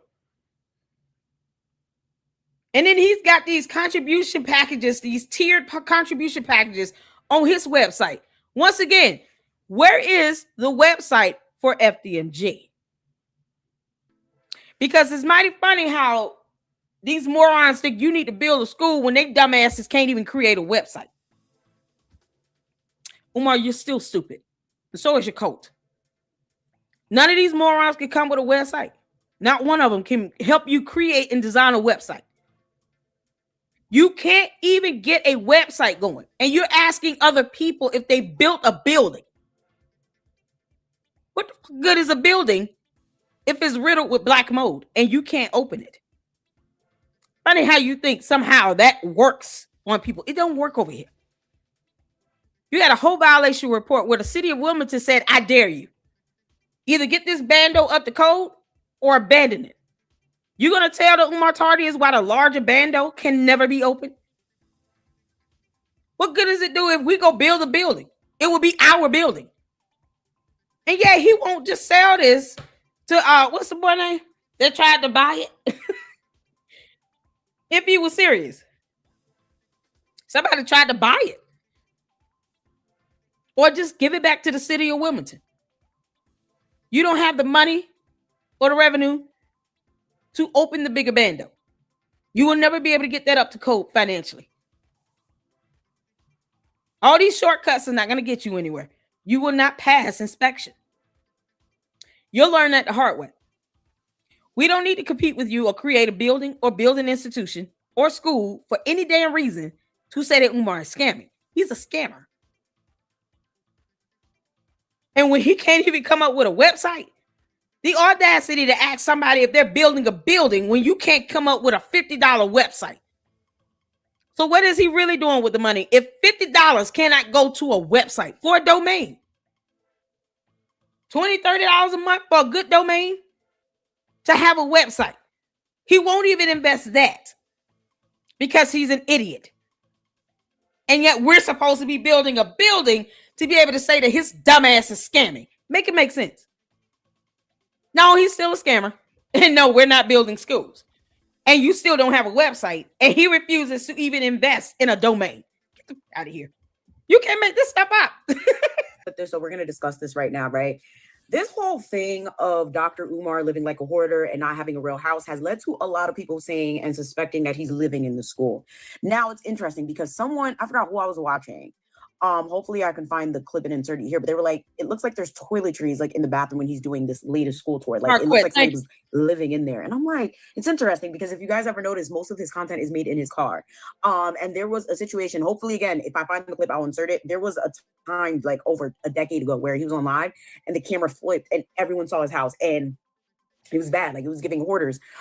So I really wonder, like, you know, it's just weird. A lot of the things he does and says is weird. All the evidence out there points to him just overall not being a good person. And personally, I just can't. I'm not saying I'm an angel. I'm not saying that you have to be an amazing person for people to donate to you or to even open a school, but you gotta be halfway decent. Bare minimum, you should be a good businessman. And that goes into the next point. This man sucks at business and it shows. I am sick and tired of people sitting here talking about something. Well, why don't you open a school? Well, what school did you build? I don't see you doing anything. Well, because I'm not going to do what seems to be the impossible. This is not a small thing to do. Opening a school is a huge deal and it takes a lot of money. Dr. Umar has a doctorate. Y'all don't think that he knew it took a lot of money to open a school? Y'all don't think that he was collecting these funds, understanding that the school would not open? The nigga is not an idiot. In my personal opinion, I believe Dr. Umar knew this school would take millions to open, and he more than likely was never going to get those millions. Okay, I genuinely believe that he knew a long time ago he should have stopped collecting funds, but still continued to do so because that is his paycheck. Again, where the fuck does Dr. Umar work? Like, I need y'all to understand. Where does he work? I need somebody comment down below. I want to know. Where does he work? And don't say he's an influencer. Don't say that. That's not a good answer. That's not a good answer. Simply because he's out here. I'm a professional and I worked in all these schools. What schools? Powell. I can't find it. The way we went. I don't see you doing it though. You don't see me doing it? No. Okay. Show me another psychologist who has done more to change the way Black parents deal with the mental health and school system in this country. I haven't seen. I know what you do, and for the sake of conversation, let me push back. For the sake of conversation, I will push back. Where's the result? Show me some numbers. Show me something tangible I can look at. I tell you what I'm gonna do. I'm gonna have every parent I've ever saved and child I help email you directly, and then you can take it from there, my brother. All right, now definitely have it. I'll pull it up on the interview. You see, we don't care about that. Let me tell you something. I don't need none of these damn parents that's sitting here going to somebody that's not licensed or certified, that's sitting here diagnosing their kids with anything to email me when you can't show receipts to them either. So they're giving you their money and they're not even demanding that you send them a tax statement letter at the end of the year so they can file with their taxes. What good does it do for them to email this person? And he sat there and was like, oh, okay, cool. No, what does that have to do? Hold on. They ain't got to do. Do you have a director of finance? Why do you don't have a board? Where's your board? Your board of directors should have a finance person on it with a degree. Because you don't have that. What you don't have is a finance degree. How are you keeping up with your revenue and expenses again? How's this information being saved? If I ask you right now to show me a vendor invoice and a contract with a purchase order, do you even know what the hell I'm asking you for? That's what he should have been asking him. Do you even know what a purchase order is? Do you know what it means to get a contract with a vendor? Do you understand how competitive bidding works? Why don't you have a permit for an inspection to be done on this bando? Would he even understand this BS if he would have asked these direct questions? This is the problem. And you think that it's good enough for a parent that claims that Umar helped their child from a psychological stance when he's not licensed or certified to do it? And the Commonwealth of Pennsylvania already told him to stop. You're violating laws and regulations by falsely stating that you are a psychologist as if you're practicing psychology. You're not licensed or certified to practice psychology, Umar. I don't care if those parents try to email and say, he helped my kid. I don't give a what you think he did. If anything else, they'll be sending him over evidence that could be used against you in a court of law, because you're still violating the law by saying that you are helping people diagnose and treat their kids. With what? That you're not licensed or certified to do. What are you doing again? Yeah, let them email so they can tell on themselves. And then I can sit back and respond to them and say, thank you for emailing me, you dumbass parent, for listening to somebody that's not licensed or certified to practice psychology. Prayerfully, your child grows up and reminds you of why you suck. You would never let someone operate on them and they never went to medical school, or they never ever picked up a scalpel. Why would you let someone diagnose your child and they don't have a license or certification to practice psychology? And the actual board of psychology told him, go sit your dumb ass down. You don't have a license or certification. You don't have the credentials to psychologize anybody's child, as he puts it. To diagnose, to treat, none of that. Sit your bum ass down and go get a regular job. Yeah, let them parents sit here and email me evidence. Come on with it. Lady Luck Club LLC at yahoo.com. I dare any of these dumbass parents, these simps and these low self-esteem, low IQ mothers, please email me. I know exactly what to do with that information. I will turn it over to the board of psychology and say, now y'all can really lock his ass up. Look at all these people sitting here attesting to him diagnosing and treating their children. Any of these dumbass parents are stupid enough to let him do this and never once challenged him with his credentials. We went over those court documents in the LLC for a reason. Please email me and thank you for tell me something about this man trying to treat or diagnose a minor child with no credentials, no license, no certification, nothing. And the Commonwealth of Pennsylvania already told him to kick rocks. He has a cease and desist order still in effect. Did y'all know that? There's a cease and desist order still in effect. You can't make this up.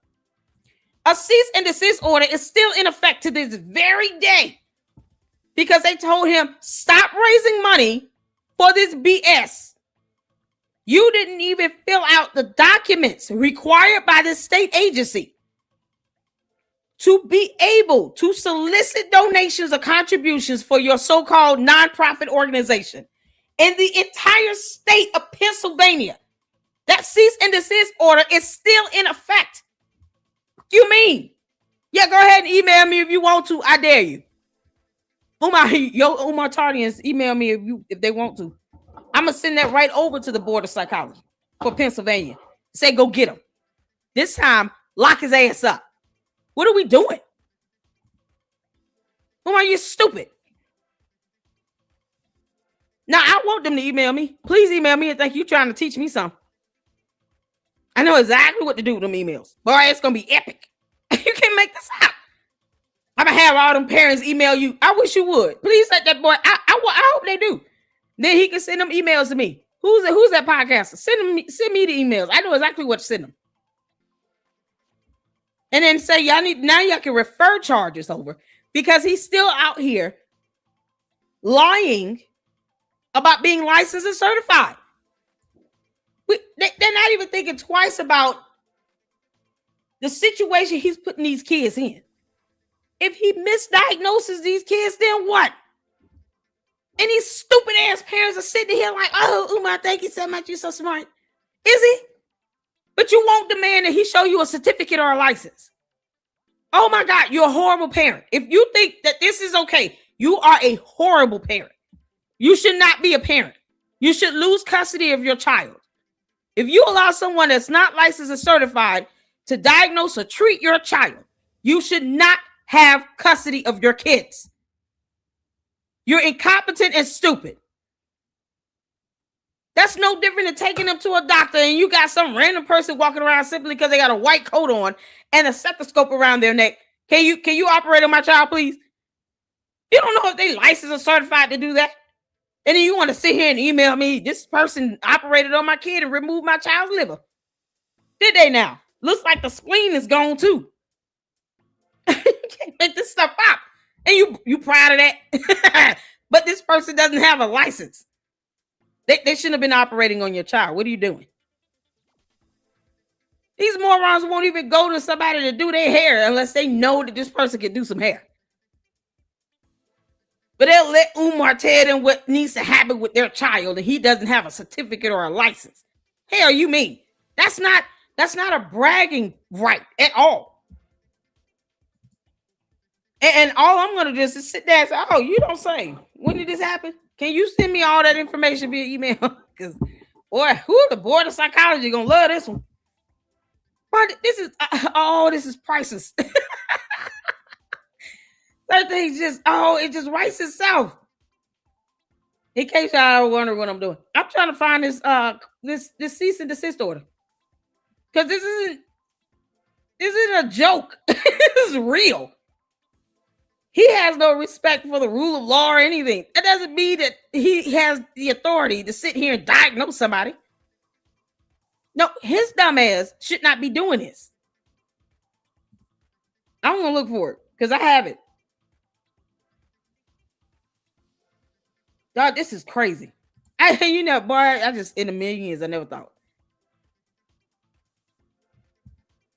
Let's get back to this, you all. And we gotta stop in a few minutes. So we'll do part 3 tomorrow.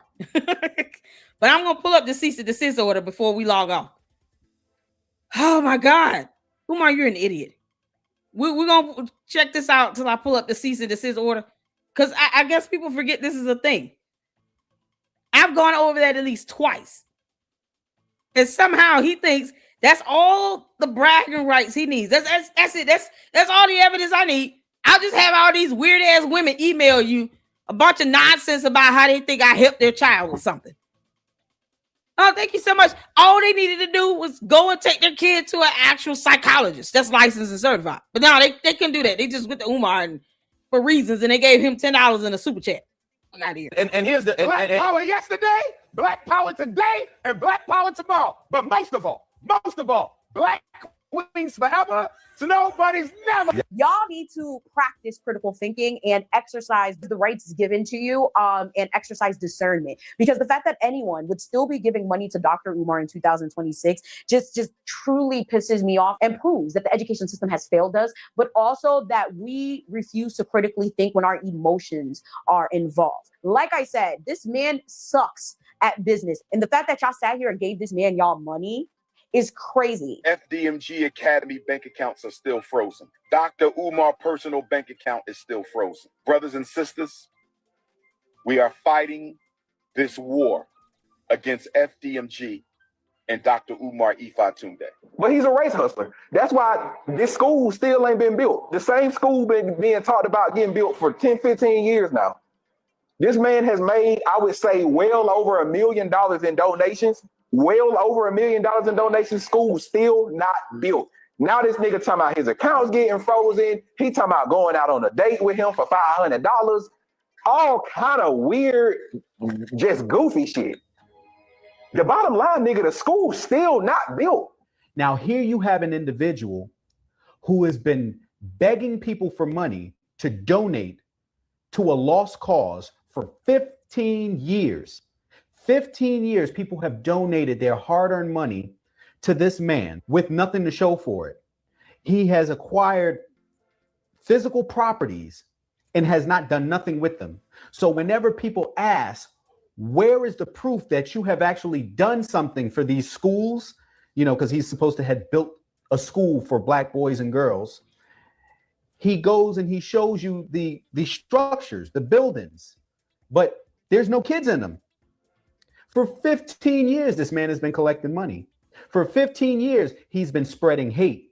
He's been spreading false hopes and promises and nothing to show for it. There have been so many stories out there coming out from professionals that have worked with Dr. Umar. There are people in his own circle, in his own space, that won't even fuck with the guy because they understand the man is running a scam. This whole entire thing is a ruse. And still, people donate to this guy. One of the most notable being the whole situation with Lorianne. Hi, Lorianne. I love her, bro. I love her videos. I watch her content all the time. And I found her when I was making my previous video about Dr. Umar. All right, y'all. So technically, her name is Marianne Lorient. I'm trying to figure out why I've been calling her Lorianne. I feel like she might go by Lorianne, but I apologize if you're watching this and you're offended. But yeah, I absolutely love her. Also, to preface, she's also started some sort of investigation into the funds with a lot of people that have donated. She also had donated. She was a super fan of Dr. Umar, but let's get back into it. So Lorianne is actually Haitian as well. She is a producer, a director. She makes short films. They're actually pretty good. And she did a short film on Dr. Umar. Let me just tell you right now, that shit was so funny. I ain't gonna hold you, though. I couldn't watch the whole thing. It was cringe. Lorianne, shout outs to you for sitting there doing that shit. Because it wouldn't be me. Okay, it wouldn't be me. I would not have sat there and done that. And there are so many accusations. Okay, the whole situation with Lorianne could be an entire video in itself, but I'm not about to sit here and go through that rabbit hole again. Hear it from Lorianne herself. I can't do the live on my phone and play the audio of Dr. Umar's message. Yes, family, he took the liberty and calling me today and had the audacity to leave a voice message. My phone rang and his face showed up. My heart dropped. I did not answer the call. I allowed it to go to voicemail. Please refrain from calling, refrain from texting. You and I are not friends, sir. You and I had a business relationship that you betrayed, that went south.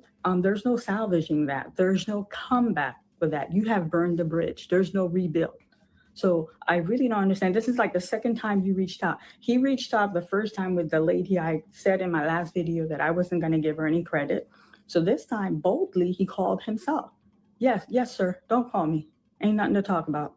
Absolutely nothing. Brothers and sister, as you know, Sister Marianne has gone coon. She has gotten on the bandwagon. It is season lynching Dr. Umar Johnson. Her and I worked on a project. There was no understanding. That's what I write. There was no understanding. I've decided to move on. She took a scene from the project that I made a movie with her to tarnish my relationship, my reputation. I'm sorry. Stop the rhetoric. Stop the rhetoric.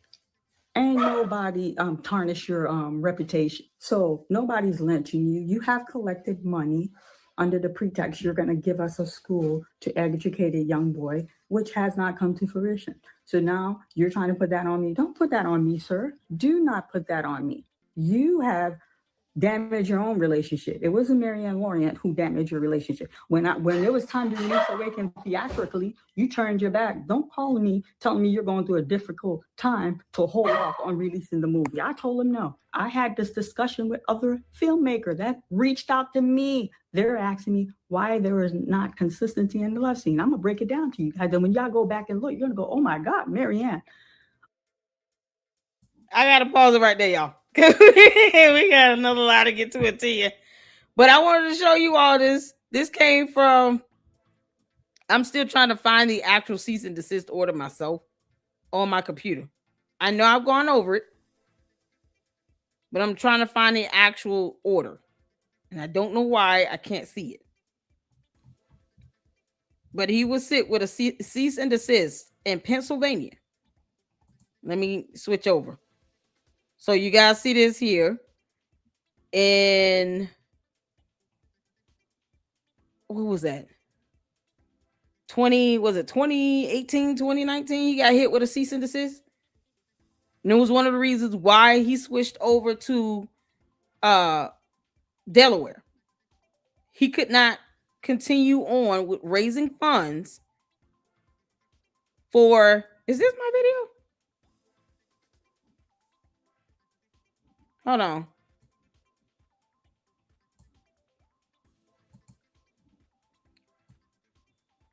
Let me see. Oh, here it is. Make a change covered it. This is the cease and desist order. We gotta watch this right quick because I want y'all to see this. Can't make this stuff up. This order is still in effect. This is from 2022. There it is. From 2022. Y'all see that? March 4, 2022, Department of State, Notary. And you have here, in the matter of Frederick Douglass and Marcus Garvey, RBG Leadership Academy, cease and desist order from the Bureau of Corporations and Charitable Organizations. This is a whole government state department. They issued him a cease and desist order.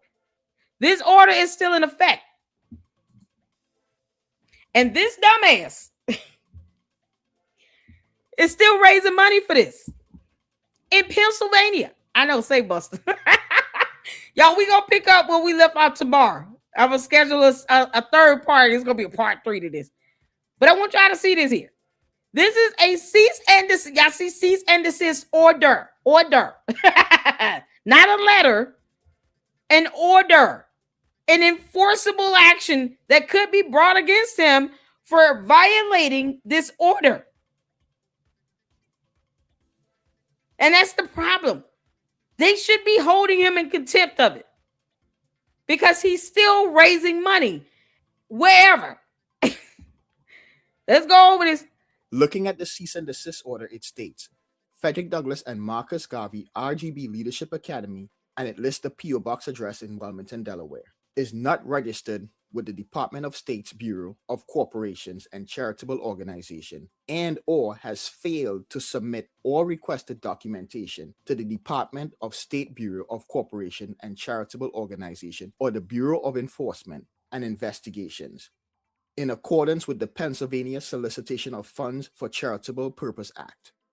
Hereby orders Frederick Douglass and Marcus Garvey, RGB Leadership Academy, to immediately cease and desist from soliciting contributions on behalf or as a charitable organization, or conducting any services of personal fundraising counsel or professional solicitors in Pennsylvania, until such time as it provides the Department of State Bureau of Corporation and Charitable Organization with all previously requested information and duly registers or provides information that it is excluded or exempt from registration, as determined by the Department of State Bureau of Corporations and Charitable Organizations. The document also states that the respondent may also be subjected to fines up to $1,000 per violation of the act, plus an additional penalty of $100 per day each day the violation continues. So what this is saying is that since FDMG did not register as a charitable organization, FDMG is in violation of the Pennsylvania Solicitation of Funds for Charitable Purpose Act. Therefore, FDMG... And how many days has he been raising money? He should be getting hit with $100 a day for the last 4 years. For the last 4 years, it's 365 days in a year. Times $100 per day. You got to do 365 times 4, and then get the number of days in 4 years, and then multiply that by 100. That's how much money he should be paying to this State Department for violating this order, in addition to the $1,000 for each occurrence. He has not stopped raising money since. This is an order. The next thing that should happen from here is the acting secretary of the Commonwealth of Pennsylvania should file a petition for contempt with the court, because courts can't enforce the order. This is not a letter. This is not an option for him. Why do you think he took this FDMG stupid scam to Wilmington, Delaware?